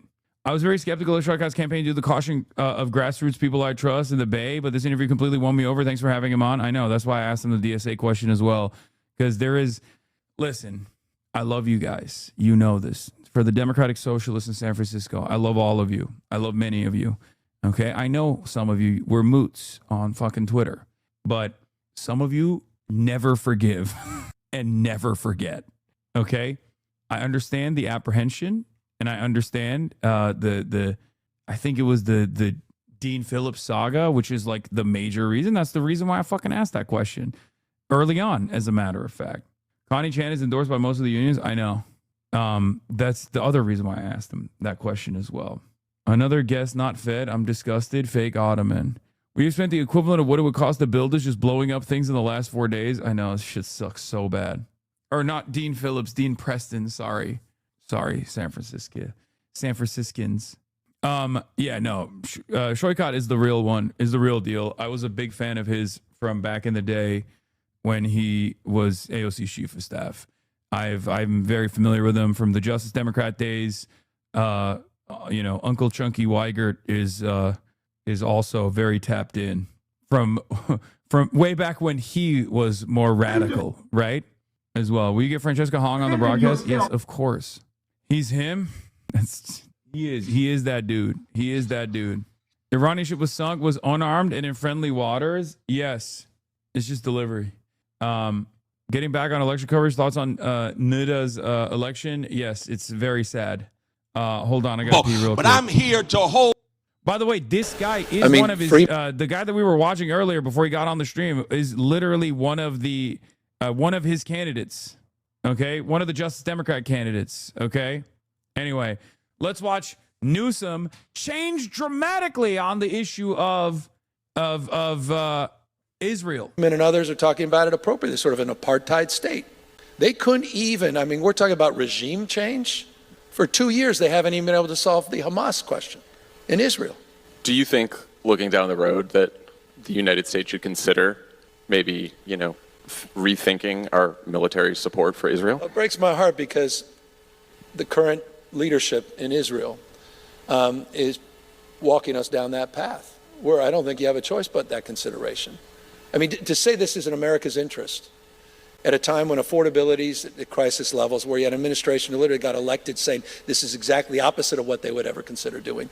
The fact that we are in this now regional war, all these proxies, the fact that we, and all the grift and the corruption, that's also marks a huge part of this. And that's a real conversation we need to have, this board of peace, and the peace that the Witkoff family is getting, and the peace that Kushner is getting, and the peace that Trump Jr. is getting. What is the human toll of the US-Israeli strikes on Iran? In this world of disinformation and AI, we have very little verified footage to go on. This appears... I'm going to get back on that new scum take because I have a lot of thoughts.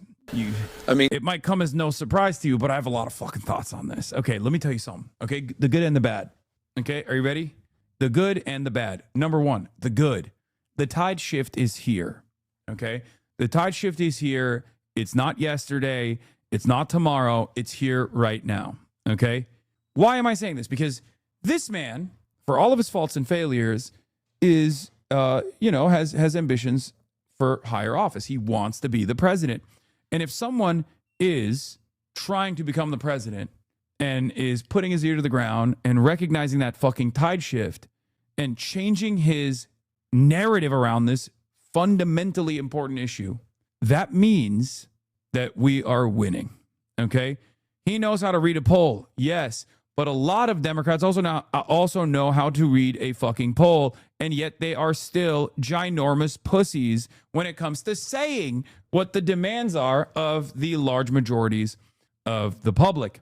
I don't trust Gavin Newsom as far as like doing anything, and I mean anything that will even hurt Israel's interests, Israel's ambitions, and yet this clearly unprincipled Newsom is calling Israel an apartheid state that pushes it into war. All that shows is that you guys are dead, says Sammy Gold, responding to Roz Sauber. Newsom is gone full Mamdani. He says the United States is being pushed by Israel into a position where it may have to reconsider its military support.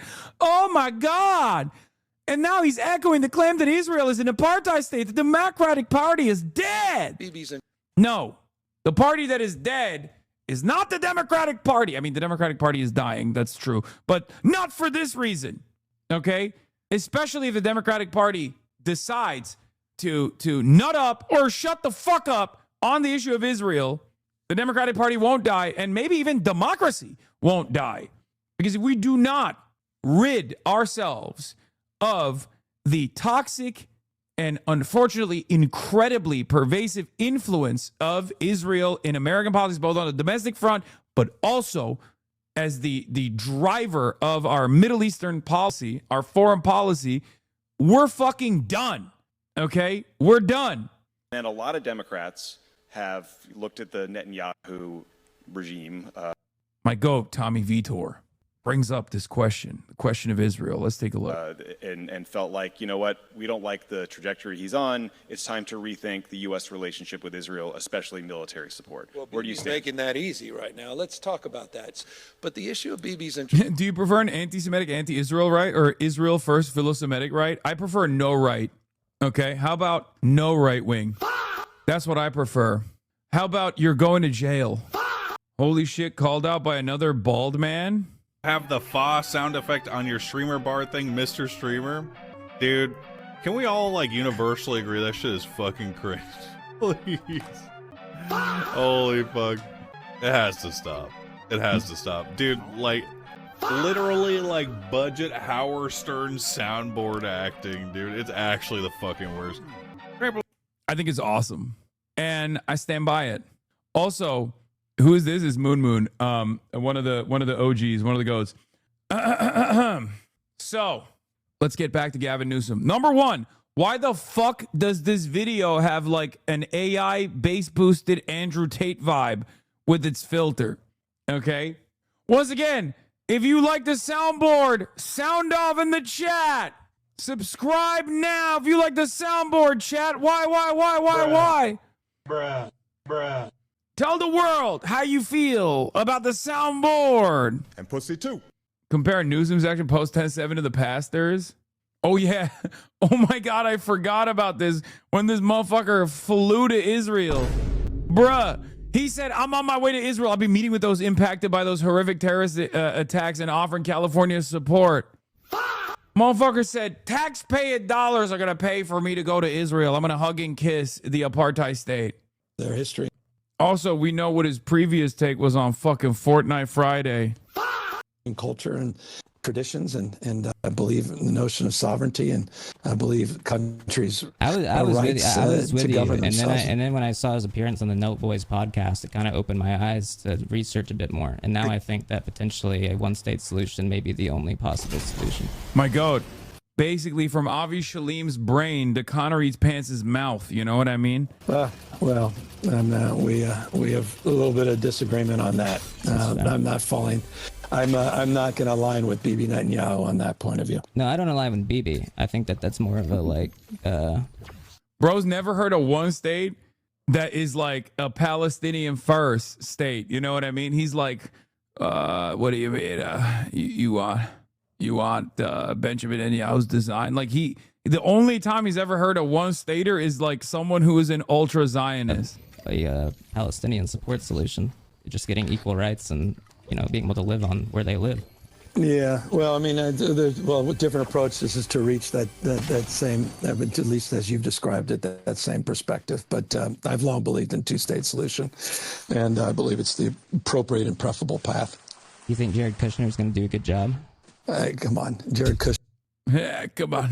He inhaled those Palisades fumes for you, and you mock his voice now? Yes. Newsom is a socialist now. If anti-Semitic nationalists on the right are aligning with anti-Semitic socialists on the left like Newsom, what does that make them? Bro, Gavin, I know you and I, Big Gav, listen, Big Gavy Gav, I'm talking to you and you only. Everybody else tune out. Everybody else tune out of the broadcast. This is just between me and Big Gav. Gruesome Governor Gavin Newsom. It's just you and me right now, baby. Listen to my voice. You want to make this pivot to the left? You know where to come. Okay, you know where to come. I'm going to come. Come to me, Gavin. Come to me. Let's have a conversation. I am sincerely interested in seeing what you're about. You've been my governor for as long as I can remember. I've paid a lot of taxes in this fucking state, okay? I make a good amount of money here. I'm asking you not just as a tax-paying citizen, but as someone who wants to really understand where you're coming from. Now that you are pivoting as a radical visionary, singing the praises of Yahya Sinwar, I need to hear from you, okay? I need to hear from you, Gav. The view count is going up. I told you guys to leave. You're still in here. You're coming in. You're tuning in. Now that you saw me talking personally, this is between me and Gavin, okay? Gavin, come to the broadcast. You just did the Adam Friedland show. Many people call that the Millennial Bill Maher. Come on, the Millennial Jon Stewart. Let's have a discussion. You're hanging out with the Pod Johns? I hang out with the Pod Johns. You hang out with Adam Friedland? I hang out with Adam Friedland. You hang out with the Lemonade Stand podcast? I will be hanging out with the Lemonade Stand podcast. I'm just saying, Gav, get on the team, baby. Adam is Hassan's friend, Gavin. You'll be safe. That's right. Interesting, because you hang out with Connor Eats Pants. I hang out with Connor Eats Pants. he's got his own domestic issues. He's trying to stay out of jail. He's got an election coming up. He's potentially on the ropes. He's got folks, the hard line, that want to annex the West Bank. I mean, Freeman and others are talking about it appropriately, sort of an apartheid state. They couldn't even, we're talking about regime change. For 2 years, they haven't even been able to solve the Hamas question in Israel. So this is, I mean, I want to be careful here, but, in so many ways, that influence in the context of the conversation of where Trump ultimately landed on this is pretty damn self-evident. And so Rubio may have been saying something else in the context of what he ultimately said in terms of being sort of pulled into some of these things. But I will say this, didn't surprise me in this context. I don't know if it was Napoleon or whoever said about a sword, the only thing you can't use a sword for is... We used to be so close. I'm yearning. I have a real yearning in my heart for big Governor Gab. Sitting on it.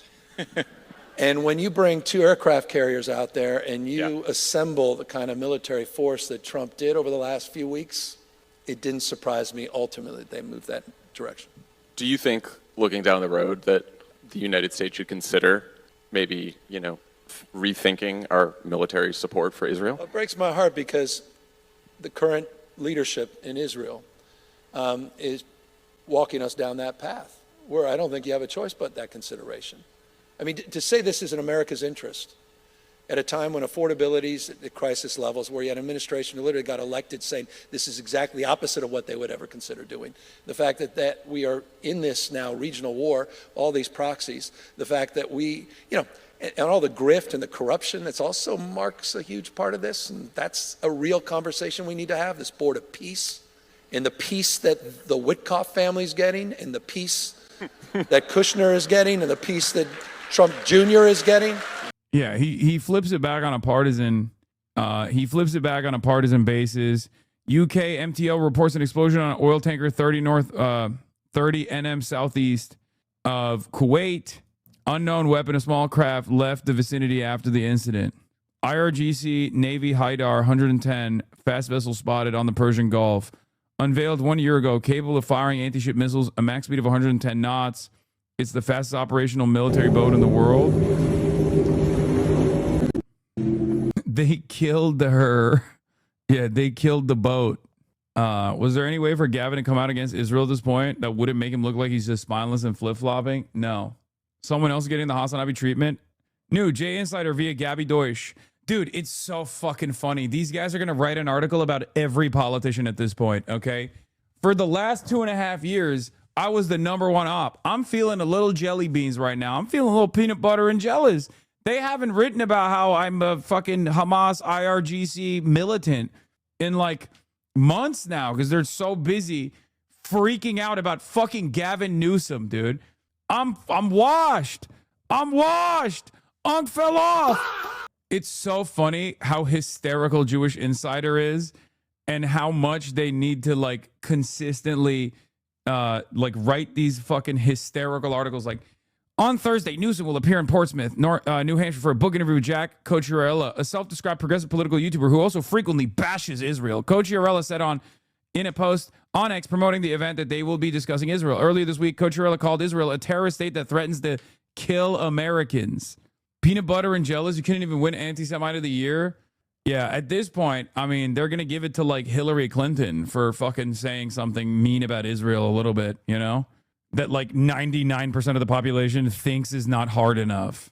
What is this? I got paid law. It's not 7K a post, but I definitely get paid for every Israel mention. Even the troll posts are paid. Yeah, we know that already. Azealia is fucking washed.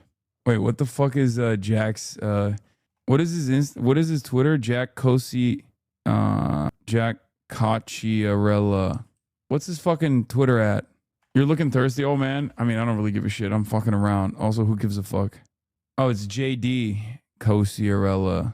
Jack Coachella. No, he's great. That guy is good. He's really good. I like him a lot. This is the saddest video you'll ever watch today. Russian pranksters trick Reza Pahlavi into believing they're representatives of the German Chancellor Merz. Despite obvious flags, the unmistakable Russian accent, the representative's Hitler mustache, who also introduced himself as Adolf, the man who wants Trump to install him as Shah in Iran. Cluelessly, he falls for it. But it gets worse. The German representative announced that Germany will start bombing Iran together with Israel and the U.S. This was days before the war started. And an elated Pahlavi welcomes it and says it is important that the U.S. and Israel not isolated in conducting this crusade. Yes, Pahlavi approvingly calls the U.S.-Israeli war in Iran a crusade. Incidentally, Pahlavi's handler is Justin Forsyth, a former British government official who later resigned from his post at UNICEF after admitting to inappropriate behavior with his female staff. You know, And I had a discussion with Chancellor Merz today, and we Oh my God. This is like this is the thickest Russian accent of all time. He literally is like, yes, I am yeah. I am famous German Adolf.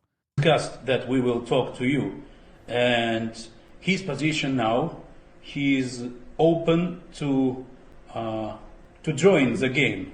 So I need to assure you that Germany army is ready to launch military actions in Iran now. You know, we have Taurus missiles, so our intelligence is ready to start bombing Tehran. Okay, well, the more we have as part of this coalition vis-à-vis the regime, the better. In fact, so it doesn't isolate just the Israelis and the Americans in this. That's certainly a welcome element for us to have more people joining in this crusade. And I'm glad if Germany is taking such a strong stance. I hope that others would follow suit. This is the only acceptable form of elder abuse. God damn, dude. Reza. You hear that he is German and you believe him, Reza. Let's get Kubide. This is the worst German impression I've ever seen. Pahlavi's a Coomer brain moron. No, it's crazy. It's crazy. In Qatar, all houses close to the U.S. Embassy are being evacuated. Oh, shit. Did we get a secret win? What the fuck is this? What? Lakeisha Alston, the woman running for election as a Republican in North Carolina Senate District 22 in a full hijab and was revealed to actually be a lifelong Democrat, ran completely unopposed and is now the GOP candidate. Wait, what? Ain't no fucking way. Wait, hello? Bro, this sounds fake. I don't believe Matt, that fucking dipshit. This sounds so fake. This is a practice also known as Islamic taqiyya. This has got to be woke 3.0. Yo, that's sick. Niqab wearing rhino running for North Carolina GOP Senate seat despite being a lifelong Democrat. There may be a rhino loose in North Carolina. Also, like, she could be like a devout Muslim who also is a very much a conservative. What the fuck? Like, are they just, did they, like, she's black and she's wearing a hijab. So they're like, oh, she must be woke. Like, you could still be, you could still be a conservative. Like, she could be hogged out. I don't fucking know. Like, what? It's so funny if she was like, I actually had a debilitating brain injury that caused me to be a conservative after being a lifelong Democratic Party voter. But now that you guys are actually being super racist to me and immediately suspecting me of being a Democratic plant, I'm actually switching teams again. Her district is heavily redistricted, so no Dem can win anything. So she's running in the rep primary. No, she's real, but I don't know about the hijab. Worrying reports of an incident earlier today over Iran. More details to be expected. What the fuck? What is this vague posting shit? God, I hate OSINT Defender. Yeah. This is reverse Fetterman. What is it? I can't stop laughing with these edits. Not in a very good position. You're gambling with the lives of millions of people. You're gambling with World War III. You're gambling with World War III. For the American people to see what's going on. Got a bald head. John Fetterman reports that Rubio and Pete are feuding over the war. Why? One is making it. I bet it's because Pete Hegseth is trying to make it less gay, and Marco Rubio is trying to make the war woke. That's got to be it, right? Scoop. Pete Hegseth and Marco Rubio are feuding over U.S. approach to war on Iran. I reckon a report with Oscar Rickett. Rubio and Hegseth at each other's throats over whether the U.S. should send troops to Iran. Gulf official says U.S. is weighing special ops deployment. Yeah, they're going to do special ops deployment. According to Harana, 1,097 civilian deaths, including 181 children, 5,402 injured, including 100 children. Latest Iran update. Latest numbers from Harana since the start of the U.S. Israel war against the Islamic Republic. Reminder, Harana death confirmations take time as they go through multiple layers of confirmation. I've included a screenshot of a tweet of mine from the end of January sharing Harana's data in the aftermath of the regime's industrial scale massacre of protesters. Here's why. The data I showed above is inconvenient for some of you. For those of you who spent a month engaging in atrocity denial, saying this data couldn't be trusted because it comes from a U.S.-based organization claiming that Zionists run it, you can't suddenly use this data for your political purposes now that it suits you. No, I think it's like Hirana is 100% a U.S.-based organization, first of all. But it's kind of like the Human Rights Watch, you know? Sometimes they're going to be in line with the American State Department's needs, and in most cases. But in other circumstances, they still have to run reasonable reports, otherwise they lose credibility. And also, Hirana never said like 30,000. Hirana's initial estimates were, I think, what, 7,000? Yeah, confirmed fatalities is 6,000. Was the at the time Hirana's confirmed fatalities number was 6,000, and I believe it's increased to 7,000 with confirmations later down the line. Found vague post info. Iranian bombers came within minutes of striking the largest military base housing U.S. troops in the Middle East before Qatari planes shot them down. In the first aerial combat mission, two sources briefed on the operation told CNN. What is this? Who wrote this? What the fuck is this? More footage of interceptors just now. Bro, this is why I'm saying, like, these motherfuckers are still bombing Israel. Okay? Like, that's why I'm saying that. I mean, it's not as intense as like the first day. It's not as intense as the first day, because the first day was like a crazy amount of barrage, right? But and it was literally like every 20 minutes or so. But they're still lobbing salvos at Israel. Okay? They're still doing LGBT. Let's go bomb Tel Aviv. Like, they're doing that still. Bro, Hezbollah is still bombing them too while also having firefights with them? Yeah. So, no, they haven't mined the Strait of Hormuz. They don't need to mine the Strait of Hormuz. Okay? The Strait of Hormuz is fucking 30 kilometers, chat. What are you talking about? They've literally been lobbing missiles and also Shahed drones across the waterway directly into the UAE, non-fucking style, and Oman. Not Oman, sorry. UAE, well, sometimes Oman as well. And Bahrain non-stop. So they already have the munitions to quote unquote close the Strait of Hormuz. In the absence of like American naval presence ensuring the oil tankers to make sure that they allow safe passage, there's no oil tanker that's gonna fucking go through that process and just potentially get bombed. The whole narrative that they depleted the older stockpile, true? No, they didn't deplete the stockpile. The problem is not the stockpile from the Iranian side. The problem is if they can open up the caves once again, because all of their depots are deep underground. Their munition, their silos deep underground. Their munition depots are underground. Their processing facilities are deep underground. They're probably still making missiles while they're lobbing missiles at the same time. But the entry point into those facilities, obviously, are not going to be deep underground. You have to get them out of somewhere. And the TEL, like the launchers that they use, like the ones that look like Technicals or the ones that look like trucks, which is still a relatively sophisticated piece of machinery, not as like sophisticated as like the ones that launch ICBMs, obviously. Those have to go outside and launch missiles. They also have underground missile launchers too. But once again, the transponder erector launchers, they blow those up, and they blow those up frequently. I don't know how much they have of those, but they still obviously have to launch a lot of these missiles above Earth. Like, this is Western media. Why missile mass could be in Tehran's favor. This is Sky News writing it. So whenever people are like, oh, you're coping, or whatever, I'm actually making a very sober assessment. I'm not saying that like the situation in Iran is good. I'm not saying the future of Iran is good. As a matter of fact, I keep talking about how fucking devastating this is so far and how devastating it certainly will be if Israel gets its entire agenda across, which is full-blown destabilization, fomenting ethnic tensions, all this stuff, right?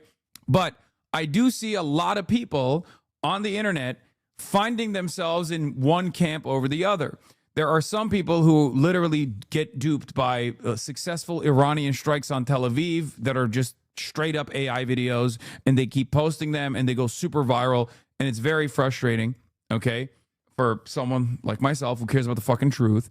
And there's also a lot of people who think like, oh, they've already destroyed like 99% of all the missiles that Iran has, or they've depleted all of their missile stocks and all that stuff. That's all bullshit. The real problem for Iran here is whether or not they have enough launchers, whether they can get those launchers outside of the underground facilities that they have and launch it in time before the missile launchers are blown up by Israeli or American drones. Okay. And sometimes, I guess, like American Air Force as well, or Israeli Air Force as well, will do bombing campaigns. The problem for the American Air Force is that even if they do B-2 stealth bombing campaigns, which they have done so far, and these are very costly initiatives, okay? They fly from the United States of America, go all the way to fucking Tehran, go all over they go above the Iranian airspace, and they drop these bunker busters. There's no guarantee that those bunker busters are actually hitting the stockpile at all. The truth is that Iran still has quite a few missiles and launchers, but the launches themselves haven't been the most effective. Over 90% of the missiles have been intercepted, and most damage to the base have been superficial, but they still have more to use. No, I don't think the damage to the bases have been superficial. They have actually been able to successfully take out radar installations and shit like that as well in the Gulf bases. Also, if they ever successfully take out an interceptor launcher in Israel or successfully take out a radar facility in Israel, you will never know about it. Okay? The real problem for the American side, the real problem for the Israeli side is that they're, eating away at their stockpile. And the cost benefit is obviously very favorable to Iran in the situation, which is what I suspect Sky News is going to explain. It seems like a strategic mistake on Iran's part to be hitting as many places as they are, especially a place like Turkey, but I imagine that had to be a mistake. Yes. I don't know what the Turkish interception was about at all. I don't know what the fuck that was. They haven't been able to reduce the amount of missiles and planes coming at them and haven't been able to touch the U.S. Navy at all, which is the most important. Yes, they have not done shit to the Israeli Air Force, or at least as far as we know. Even if they have, the Israeli Air Force is still steadily engaging in bombing campaigns. The suspicion is actually they're using the Azeri airspace to kickstart to enter into the Iranian airspace. For the record, I think they're going through Azerbaijan. But with Israel, we're just never going to know because the military censor is never going to let you know. And the Americans, we're not going to know about either. Let's be real. Like, there have been some successful strikes on American assets, American naval assets. Twice it has happened. One was a refueling ship. One was a supply ship that they struck. And the other one was a ship that was being refueled near the Indian Ocean. But the American government never let a peep about that. They never let it know. They never let it be known. China rebuilding Iran. What a hilarious take. Are you just like making up statements that I haven't made at this point? Is that what's going on? Bro got mad at a thing I'm not even talking about, a thing that I have never said. That's so strange. What other takes do you have that you think that you suspect I'm saying right now while I'm in the process of reading your made up take? No, I saw that in the chat. Okay, dude. Are expensive, but are the costs of America's attack on Iran financially and logistically unsustainable? Take a look at this. This is Iranian state-affiliated media showcasing vast stockpiles of low-cost but highly lethal Shahed drones. In response to America and Israel's attack on Iran, the regime launched hundreds of these against its attackers and their allies. But there's a huge mathematical mismatch between the cost of Iran's weapons and those used to defend against them.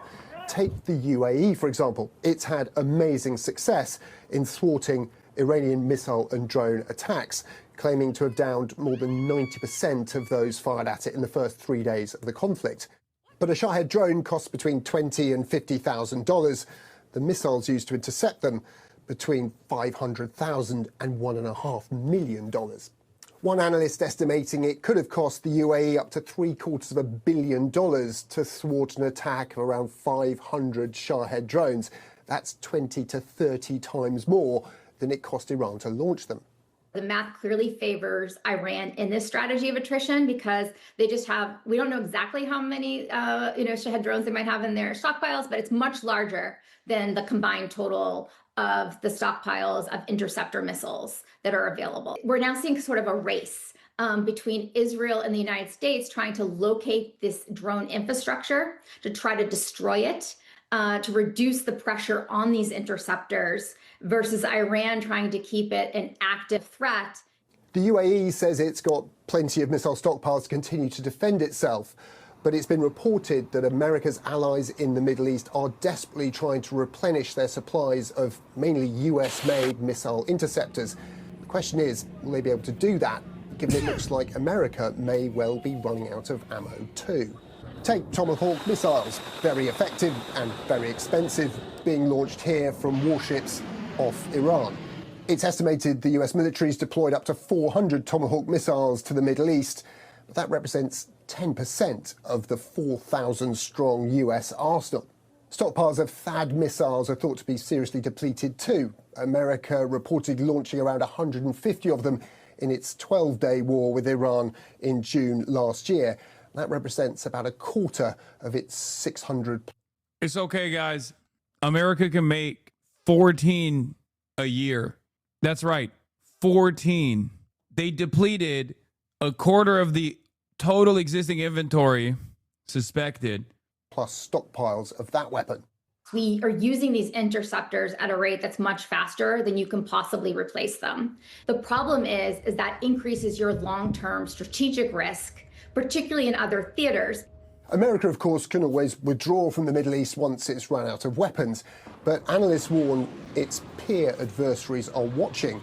If America depletes its arsenal through campaigns like this, what power would it have to deter? We banned that one chatter that said U.S. has a contingency plan, but I really want to know what he would say right now. I really want to know what the fuck he'd be saying right now about the U.S. contingency plan. James Talarico speaks after winning the Senate. Okay, dude, chill. Footage showing what appears to be an exo-atmospheric ballistic missile interception, likely by a U.S. Army THAAD or U.S. Navy SM-3 earlier over in northeastern Syria near the border with Turkey. Unconfirmed reports suggest that the Iranian ballistic missile was attempting to target Incirlik Air Base in what would be the second attack today against the territory of Turkey by Iran. What the fuck? Chat, that's where some of the nukes are, by the way. Hey, yo, chill, bro. Hey, yo, chill. Iran, chill. Chill, big dog. This was days ago. They fucking they tried to lob one. They tried to lob one Turkey's way not that long ago. A couple hours ago. Hey, yo, chill, baby girl. What's good? Also, this is interesting because if they're actually increasing their strike priorities, if they're increasing the range, and if they're actually targeting Turkey as well, that means that there is some semblance of centralized command. Like someone is telling them to reappropriate their targets, like to change some of their targets, right? Which is interesting because like all of the other bombing campaigns, they could have been designed early on, right? All the other bombing campaigns, like they could have just said, keep pummeling the Gulf, keep pummeling these targets. These are the targets. You just got to keep going after them over and over again. And without any sort of like central command, they would keep doing that for days and days and days. But the very fact that they're still going after Turkey as well, the very fact that they're like now adding additional targets, that's interesting. Hold on, I got to bring Cam Caskey in here. You want something to drink? You don't have to close that. It's fine. Cam Caskey, the building, everybody. Was a congressional candidate and got back from the West Bank. He went to the West Bank, and he's here to fill us in on his journey and some legislative initiatives he's been taking. An honor to have you here once again. I'm going to leave you real quick with the chat so you can explain to them your trip and the significance of your appearance today. Okay. Yeah. I'll be back in a second. Are you sure you don't want something to drink? I'm all good. All right. Hey everyone, it's Cam. I've been coming on here since I was kind of young. Just got back from the occupied West Bank recently and have been working with Ro Khanna on solutions for what can be done in Congress about the occupation and the rapid expansion of the annexation there. Because I think a lot of people, including people who are pro-Palestine and fully supportive of the cause, just aren't aware of the exact tactics the state of Israel is using to expand this and the death by 1,000 cuts that they employ in a way where I would say they're snapping Gaza's neck. They have been slowly choking out the West Bank, but it's getting faster and faster every day. And they ultimately have the same goal for the Palestinians in the West Bank as they do for the Palestinians in Gaza. It's just Gaza bears virtually zero religious significance to the Zionist movement. It's just beachfront property where Trump wants to build a bunch of casinos and a Disneyland, whereas the West Bank has all the religious significance of the Zionist movement. So the means by which they're trying to destroy the lives of the Palestinians there's a lot more steps to it. And there's land confiscation using archaeology as an excuse. There's demolition orders being placed on community centers. There's a lot to it. And Ro and I were trying to figure out how comprehensive we could be in a resolution to make everybody go on the record with where they're at. Yeah. So what are some of the details of this resolution? So when I was in the West Bank, I went to an ancient city called Sebastia, where the mayor offered me a hit of his hookah, and I hadn't consumed nicotine in like 2 years, and I'd barely eaten in the past 2 days because I'm allergic to sesame seeds, and in Palestine they put sesame seeds on everything. I thought it was the ancient homeland. Right.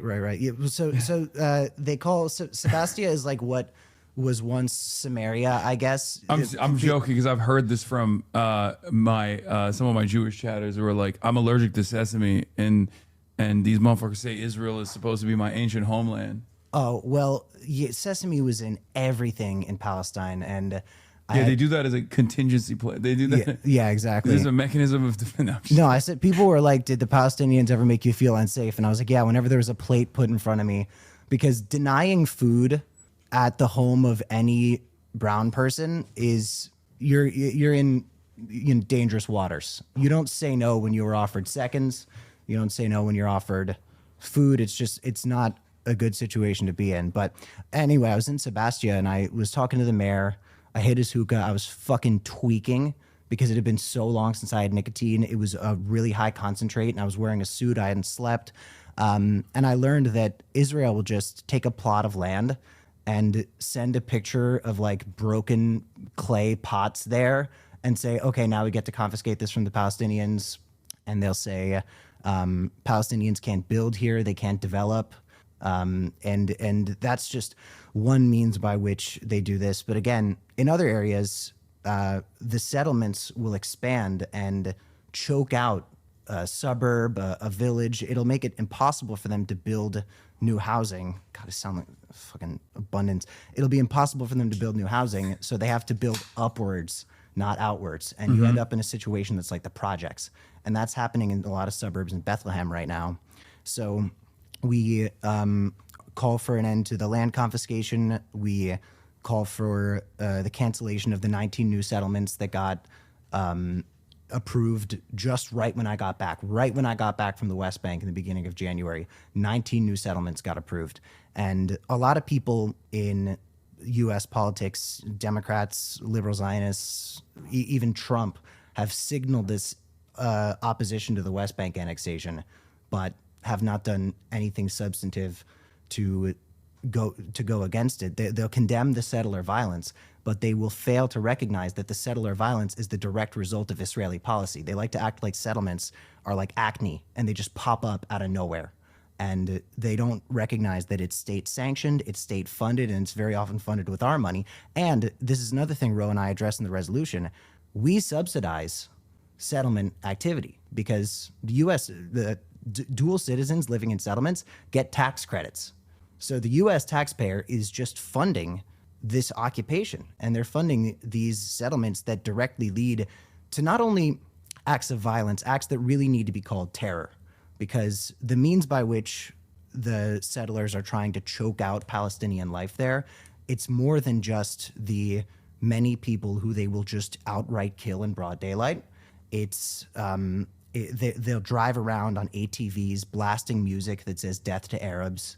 They did that 2 days ago in Ahir, the village that I stayed in. It's a shepherd's village where the settlers will show up while they're trying to graze their land, and they'll threaten them with flash grenades. There are so many methods they use. They walk out with guns and like they brandish weapons at them. Sometimes they shoot them and kill the Palestinians. I was in a village where a man named Ada Hathlin, who was an activist and was really a pillar of his community, was shot in broad daylight by a settler named Yunon Levy, who obviously has faced no meaningful consequences for it. and I got to meet his family and this community that's been here since 1948. And right now there are settlements all around it, and these settlers, I don't want to downplay the evil of it by saying the word troll, but they troll.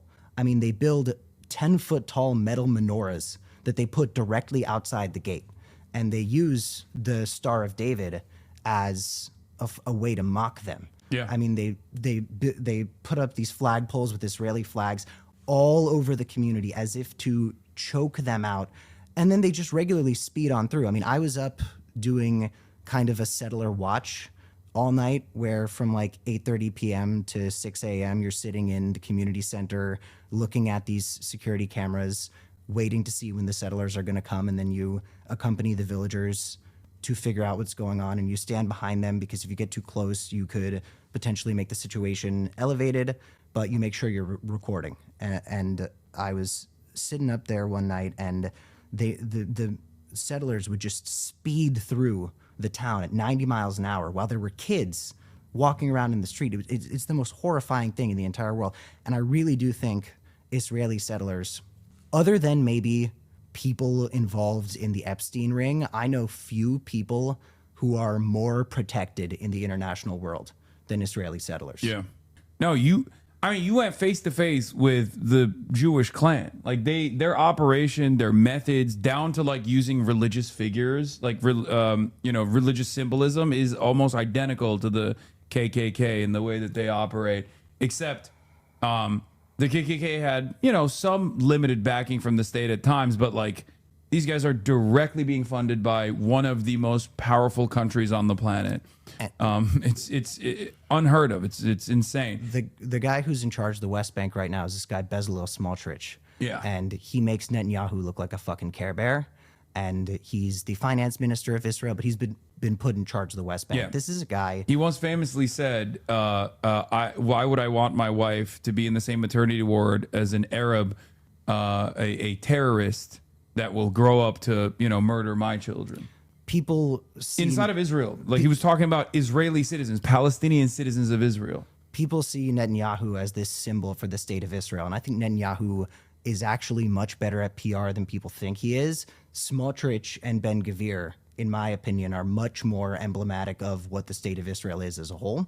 But Smotrich he's basically, for those of you who don't know, he's Judge Holden from Blood Meridian. Like he is just a sadist, and he was wanted by the state of Israel just decades ago for essentially acts of terror. Yeah. And now he's just been put in charge of the West Bank, which he sees as this frontier. Ben-Gvir too. He was rendered ineligible to serve in the Israeli occupying forces because of how radical he was considered. Like, think that the same IDF that has conducted a genocide was like, bro, Europe is a bridge too far for us. And now these guys are running the Israeli government, and you get in a lot of trouble when you cite things that Israeli officials have said. I've been told I've been spreading anti-Semitism by just quoting shit from the Knesset, and I'm like, no, sorry guys, this is what you guys are doing. It's like when you talk about the Greater Israel Plan, and people will say you're spreading the anti-Semitic Greater Israel theory, and it's like it's in the charter of the Likud party, which is Netanyahu's party, in 1973. From the charter of the party, they talk about Greater Israel. Yeah. And Mike Huckabee is doing a pretty good job explaining what the plan is here, but it's really scary. And my buddy Jasper Nathaniel, who obviously, he's a great reporter, very handsome guy and taller than me, ridiculously handsome guy, and taller than me. It's like crazy. Big brother to me. He says even if you took Gaza out of the picture, which you cannot do under any circumstances unless purely for rhetorical purposes, even if you divided the genocide in Gaza with the genocidal occupation in the West Bank is still one of the biggest human rights crises for sure. of this era. 100%. Which is part of the reason why for a lot of liberal Zionists, like before October 7, that was like the one thing that they could like hold on to as like a reasonable critique against the state. Like liberal Zionists in Israel, liberal Zionists all around would be like, oh, we don't really like the West Bank stuff. And some of them actually would engage in activism even at times against, and I'm not talking about like the actual anti-Zionists in Israel that go out and and are constantly helping out the Palestinian population. I'm talking about like people who consider themselves to be liberal Zionists who would openly talk about settlers as like, you know, violent monsters and stuff like that, because partially they recognize the sheer cruelty of this structure, right? Like the sheer cruelty of this ongoing occupation, this military occupation, and the violent nature of it in its maintenance. But now I feel like a lot of the people in Israeli society have moved away from that position, and a lot of liberal Zionists have, you know, decided, no, it's worth it. It's fine. I mean, look, there's this thing that liberal Zionism has in common with Zionism, which is that both of them are Zionism. But there are definitely plenty of Israeli people I met who were doing work in the West Bank while I was there. Yeah. There's this thing called Protective Presence, where they will accompany Palestinian farmers to go about their business, and their physical presence there is considered to be something that de-escalates the situation and makes it less likely for people to be attacked. There was a young Israeli woman who was in Umah here with me, who was considered by everyone there to be this very meaningful part of the community. She would teach the kids at the community center and, you know, do some sort of schooling for them. I will say, in the guest house where the activists would stay, it's like a trailer, there was only one bottom bunk left, and I did not want to sleep on a top bunk.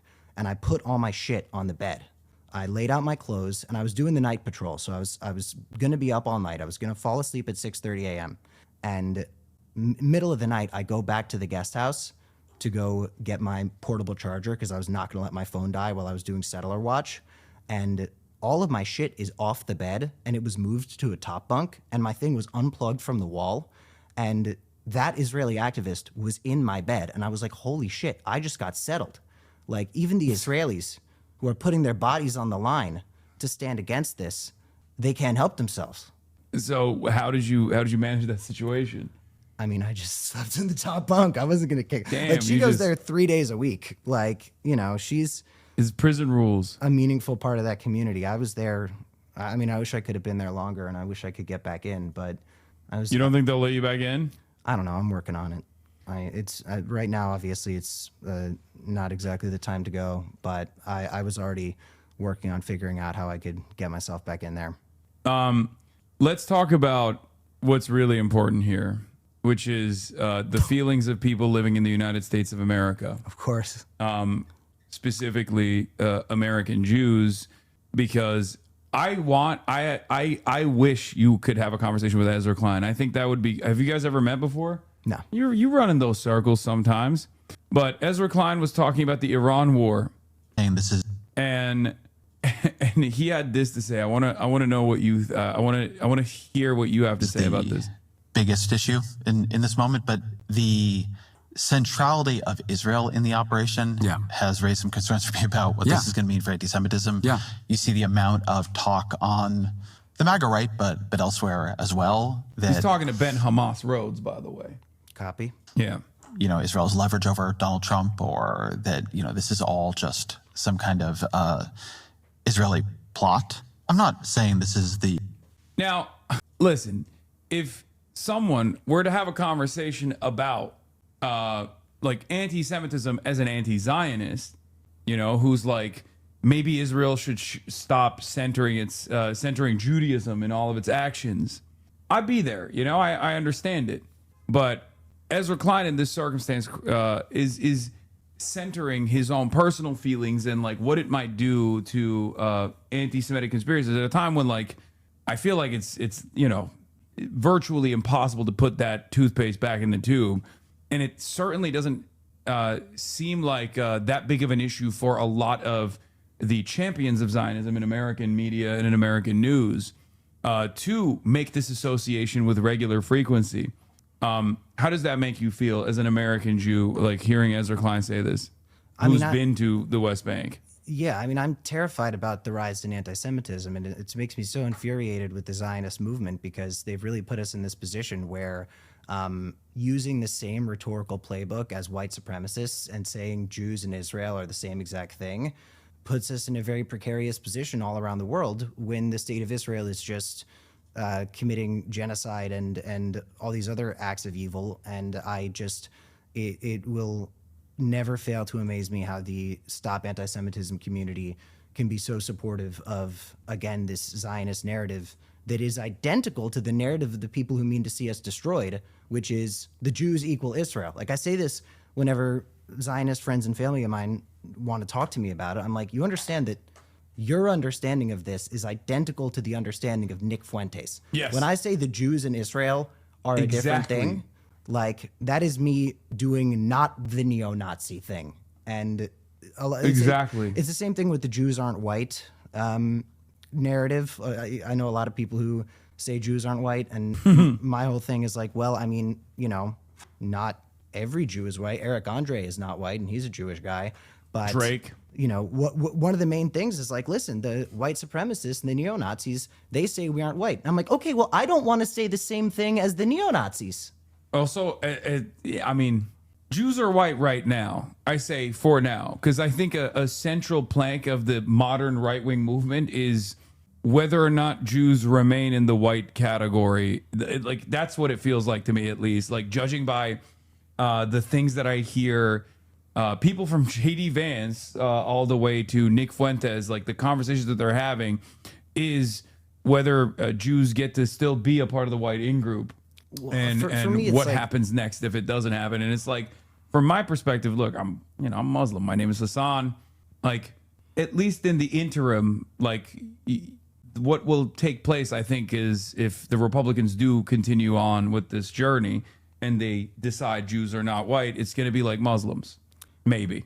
I mean, look, like, for me, and this is just, you know, I'm kind of a dipshit layman. Like, I'm a dipshit layman who just got a resolution introduced in Congress, so I'm not too dipshit a layman, but I don't identify myself as an intellectual. For me, my whiteness is determined by how a police officer sees me while I'm walking by, and how a hiring manager sees me if I send in an application. And I'm like, yeah, as far as the barrel of a cop's gun goes, I am white, and in the United States of America, that is what whiteness is. Yeah, no, absolutely.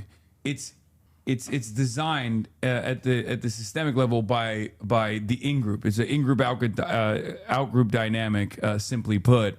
And also just in like the way that I act and like the fact that I don't really have any culture, like in that sense. They're gonna say you're anti-white racist now.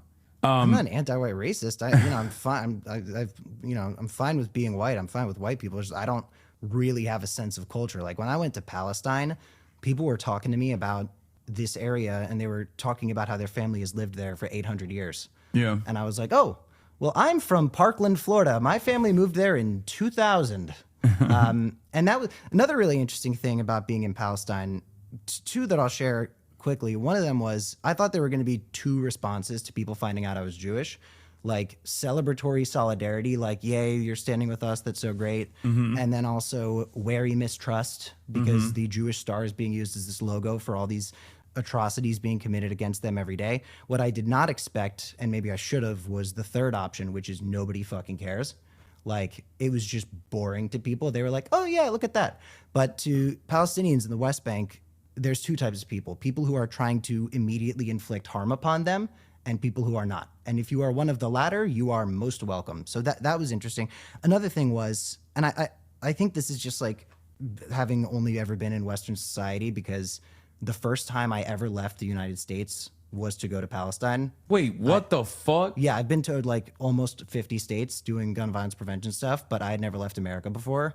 Oh my God. And the first thing I did when I landed overseas for the first time was lied to Israeli customs about what I was doing there.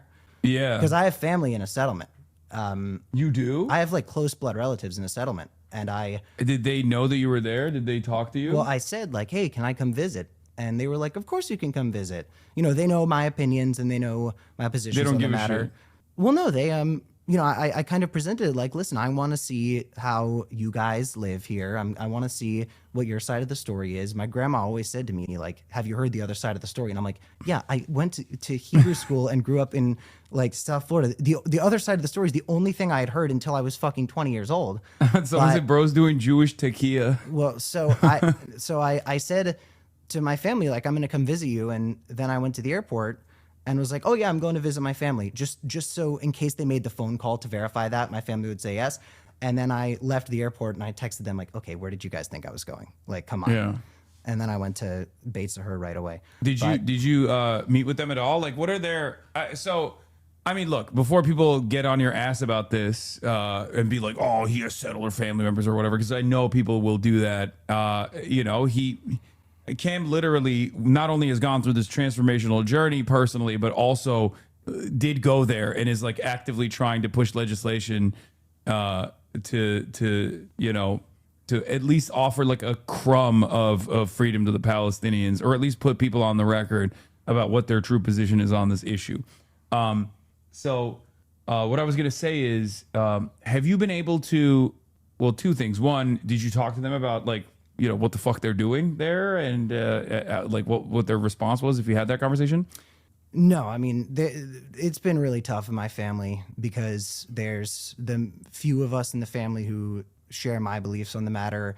And then there's a larger group that do not share my beliefs, but don't act like I am trying to commit acts of terror against my cousins.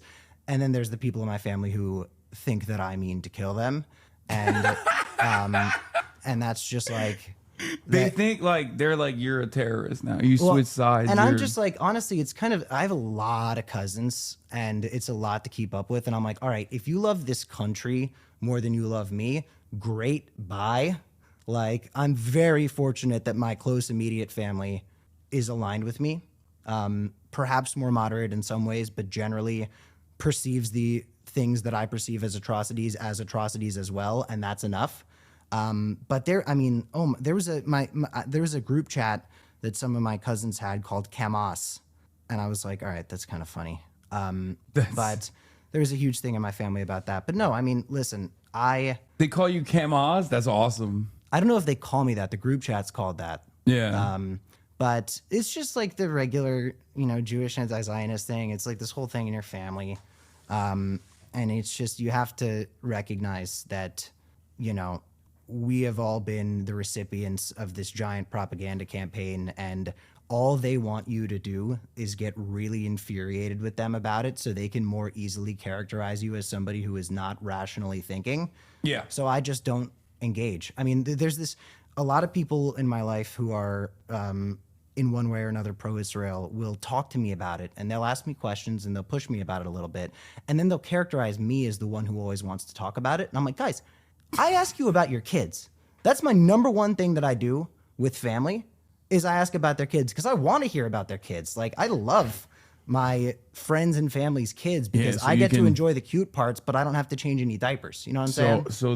So you can brainwash them with Hamas propaganda. Hamas propaganda. I mean, I tell them what I believe, and I tell them why I believe it, and if have you been able to make have you been able to make inroads with any of your relatives? Like, have you been able to convert any people in your immediate family away from unlimited amounts of pro-Zionist propaganda that they probably grew up with nonstop, unconditionally? Absolutely. Yeah. I mean, getting them where I'm at, I don't think it's possible to be where I'm at this point without having experienced it in person, just because there's something, even if you recognize what the West Bank occupation is, to be there and to feel it in the air and to feel how pervasive it is in the way that every step you hear, it could be someone who means to hurt someone around you.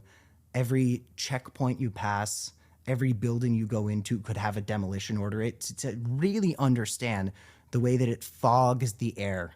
Like in the old Scooby-Doo episodes where the fog would be so thick that they pull out a butter knife and cut a circle. Mm-hmm. Like, you have to see it to understand it. Because I had my beliefs on the West Bank and on Golan Heights settlement and everything. But then I went there and I said, even though I understood it, I couldn't possibly understand. And I couldn't possibly understand the human reality on the ground. But there's just a lot of interesting elements to this that you aren't taught, even by pro-Palestine people who are totally like-minded. There's just nuances. The way that I describe Israel-Palestine to people in my family is, some people say it's this nuanced, complex issue. Some people say it's this black and white, simple thing. It's both. it's black and white and simple. And there's complexities and nuances. It's just once you've navigated all the complexities and nuances, they take you to the exact same conclusion that the black and white one did. So yeah, read about it, learn it. You gave me 10 Myths About Israel by Elon Pape. It was a great book.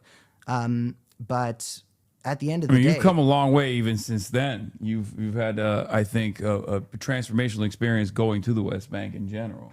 I mean, look, you know, this is why I don't criticize J Street that much, because like at the end of the day, even if they are ultimately a Zionist institution, like a liberal Zionist one, they do accidentally send, you know, congresspersons to the West Bank. And I think especially a lot of them, like, you know, many of them come back from that trip with a radically different perspective.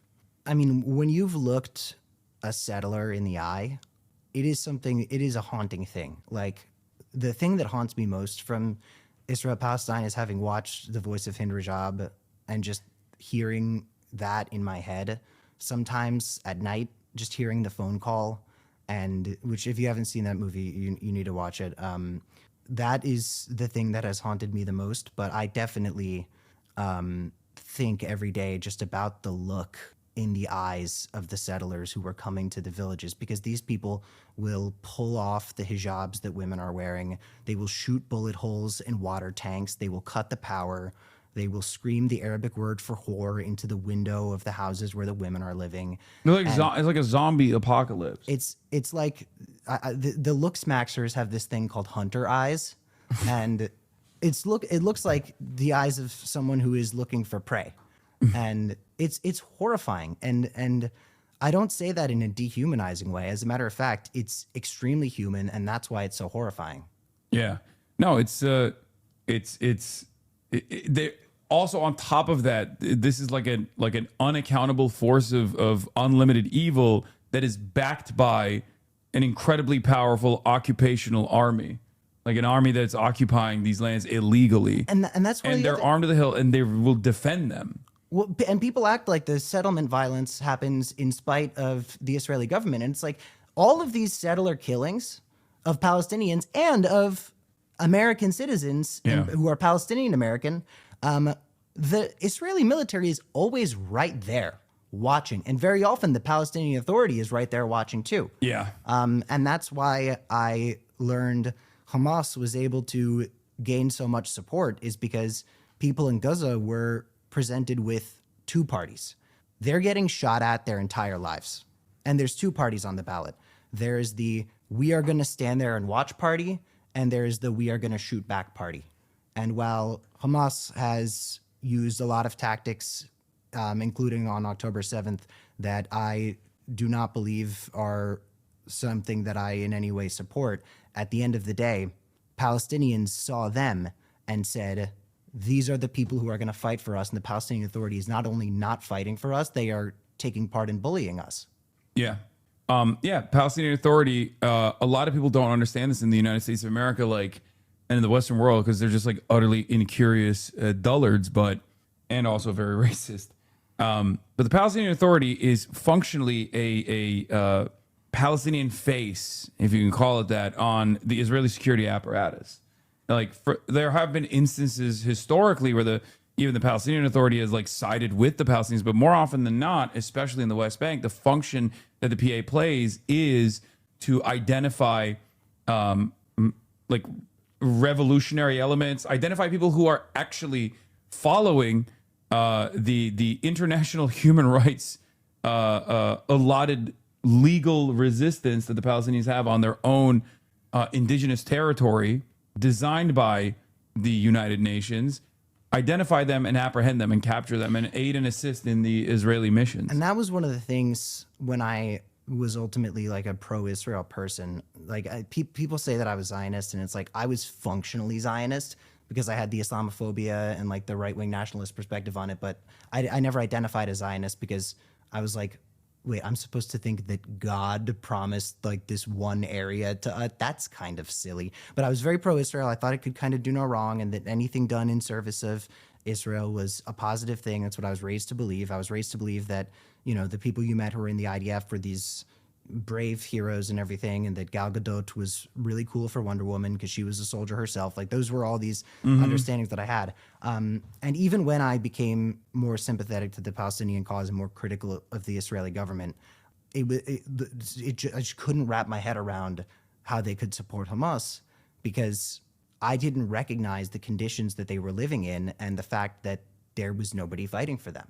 And this movement emerges of people who are saying, hey, you're getting shot at. Don't you think we should shoot back? And I don't know how I'm supposed to expect people in Palestine to not want that for themselves. Yeah, no, absolutely. All right, last question for you, Cam. Thank you so much for coming on. How do we get Tim Miller to understand the same perspective that you have now about the existence of Hamas? Well, I was talking to Tim recently and telling him my take on, like, when I got back from the West Bank, I was thinking about Zionism, and I was thinking about how Zionism honestly sounds super Christian to me. Because if you think about it, like, we get expelled from Christian Europe, the Nukhba happens. The Nukhba is like a crusade, and then we do settler colonialism. And I'm like, this is the most Christian shit I've ever heard in my entire life. And then you look back, and I started history maxing, and Jews were safer under Islam for pretty much all of our existence. And shouts out to the Ottoman Empire. I didn't say it, he did. Well, no, everybody yells at me when I say this. Jews had conflicts with Christian Europe, and Muslims had conflicts with Christian Europe. But Jews and Muslims had a pretty much negligible amount of conflicts with each other ever. We would come together and be like, "Hey, isn't Christian Europe really weird?" Almost all the incidents that happened under the Ottoman Empire against Jews happened between Christians under the Ottoman Empire against Jews under the Ottoman Empire. Yeah, and you know, it's just I and many people were just raised to believe there's this eternal war between Judaism and Islam, and then you learn about it and you read a little bit, and you're like, this is a very new thing. This eternity war between Jews and Muslims is very new. And if you go in and you actually read the books, which, you know, the Quran is a very hard book to read if you are an English speaker, because Arabic does not translate to English.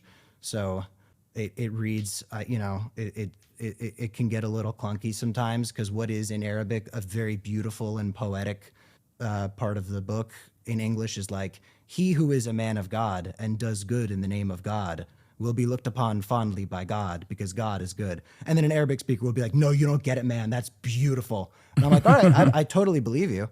But if you go in and you actually look at these matters, it's like Zionism as a whole, Israel as a whole, is very much this just result of a form of imperialism that Christian Europe was a huge part of. And the Zionist movement that could be traced back to Theodore Herzl, that was originally going to send us to what was British occupied East Africa.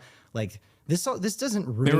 They were floating Argentina too. This doesn't ring to me of Uganda, Jewish principles. This is just, and it's so disappointing. And, you know, I think that a lot of people who grew up with this pro-Israel perspective like to throw themselves a party when they have their come to God moment and their worldview shatters. And I'm like, I don't know, there's so much to do right now.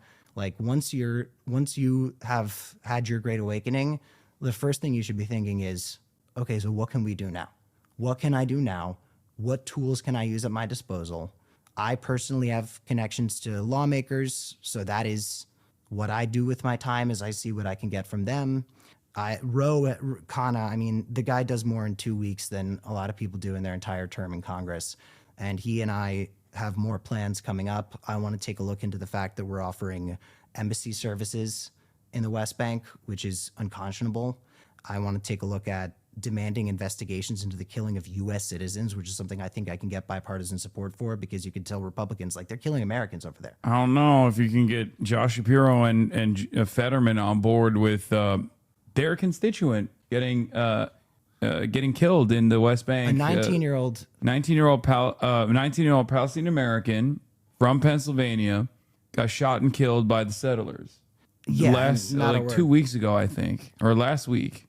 not a word from those guys. Josh Shapiro is a little bit more focused on reminding everybody that he feels personally aggrieved by Kamala Harris. That's how he launched his presidential campaign, was his personal grievances. But look, I mean, there's a lot to do. There's a lot more to do on the matter. And my whole thing is like, when somebody comes to me and they say, I had my great awakening, I had my realization, I'm like, okay, great, get to work. Like, I don't think it's the responsibility of Palestinians, Arabs, Muslims, or anybody of the sort to work on picking apart the Zionist movement and moving people forward. I do think the onus is on people like me, because I know a lot of Jewish anti-Zionists who immediately start demonizing every Zionist they know. And I'm like, hey, that was you a year ago. That was you a year ago. You're calling every Zionist a Nazi. And it's like, all right, great. You are in your mid to late 20s and you were just thinking that shit. Like, get to work telling everybody else. Get to work telling everybody else that you had this. I think it's a sense of shame. And some people in my community who aren't Jewish, but also either didn't care about Israel or just found out about it and were shocked about the violence, will also take a very strong, a terse tone with others who maybe have not had their ideological awakening, or not even ideological awakening, basically just like recognition of basic truths. And I try to explain to people that you should be kinder to people and try to move them in that direction rather than just like pushing them away and just yelling at them across the board. And I do think that you can, I think, like, look, I'll be sincere. I think someone like yourself, coming from your background, being Jewish in America, has a much better opportunity to change someone's mind than someone like myself. Because let's be real, Zionism is a very racist ideology, and it's an Islamophobic ideology, at least in its current iteration. And for that reason, I have tried and unsuccessfully tried to explain to people in my life that are Zionists and try to, change their attitude about it. And really, I hadn't heard. Yeah, one of them. I didn't know that happened. Tell me more. My podcast co-host. But I do think that he's a lost cause regardless. But I think that someone like yourself and all the anti-Zionist Jews in my community as well. Like, you have an opportunity to change the mindset of your family members as well. So you should try to do that all the time, especially because there's this thing I think about all the time where a lot of American Jews that are Zionists, that grow up with it, that don't really think about it, they're not as cynical as Jonathan Greenblatt, right? Like, they're not constantly thinking like, oh, anti-Semitism is not that big of a deal. What's really the problem is anti-Zionism. But they might arrive at that conclusion through a lot of social conditioning. But ultimately, they do care about anti-Semitism.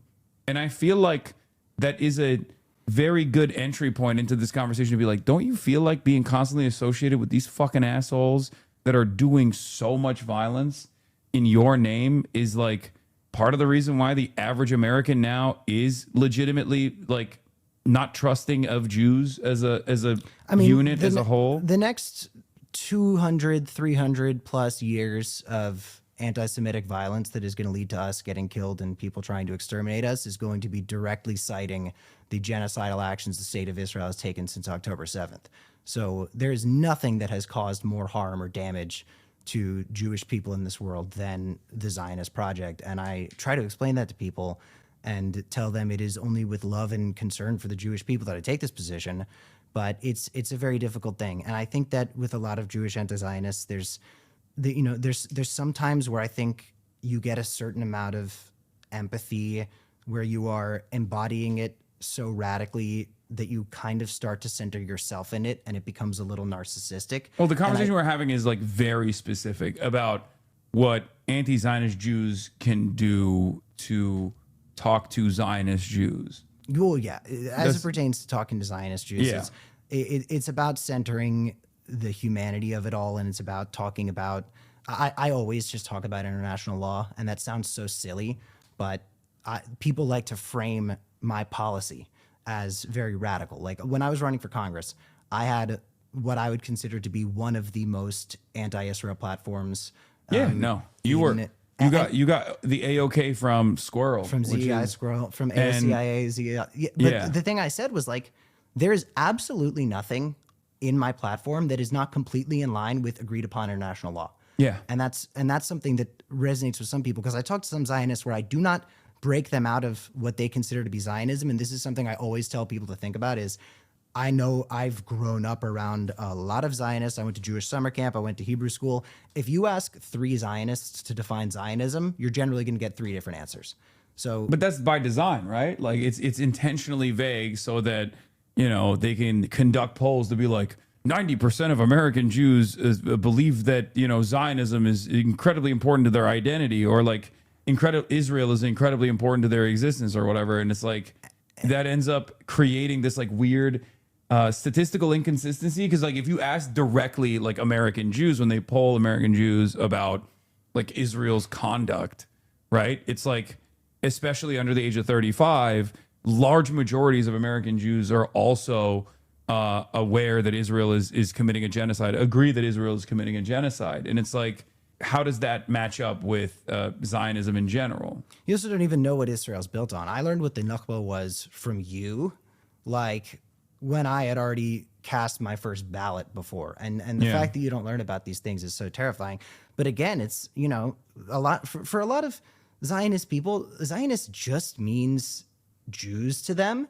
And I say, okay, we understand most Zionists in America are Christians, and Christian Zionists want us to have Israel so they can go to heaven and we can live in an eternal hell. Yeah. Congratulations. That's always just so funny, because like people will be like, oh, well, the Torah, I mean, not the Torah, sorry. They'll be like, the Talmud says like Jesus is like burning an excrement or whatever. It's like the number one thing that anti-Semites love bringing up, as though it's like has any sort of like serious relevance to like contemporary Jewish existence, right? I mean, the Talmud has a great line in common with Quran 532, and I cited it on Jake Tapper because I was like, oh what yeah, if, that's true. What if I cited the Quran on Jake Tapper? And it's, you know, to save one life is as if to save all of humanity. Some interesting stuff in the Quran. Yeah, I mean, it's just, but it's a religious text, and the Talmud in and of itself. This wasn't even about like Talmudic script or anything. I was just saying that like people that love focusing on that forget that like at the end of the rapture, all the Jews are going to hell to burn in eternal damnation. Approximately 144,000, I believe, get sucked up into the heavens and turn into clothes. But that's it. Everyone else is going to hell. Yeah, and I It's don't. not exactly a good project at the end of that. That's my favorite thing about Judaism, I would say, is that we just don't have hell. So no matter what I do in this lifetime, ultimately my punishment will only be so bad. Like I think, if I remember correctly, in Judaism, if you're not going to heaven, your soul just kind of bounces around the universe. I'm like, all right, that doesn't sound so bad. It's great. Sounds better than hell. Are you fucking kidding me? Yeah. Well, Mormons are goated on that. They get their own planet. Yeah, I mean, where your first wife is stuck with you, unfortunately. You really got to hand it to them. Yeah, they know how to do things right. Well, thank you, Cam. What do you want to tell people before I let you go? Well, everybody, follow Representative Khanna's work closely. There's going to be a lot more coming, and I am currently foreign policy maxing to the nth degree, trying to figure out everything we can do to just make this, make it as difficult as possible to expand settlements, to move into settlements. In my hometown, not my hometown, in the city I call home, New York, there are still auctions where settlement land is auctioned off. Yes, Yoron Musadani. And the mayor has been put in a very impossible position with that. And I do not envy the position the mayor has been put in with that, but I definitely mean to put us in a political environment where people in the city I live in are not. You don't like that one? Encouraging criminal. I can't speak to that matter. You know, the mayor. I'm fucking around. I don't say this sincerely. The I mayor, love Zoran. The mayor has an affordability agenda, and I am going to recite the mayor's office's talking points as much as I can, and that is my position on these matters. No, that's the homie. I'm fucking around. He is put in a difficult spot. That's true. I mean, it's just it's so ridiculous. He fucking can't do anything right, and that's why I want to make sure that there isn't too much pressure on him to placate the Zionist community in New York City, because at the end of the day, unless he actively calls a drone strike on a hospital, they're not going to love him. And Yeah. there might be people who tell him, oh, if you cede this ground to them, if you give them this, then maybe they'll finally accept you. And it's like, this is a brown Muslim man.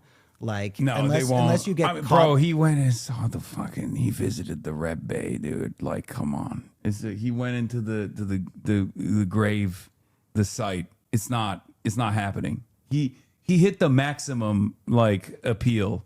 It doesn't work. It's not going to work. Sid Rosenberg is still calling him a fucking cockroach. You know what I mean? Could you fucking imagine if a radio host said that about a Jewish mayor, called the Jewish mayor a cockroach? Yeah. It would be game over. Yeah. Oh, And now 100%. this guy's still just fucking posting up. Well, I was gonna say yes, but now I'm thinking, well, Candace Owens, she kind of takes it almost there. I mean, she was waving the copy of the Talmudic Jew the a couple months ago. It was crazy. It's so funny because so many people talk about the Talmud, and like most Jews like are not even really familiar with it. They're just they look at it as fanfic. I mean, it's really funny that there is like there's this idea. It's the way I describe it is it's kind of like transphobes that like know everything about trans existence and like the latest and greatest in like trans medical technology. You know what I mean? Where they're like before, like people who are transphobic are like so locked in, like so tuned in to like all of the latest and greatest in trans tech, right? So that they can be better at being transphobic. At being a hater, yeah. And I feel like that's just how it is with Nazis too, because like, you know, I know a lot of Jewish people. I don't think any of them at any point were like, yeah, I've really learned quite a bit about the Talmud. It guides my life.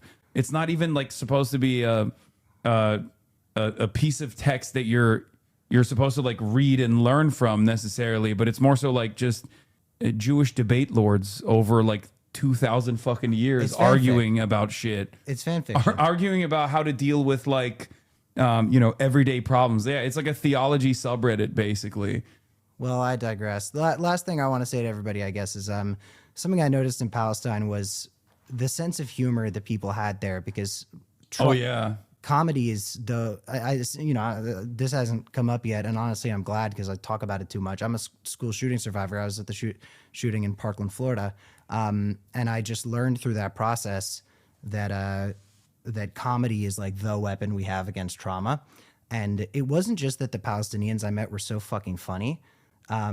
They have a very Jew-coded sense of humor, and it was really interesting to me. And I'm like, maybe it isn't Jewish humor, maybe it's Semitic humor, like, or maybe it's humor born out of like, you know, being dealt a certain hand over many decades. I mean, and that trauma, that united trauma. But that's the thing is like the Palestinians I spoke to see Jews as their cousins who largely have been dealing with this overcoming movement called Zionism that is this hateful ideology that leads to people getting killed.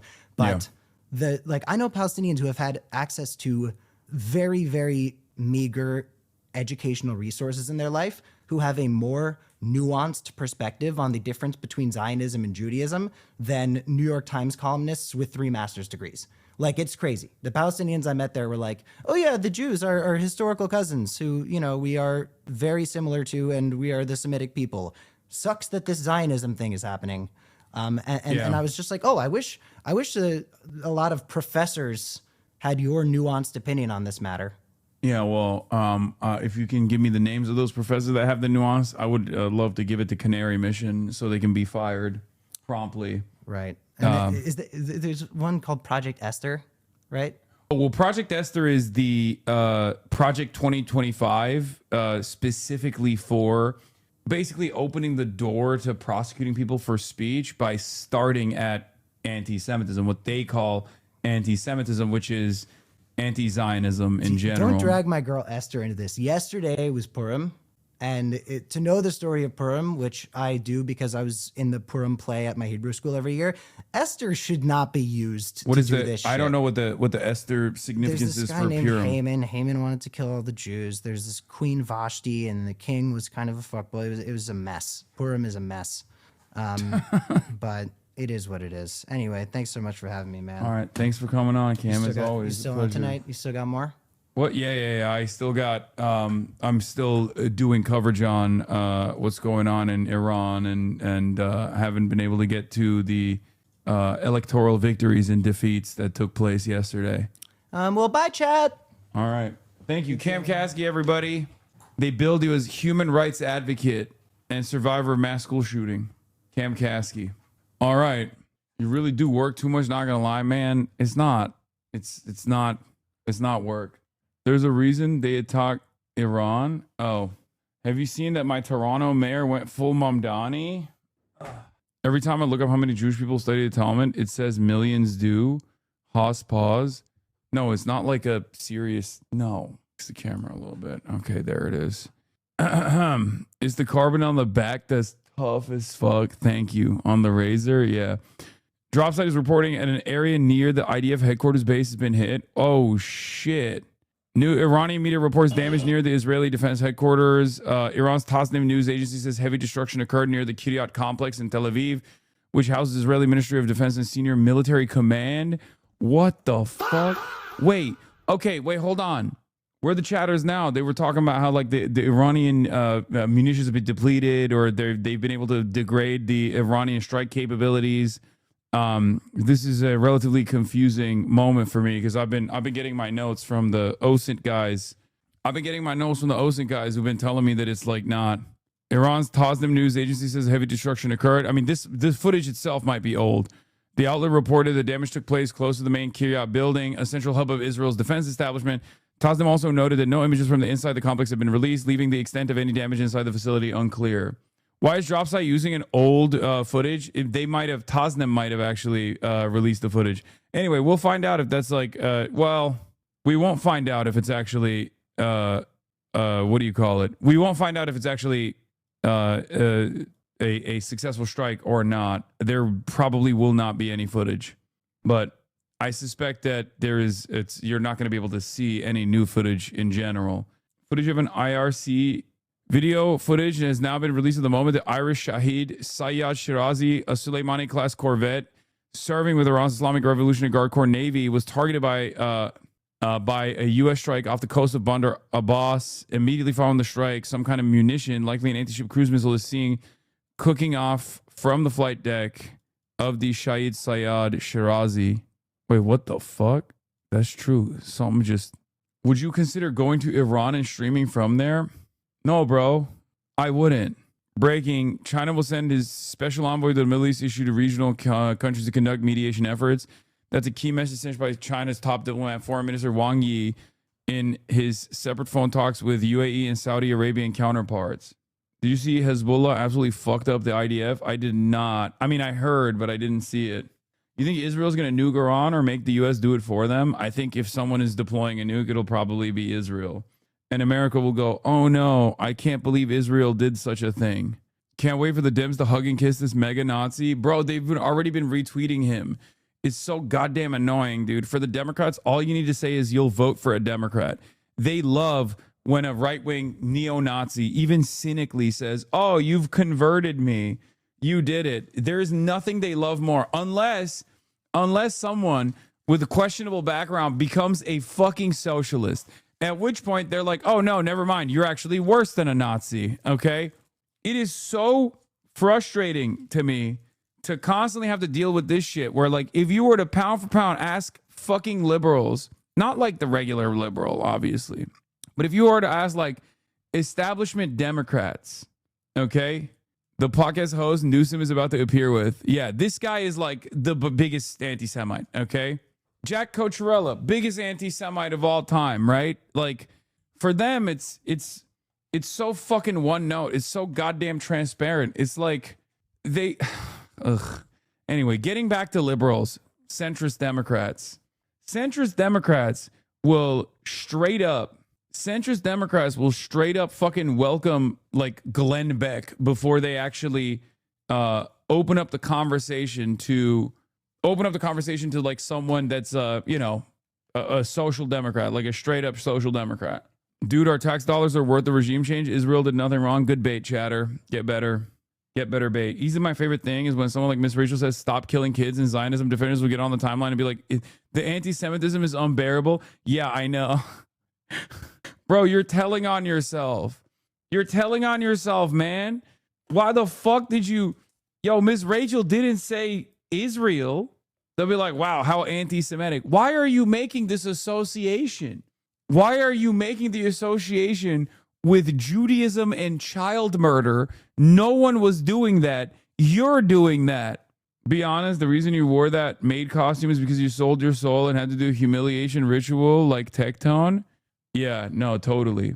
And not because I have no issues with my sexuality. Unlike many of the people on the right who are utterly terrified. What? Can I just talk? Why is that guy you're talking about have that profile picture? Is it a psyop? It's just to what? Yeah, I think I don't know if their missile launching capabilities have been as degraded as like America and Israel suggests. Watch, Israel appears to fire off dozens of interceptors just to stop 2 incoming Iranian missiles. Also today, CNBC reported the Trump administration is preparing a $50 billion supplemental request to replenish weapons and missile defense stocks depleted in the expanding regional war. U.S. military aid has funded up to 35% of Israel's defense spending during periods of peak conflict and about 70% of direct war costs, according to Cal Kalistech, meaning much of the cost of firing expensive interceptors ultimately falls on the American taxpayers. Interceptor prices vary widely. Iron Dome rounds can cost $50,000 to $150,000. David Sling about $1 million. Aero Systems up to $3.5 million, while Patriot SM-3 and THAAD interceptors can run up to $4 million to over $12 million each. God damn. And also, it seems Iran isn't done with this attack. More ballistic missiles are inbound now. Quds sighting settler platforms. Israeli army tanks were hit on the northern border.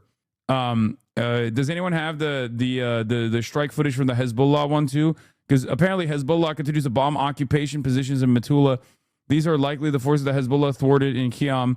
Quds Hezbollah targets Israeli army gatherings at the Lebanese border and in the vicinity of the border settlements. Border settlements sent to the shelter. They're losing logistics up north. Israeli media quoting a high-ranking Israeli officer. We made a mistake in our evaluation of Hezbollah's power and will... What?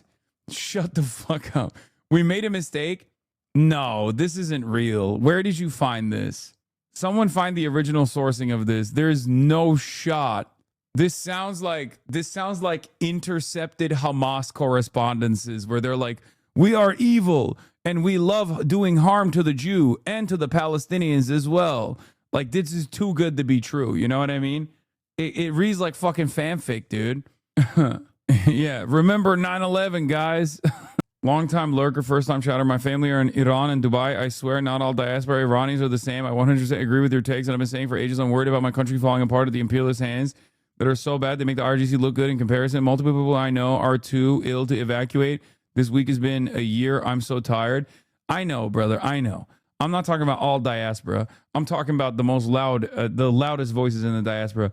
That's why I've also brought up the fact that, like, even the majority of the Iranian diaspora actually don't agree with the fucking the bombing campaigns.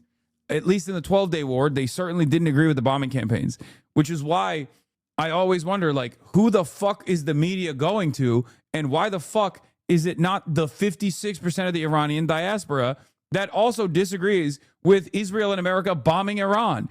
And I'm sure those numbers are probably going to get higher as well as time goes on, especially because in the first salvo, when they killed the Ayatollah, everyone was fucking dancing, and they didn't even stop to consider, like, who else was killed in the process.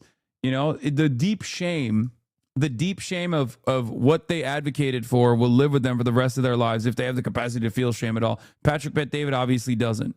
Hezbollah ATGM against Israeli tank. Okay, bro, come on. It's so long.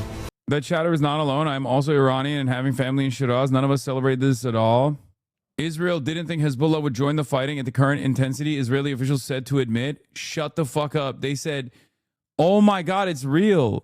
We were mistaken about Hezbollah. We didn't think they would fire at these ranges, the official is quoted as saying, after Hezbollah sent 5 rockets towards Israel's center earlier today in an attack that concurred with the launch of a ballistic missile from Iran. Most of Hezbollah's rocket and drone attacks in the recent days have targeted northern Israeli communities. I mean, imagine calling yourself any flavor of progressive and celebrate any war. I mean, I think there is such a thing, you know? It's just that I think a lot of people who are self-identifying progressives will oftentimes find themselves duped to celebrate imperialist war. You know, I celebrate war. I celebrate World War II. I think it's a very honorable and just military action that took place. You know, I stand with Easy Company. What is this? Oh my God. Omni-liberal Gavin Newsom collab incoming. I agree. Governor Newsom, you must associate yourself with this pedophile. Bro, he's going to go on Sex Pestini's podcast. Does he even have a podcast? I don't fucking know. I'm half Persian in constant battle with my mom's side. Too many diaspora Persians I know legit think the U.S. can bomb Iran into enlightenment as they see it. It's a little breaking. UK says drone strike targeting British air base in Cyprus did not originate from Iran. Yeah, I think it's supposed to be a Hezbollah drone, right? They just kind of fucking went crazy with it. You did it, you mad lad. You made it real. Made what real? Pro-interventionists are like, we hate our government, so we must become Sudan. No, they're like, no, the thing is, they think it's a little bit racist. And I know this because I'm Turkish, okay? And Turks have that exact same fucking anti-Arab attitude. Sorry, it's just the truth. Persians think they're not like the Arabs, okay? They think they're different. So do the Turks. They get very mad if you call a Turkish person Arab. They'll be like, whoa, hold on, I'm fucking Turkish. Chill out, okay? This is like a unspoken secret thing, secret memes in the region, okay? And I think a lot of Persians think like, no, we are superior to the Arabs. Like, of course Iraq won't happen to us because we're not Arab. We're not like those fucking Arabs. And they also associate Islam. There's a lot of Islamophobia, which, you know, I'm willing to entertain a little bit if you are growing up in Iran. Because, again, it's the same shit as like Turks also being pretty Islamophobic. At least, you know, when I was growing up, like liberal Turks were very, very anti-Islam. Where they think like, oh, this is this barbaric religion that has destroyed Persia, this ancient society, this ancient culture. And they have this like, they have this assessment that is where they're like, oh, as long as we like bomb Islam out of existence, then, you know, Iran will magically be this liberal utopia. They think the GCC is controlling the Ayatollah. We're in it. Democrats won't rule out giving Trump more money for Middle East war. That's fucking crazy. A few minutes ago, the Islamic Republic attacked the central camp of the Kurdish opposition party, Kamala Party of Iranian Kurdistan, with 5 missiles. No Kurdish Peshmerga fighters were injured. I mean, I'll wait. I'll wait for additional confirmation. Chapin Faye of the Gaza Humanitarian Foundation retweets a Canadian woman sharing a video of an Iranian woman asking Israel and the U.S. to kill her. Broad position of the Trump administration is that the only Arabs and Persians who should be valued are the ones that are grateful to have the privilege of being killed by America and Israel. What the fuck? I am an Iranian who lives in Tehran. In case I'm dead tomorrow, I just want you to remember this. Please shut the fuck up and don't use me against America or Israel. We asked for this. We wanted this attack. I know I might die. I'm willing to sacrifice my life for Iran. Okay, I'm sorry. Just join. At that point, just you might as well literally be like a Shia militancy. Like, what are you talking about? There's no way. There is no fucking way this person is unironically and sincerely in Iran right now. Okay? I don't believe that. As bad as Iranians are, she's Israeli. No, the content creator, not this lady. The lady, that's fake. She's from LA. Feder bitch said something that's a new low for him. How are you doing? Who made of or is sinking of an Iranian naval ship today? Oh, I want to offer condolences to your boss. I know he's all broke up about the Ayatollah. Was, you know, Who's our boss? What? Who's our boss? Huh? You're offering your condolences to my boss. Yeah. No. What I'm saying though, it's like I know who you work for. It's very anti-Israel. Dude, look at the look he gives Prem. He literally looks like a Resident Evil villain, dude. It's very anti-Israel. Classic sign of a brain injury. Oh, being a Zionist? I agree. I agree. It is a classic sign. Many such cases. He got those settler eyes. Oh my God. Phase 1 boss fight. He looks like the Chuds in the Wolfenstein games. He literally locked in on him for a brief moment. He's like a baby that lacks object permanence, right? But in that very moment, when he saw Prem in his beautiful brown skin, and he locked in. He was like, "Are you Palestinian?" Israel. And we just supported a humanitarian law, sir. He's very anti-Israel, and I'm very pro-Israel, so we can agree and disagree on things. Sure. Do you think it's okay for the U.S. to bomb an Iranian naval ship in international waters? I think the world's better that he's dead now, and I think it's a good thing now that Iran will never acquire a nuclear bomb. What about the naval ship today, though? I have which else to have that, and if they think it's a good idea to have a nuclear bomb, we disagree on that. Is it okay for the U.S. to bomb naval ships without a declaration of war, though? I'm sorry. I support killing the Iranian leadership. I'm not talking about leadership, sir. Why wasn't he upset about the way they killed all the Iranians? Senator. Why wasn't he upset about it? He wasn't angry about Who's he? killing the thousands and thousands. Iran attacks anti-Iran separatist forces in Iraq's Kurdistan, reports Press TV. Bro is struggling, dude. He's struggling to do what he loves the most, which is eating Israel's dick, by the way. John Fetterman is going to be the Joe Manchin of the next generation, where the Democrats eventually take back the Senate, inshallah, about the Dems taking back the Senate. One of these days, enough questions will be asked to put him into another stroke, and I don't think we're legally required to be broken up about it. I think I have a different opinion. I think if that happens, he becomes a fucking card-carrying Marxist-Leninist. Like the second stroke puts him back on the right trajectory. He's like, he can speak really well all of a sudden. You know what I mean? He's like, oh, well, actually, fuck it. Give him an accent. It'd be really funny if he has an accent too. Oh, Isaac Chodener fucking spiced up through sliced and diced. Representative Greg Landsman explains his hope that the conflict remains limited, but also creates an entirely new Middle East. Why a Democratic congressman is supporting Trump's war with Iran. I got it. I have the answer for it. It's called racism. Okay? It's called being an unlimited ultra-Zionist, which I will not add any other words to because I don't want to get banned.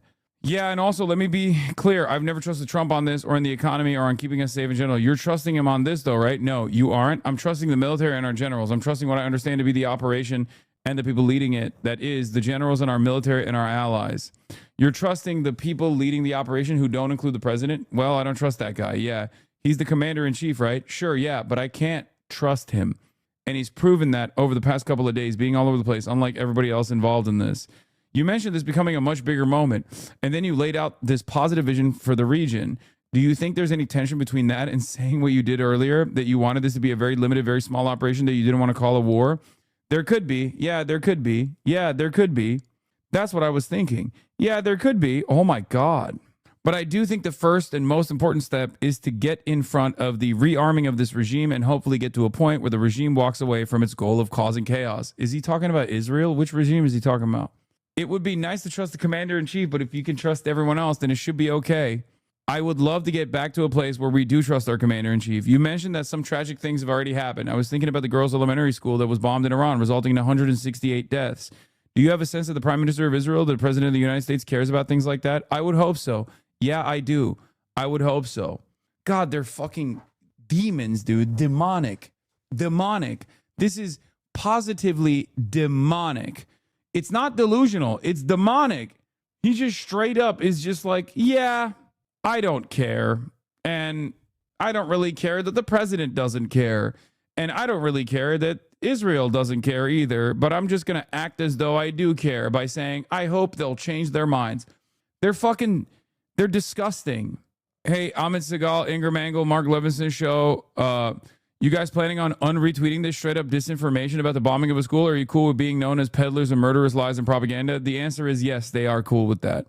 Who's this an interview with? Another fucking Democrat that took the bold and brave step of saying the fucking quiet part out loud, that they actually love what Donald Trump is doing while they simultaneously hate Donald Trump. What? Chabad Rabbi Chaim Mentz gives Fox News night host Trace Gallagher a Purim gift in remembrance of the entire Iran. Negative people being wiped out by the Jewish people some 2,300 Yadigar and years Rabbi ago. Chaim Mentz. What do you think comes next I love when they have this guy on, bro. in Iran? Will we see regime change, Sheila? I do think we're going to see regime change. I don't think that we've lost all of these Iranian lives, lost American soldiers, lost Israeli lives to remain with the same status quo. Absolutely not. Rabbi. There's definitely going to be a regime change. But I got to say, today, 2,300 years ago, the entire Iran negative people were wiped out. And therefore, we give presents. In the name of Purim and everybody of the Nightcat crew. Oh, Happy Purim. look at this. Bro, dude, like, I'm sorry. I don't know enough about the story of Purim. So I'm approaching this like the average dummy American. But if you're in the process of conducting a genocide in Gaza, and you're in the process of eliminating like Iranians and have eliminated a bunch of Iranians, why would you come out and associate your religion with what's going on currently? Are you fucking insane? Like, why? What are you doing? You literally got the yarmulke on and everything. Like, you're just sitting there and being like, I, as a representative of Jews, as a rabbi, am telling you Judaism and Jews, every Jew that you know loves this shit. Like, it's like he's educating Americans to be anti-Semitic. Yeah, Purim is Jewish Halloween, I know. It's also usually when Israel ends up creating some remarkably racist costumes. I've seen some of the most racist costumes I've ever seen in Israel every Purim. It's pretty crazy. Could you imagine if Muslims acted like this? I can't, because Muslims got this association in the Western world as a part of a steady flow of propaganda, okay? Like, this association that Zionist Jews personally adopt, this association with Israel and like genocide and all that, or even like Jewish supremacy, Jewish supremacist attitudes that Zionist Jews personally defend and actively repeat to people, is a false association, false conflation between ISIS and Islam in the United States. So it blows my fucking mind. There's no ya sound. It's Purim. Okay, Purim. Sorry. Like one of the most famous fake, false, bullshit Islamophobic stories is the notion that like Muslims all around the world, and especially Muslims in the Western world, were like, fuck yeah, like I love 9/11. It's my favorite activity. I wish it happened all the time or whatever, right? Like, that's not even real. That's not a real thing that took place, okay? There are Muslims that died on 9/11. They're American. What the fuck are you talking about? It's literally like it's a complete false association. CNN talked to a reporter in Tehran who said people want this to stop. Messiah. He is a journalist. He is based in Tehran. He is special correspondent for PBS NewsHour. He's also a former colleague, a former CNN correspondent. Reza, I know you live in Tehran. This is home for you. And now the war has come to your home. It's incredibly rare for anyone to be able to get the story of what's happening there on the ground. You know, today, Reza, we see these horrific images. One building, all that's left of it, it's just been completely destroyed after what appeared to be a strike. The destruction everywhere. And I know that you're not getting siren warnings, that things can happen next door to someone where maybe someone in the IRGC lived, and then you find out because it's hit. Can you just explain what's happening on the ground right now? I'll explain it by saying that it's awful. It's awful, and I hate it. I hate it. I hate war, and I wish somehow this would end. And I have to think there has to be a way to make it end, because people are suffering, and in the view of many, they're suffering unnecessarily. I've seen some terrible things, airstrikes every day, that familiar sound of a jet flying over, and seconds later, you hear a large explosion and the plumes of smoke. I live here. I have a 7-year-old daughter, and the day where the initial strike happened that hit the supreme leader, she was with me, and I heard this earth shaking, boom, and I knew what it was, and I put her in my car, and I raced to the northern part of the town. She's away from Tehran now. She's along the capital. Wow, you got a IRGC militant propagandist who worked for PBS, not Piker Broadcasting Service, subscribed to the Piker Broadcasting Service, and CNN back in the day. To see with her mother where she's safe, but I miss her very much. I want to hold her, and she's safe, but many other people are not, innocent people. And I can't tell you about the gruesome images that I've seen. Men, women, and children, innocent civilians in their homes, in their cars, in their motorcycles, and these airstrikes come and they're ripped to shreds. And in so many instances where people are being pulled out of the rubble, children, saw that school that was hit, and that these people have nothing to do with this conflict. And my heart breaks for them. And my heart, as an American, I'm an Iranian American, it breaks for Americans too, because they don't deserve to be viewed as someone who supports what many believe is a war machine. So I'm speaking from the heart, and I appreciate you listening to me, but there has to be a way to make this end. As journalists, we have to hold these people accountable, and we can't let these individuals start a war without them clarifying why. Why is it? Bro, oh my God. Without them clarifying why? Brother, you just talked about like retrieving a person from like a bombing campaign. Bro, you can't get the American brain rot out. I swear to God. Like, dude, you could die. Like, you could literally die in the process of this interview. I cannot comprehend it. I cannot comprehend it. I will never understand it. Like, I just don't know. I don't know how you have like liberalism is so deeply embedded in your mind and your consciousness. I mean, it'll change. His perspective is going to shift inevitably. It always does, right? Like, but what the fuck? I just the problem is the war. The problem is the bombing. That's the problem. Like, sure, before the bombing, problem is IRGC, right? But post-bombing, problem is bombing, right? It's no longer IRGC. As a matter of fact, IRGC is the only thing holding the country together, no matter how difficult it is. At this very moment, it's it. That's it. Like, it's just, that's the functioning government. What comes next? There's no positive outcome here. Even if the American government had a design for Iran, I still would not trust it. And I would still say over and over again that, like, no, they're trying to do Libya. They're trying to do Libya. They're trying to do Syria. They're trying to do Iraq. They're trying to do Afghanistan. Like, there are different examples that you can pull from, right? There are different examples you can pull from that you can point to, that you can say they are not invested in a liberal secular democracy. Like, no matter how much you want to believe it, they want to create a fail state. They want to create constant fucking conflict.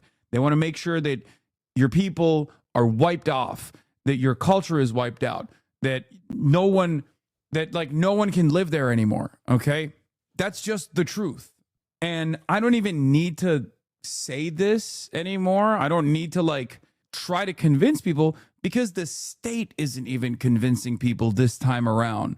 Because like, this means let these individuals start a war without them clarifying why it was necessary. To me, you're basically saying if they gave you the necessity, you'd be fine with it. If they had a better like next day forward plan, like the day after plan, you'd be fine with it. I don't get it. I don't understand it. I guess I'm too fucking stupid, or I don't fancy myself to be a nationalistic or patriotic person at all. But this is one thing that I cannot comprehend. Like, the people's demand for dignity and sovereignty is the most understandable emancipatory need. Okay? I have it in my heart. I want it for everyone on this planet. Okay? So when I see, no matter how violent or how repressive a country is, when I see a foreign alien occupation come in and seize territory or destroy cultural landmarks, or just like engage in carpet bombings and talk about potentially doing regime change, but with no real plan whatsoever. But even if they have a plan, I think to myself, no, this is unjustifiable. This is completely ridiculous. This is completely unacceptable. And it will set back plans of any sort of real popular revolution anyway. It's destroyed it. Necessary. So, Reza, when you talk to people there, and as this is continuing, how do they view the United States? I mean, I guess I'm asking you this. Can you separate it from how they view Israel? But right now, how do they view the United States? Well, first of all, there's 90 million Iranians with 90 million voices. Lots of Iranians don't have it as insane as that sounds. I feel around me, they don't give a shit about balkanizing and ethnic cleansing. They just want to take revenge on the government. Yeah, I mean, again, it'll change when the dynamic shifts, okay? It'll change when the number of... The reason why people hate the Iranian government, the reason why Iranians hate the Iranian government is because for them, the number one repressive force in their lives has been the Iranian government. But that attitude changes very quickly, as a matter of fact, through consistent carpet bombing, okay? Because all of a sudden you go, holy shit, I hate my fucking government, but at least it's my people, and it's not just like some faceless, lifeless alien entity dropping 2,000-pound bombs on my fucking head and killing my family members. Because up until that point, you're like, well, my neighbor got fucking arrested and he's in prison and I don't know what his life looks like. He might be getting tortured right now. I'm fucking terrified.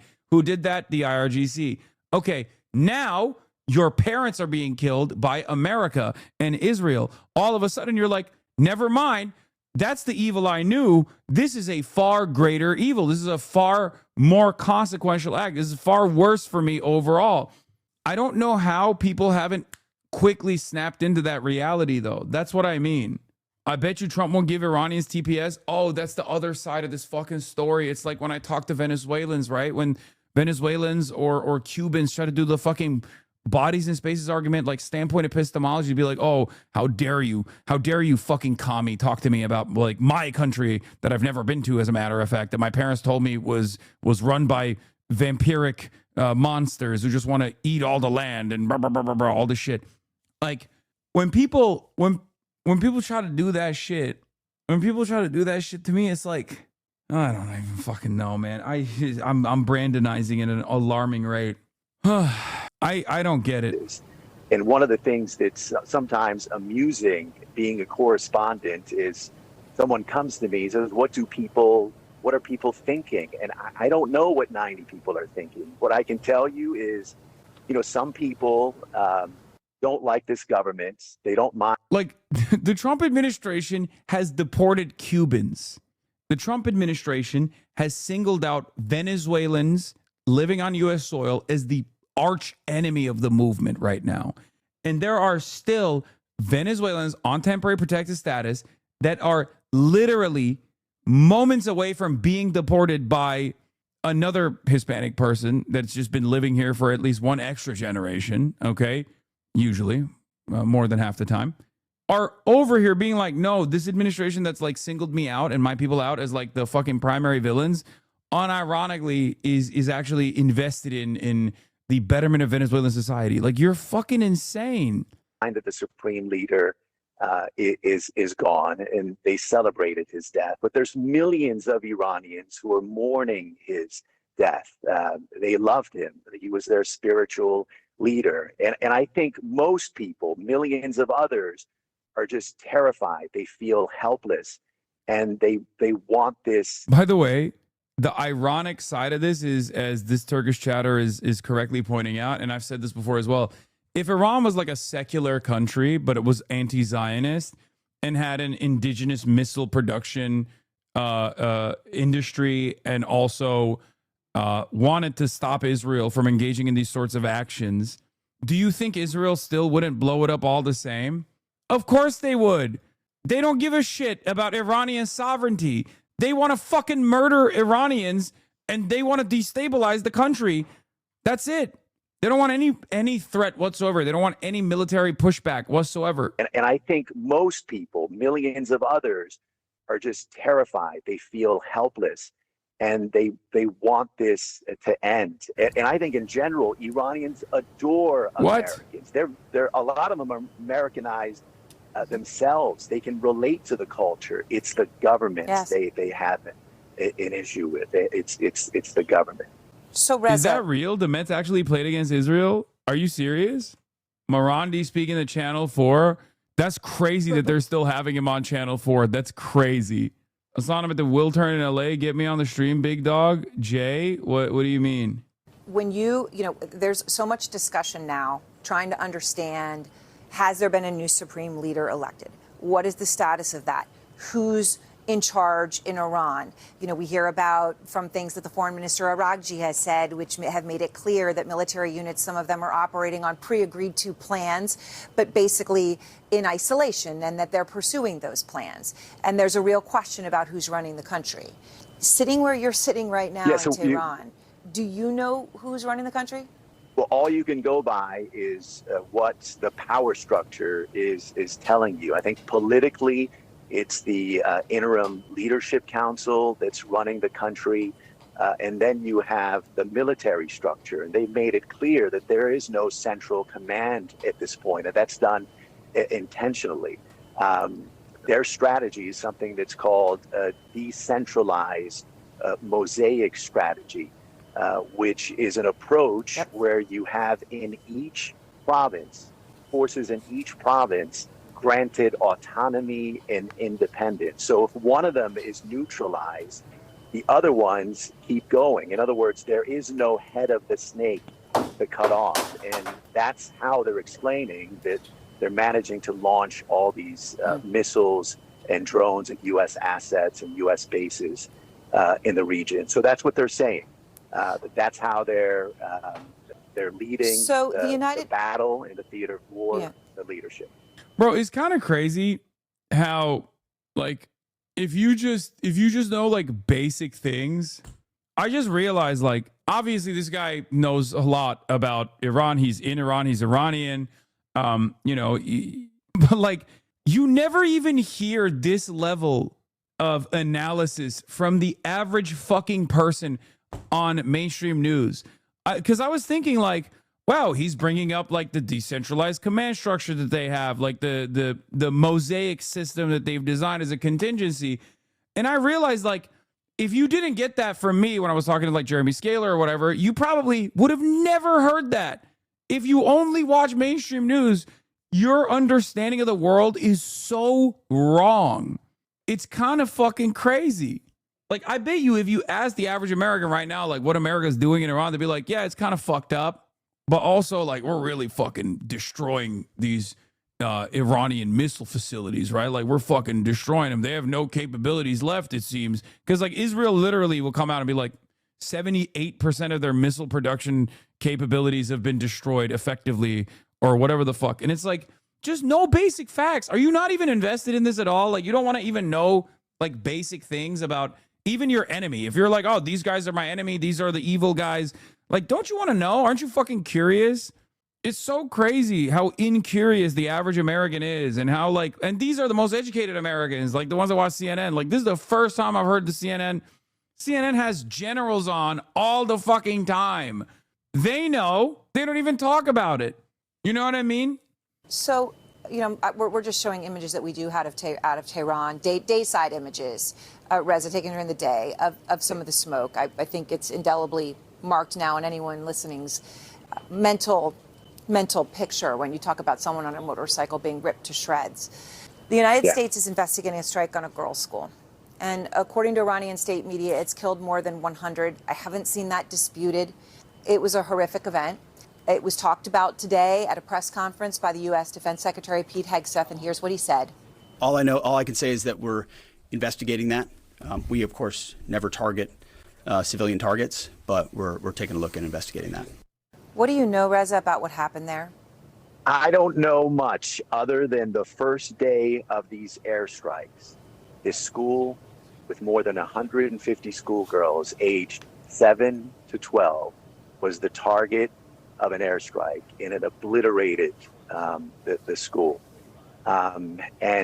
Apart from that, we don't know if this was intentional. There's reports that this school was in a sprawling military base. And that's often the case in parts of Iran. There's sprawling military bases where people live there, they go to school there, there's supermarkets.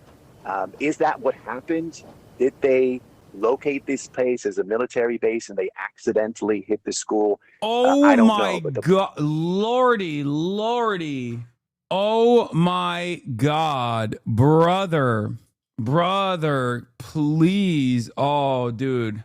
Yo, sorry, Iranians, y'all not gonna make it, okay? Bottom line is, more than 160 schoolgirls, many of them going to school pictured with hijabs, chadors, and they're just gone. And the scenes of the funeral were just terrible, gut-wrenching scenes. And it's very likely, based on my experience as a journalist, that when these attacks happen and governments say they're going to investigate it, unfortunately, usually no one is held accountable. Reza, thank you very much. We appreciate your time. Please. Does Iran even have that kind of weaponry to do that kind of damage? Probably, but it's not Iran. I'm not even entertaining that, even for a second. Yeah. Also, having schools on bases is totally normal. As Cleric reports, the U.S. does the same thing. There's a school on almost every major base. It's even on Google Maps. I'm sure this could have been avoided regardless. Yeah, it's fucking bullshit. Because in that school is not even that school is not even in a military base. Back in the day, it used to be. And that's why the Israeli government said, oh, they must have been working on old intel. Okay. And from what I understand, they actually double tapped it, which is even more psychotic. But the Israeli government literally said, oh, they must have been working on old intel back in the day that used to be an IRGC stronghold or some shit. Also, they've struck 9 fucking hospitals since then. I know it sounds trite to say, but please stay safe, and thank goodness for your wife and daughter that they are. Thanks. Thank you. We're on these pages with these prostitutes is honestly Superman. At least we get to see him shred the script live on air. Iran is not a military superpower either, and we're seeing the vast majority of drones and missiles being shot down by air defenses. I mean, surely Iran cannot win a military war and therefore has to go for some other kind of strategy in coming to a settlement. Iran will defeat the United States. Time will tell. And our drones that are being fired are very old drones. Our missiles that are being fired are very old missiles. They're very inexpensive. And Americans are using up very expensive air defense systems. The Iranians know exactly what they're doing. We haven't even begun using our latest technology, and most of Iran's underground bases have not even been used yet. They have not even been opened up for operation. The Iranians have been planning for this day. By the way, ever since.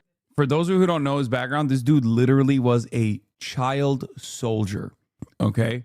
Like, this dude, I think, was like either 14 or 15 when he fought in the Iran-Iraq war. Okay? Then he became a college professor. He is, I mean, he has a pretty wild story. Invasion of Iraq. They knew that at some point, the Epstein regime will go after Iranians. And therefore, they've been preparing themselves for many years. We are fighting for our homeland and our sovereignty. He goes a little hard, though. If you're ever critical of the IRGC, he gets very mad. Like, he's like Zay Squirrel, like. And our independence. What percentage of Iran's missile stocks remain? The vast majority. Because after last year's war, it was estimated that Iran had used up around 40%. Did you say the Epstein regime? Yes, bro. The Iranian government in their official communiques have been using the Epstein regime. Guys, we live in the age of the internet. You know that, right? Like, when I'm talking, there are motherfuckers in Tehran right now. There are probably people in the IRGC that are watching, okay? Like, there are people in the IDF that are watching. There are people definitely in Mossad that are watching. Let's be real, okay? But, like, everything that happens here, everyone gets to see. You understand that, right? It's not shocking that someone in Tehran is using the same terminology. Of its missiles. Are you saying that was replenished in the last few months? Those numbers were always fake. Those numbers are provided by the Israeli regime to the media in order to convince foolish Americans that war against Iran is simple. This war was supposed to end in a day or two. Iranian state also probably have hacked Epstein. No, Iranian state did hack Epstein's emails. Yes, Handala. They have a fucking crack team of hackers. Handala is literally fucking... Handala has hacked like Mossad operations and shit. Yeah, they are the reason why the Jeffrey Epstein vacation emails were leaked initially. Yeah, there are some really, really good Iranian hackers. So it's not probably that Iran hacked Jeffrey Epstein's emails. It's 100% the case. That's how we got access to the emails. Tell them to release all of it. They did. What planet are you guys living on? Yes, the Iranian hacker team, Handala, hacked Jeffrey Epstein's emails. Every single Jeffrey Epstein email that you have read is because of the Iranian hackers. They released all of them. The password is, and they released all of it, and all of the emails are out. You can see them. You can read them. Some of the emails, no redactions. No, the emails that are redacted, are from the what do you call it? The emails that are redacted are from the congressional release. Israeli's Institute for National Security Studies hacked. OSINT guys are dunking on American footage. CENTCOM is either trolling us with their comedy decoy strike reel from the last 24 hours of operations, or this is the best they've got and the war is going south in a hurry. The SA-2 apologetically falling off its welded up launch rail instead of exploding is a chef's kiss. Oh yeah, yeah, half of the footage that I've seen of these kinds of like fuzzy black and white drone strikes are literally painted. They're hitting paintings on the ground. They're not even... I forget who did this technique. I think it was the Houthis that did it first, but they straight up will make murals that from the drone strikes look like a convincing fucking helicopter, right? It looks like a real... I mean, I guess it's been utilized in war before, but basically they'll either like paint shit to the ground. They also have like fake, they have a lot of fake Shahed drones. They've hit a lot of fake decoy Shahed drones. Yeah, they put thermal paint on it so the thermals look real, and they cause the drones to expend munitions for no reason and reveal their position, and then they strike the drones. Yeah, see? Oopsie. IDF released footage claiming a strike on an Iranian Mi-17 helicopter, but the target appears to be a painted helicopter decoy on the ground, suggesting the strike likely hit a fake target rather than a real aircraft. It's this. There's a lot of this too. It's not paint because paint doesn't glow like that on IR. Oh, really? That's probably what the drone operator thought too, dumbass. That's the whole point. They're using specific paint to fool the IR, idiot. What do you think happened? What do you think happened in real life? You think this helicopter got struck, but it's made out of unobtainium? Like, not even the fucking propellers broke, dude. How crazy. It's literally the most powerful. Iran actually was not focusing on their nuclear their nuclear capabilities. They were focusing on figuring out the most powerful material known to man that can just eat a fucking drone strike. Or maybe they painted the helicopter to fool the fucking drone operators with thermal paint. Oh my God, Iran is building Wolverine. Yes. How's Operation Big Chungus going? Oh yeah, this is the other one. Look, what are they made out of, dude? How do those things catch flight? This makes no sense. How can they fly? What kind of material are they made out of? Hey, by the way, when you guys watch that, whether it's like Israeli strikes or American ones, it doesn't matter. Just know that that's like, you know, that's your school. That's your local school that they just deployed for no reason. Isn't that great? Show this to a Mill LARP hog and they would have 5 new conspiracies after passing out in shock. No, every OSINT guy worth their salt is already aware of how this stuff works. Vichy Kratz already greasing the same old time-worn pivot from, by golly, we're going to have to vote on a War Powers Act and force Mango Mussolini to seek approval to, we'll give you whatever you want, sir. Several Democrats on the Senate Armed Services Committee aren't ruling out supporting more Pentagon funding. That includes the panel's top Democrats, Senator Jack Reed of Rhode Island, as well as Senators Gary Peters of Michigan and Tim Kaine of Virginia and Elisa Slotkin of Michigan. Dude, Tim Kaine, god damn, dude. You can't even be fucking consistent on your anti-war thing. Like, that's the thing that you're supposed to care about. Amazing how that worked out. What with Schumer and Jeffries taking 8 days after Trump began amassing his armada before they made a public statement, then proceeding to belatedly organize a war powers vote for the week after everyone assumed Trump would attack Iran. Bad luck, I guess. God damn. Elisa Slopkin. Tim Kaine has been the most principled anti-war guy lately. I'm a bit skeptical of that. Maybe he just only cares about congressional approval. Like he's just really anal about congressional approval and nothing else. Like maybe he was going to actually vote to give Trump the congressional approval. He just wants Trump really bad to ask for his approval. Justin, Islamic Revolutionary Guard Corps, the 19th wave of the True Promise 4 operation was launched in the form of a combined missile and drone operation against the American Zionist enemies' positions in the heart of the occupied territories and the bases of American terrorists in the region. I'm not going to watch the Gavin Newsom, Adam Friedland show tonight. I'll watch it tomorrow because I'm tired and I've been doing 7 hours and 30 minutes and I literally have been going 10 hours every day this week. But that's all I got for today, I think. I love you guys. No 10-hour stream today. Sorry. I'm too tired. Half day hostage strikes again. Anyway, love you guys, and I will see you tomorrow. And then on Friday, all the chatter's trickling in. On Friday, I'm going to be in Chicago. I don't know if I have a guest tomorrow. Do I have a guest tomorrow? Okay, there's no one here. Do I have a guest tomorrow? No guest tomorrow. I will be in Chicago Friday, Saturday, and Sunday. I'll be speaking at Northwestern University. I'll be delivering a speech and then doing a Q&A with the students. Yeah, that's it. Love you guys, and see you tomorrow. Peace. Again, her sun is streaming, her sun is streaming. Reviewing a Chinese train, telling Kaya place. Sun and Esmond chatter loves, giving Grinning's grace. Zoran winning and was seen, woke to back with the force. The Rogan of the left to me, a dumb himbo still of course. The Charlie Kirk assassination, the Fear and Online show. 8 full fucking years of this, and plenty more to go. Doing fun stuff tomorrow, throw PBS up on the screen. A man-made horror reaction brought to you by this live stream. 'Cause there he is again. Hassan is streaming, Hassan is streaming. There he is again. Hassan is streaming, Hassan is streaming. Kicked out of the DNC, IRL with March the Goat. Combating the propaganda that shoved down people's throats. CBS Israeli news, a coup, a regime falls.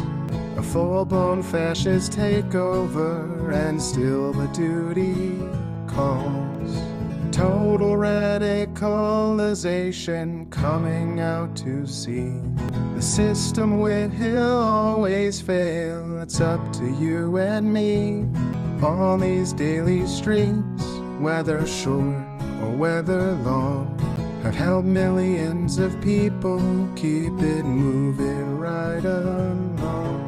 'Cause there he is again. Hassan is streaming, Hassan is streaming. There he is again. Hassan is streaming, Hassan is streaming. But hey, what can you say? That's PBS for you. But he'll play games real soon, just you wait. Say, hey, what can you say? That's PBS for you. But he'll move on real soon, just you wait. Ba-da-da, ba-da-da, ba-da-da-da-da-da. Hey, what can you say? That's PBS for you. But he'll pull your lungs real soon, just you wait. Sha-da-da, sha-da-da, sha-da-da-da-da-da. Hey, what can you say? That's PBS for you.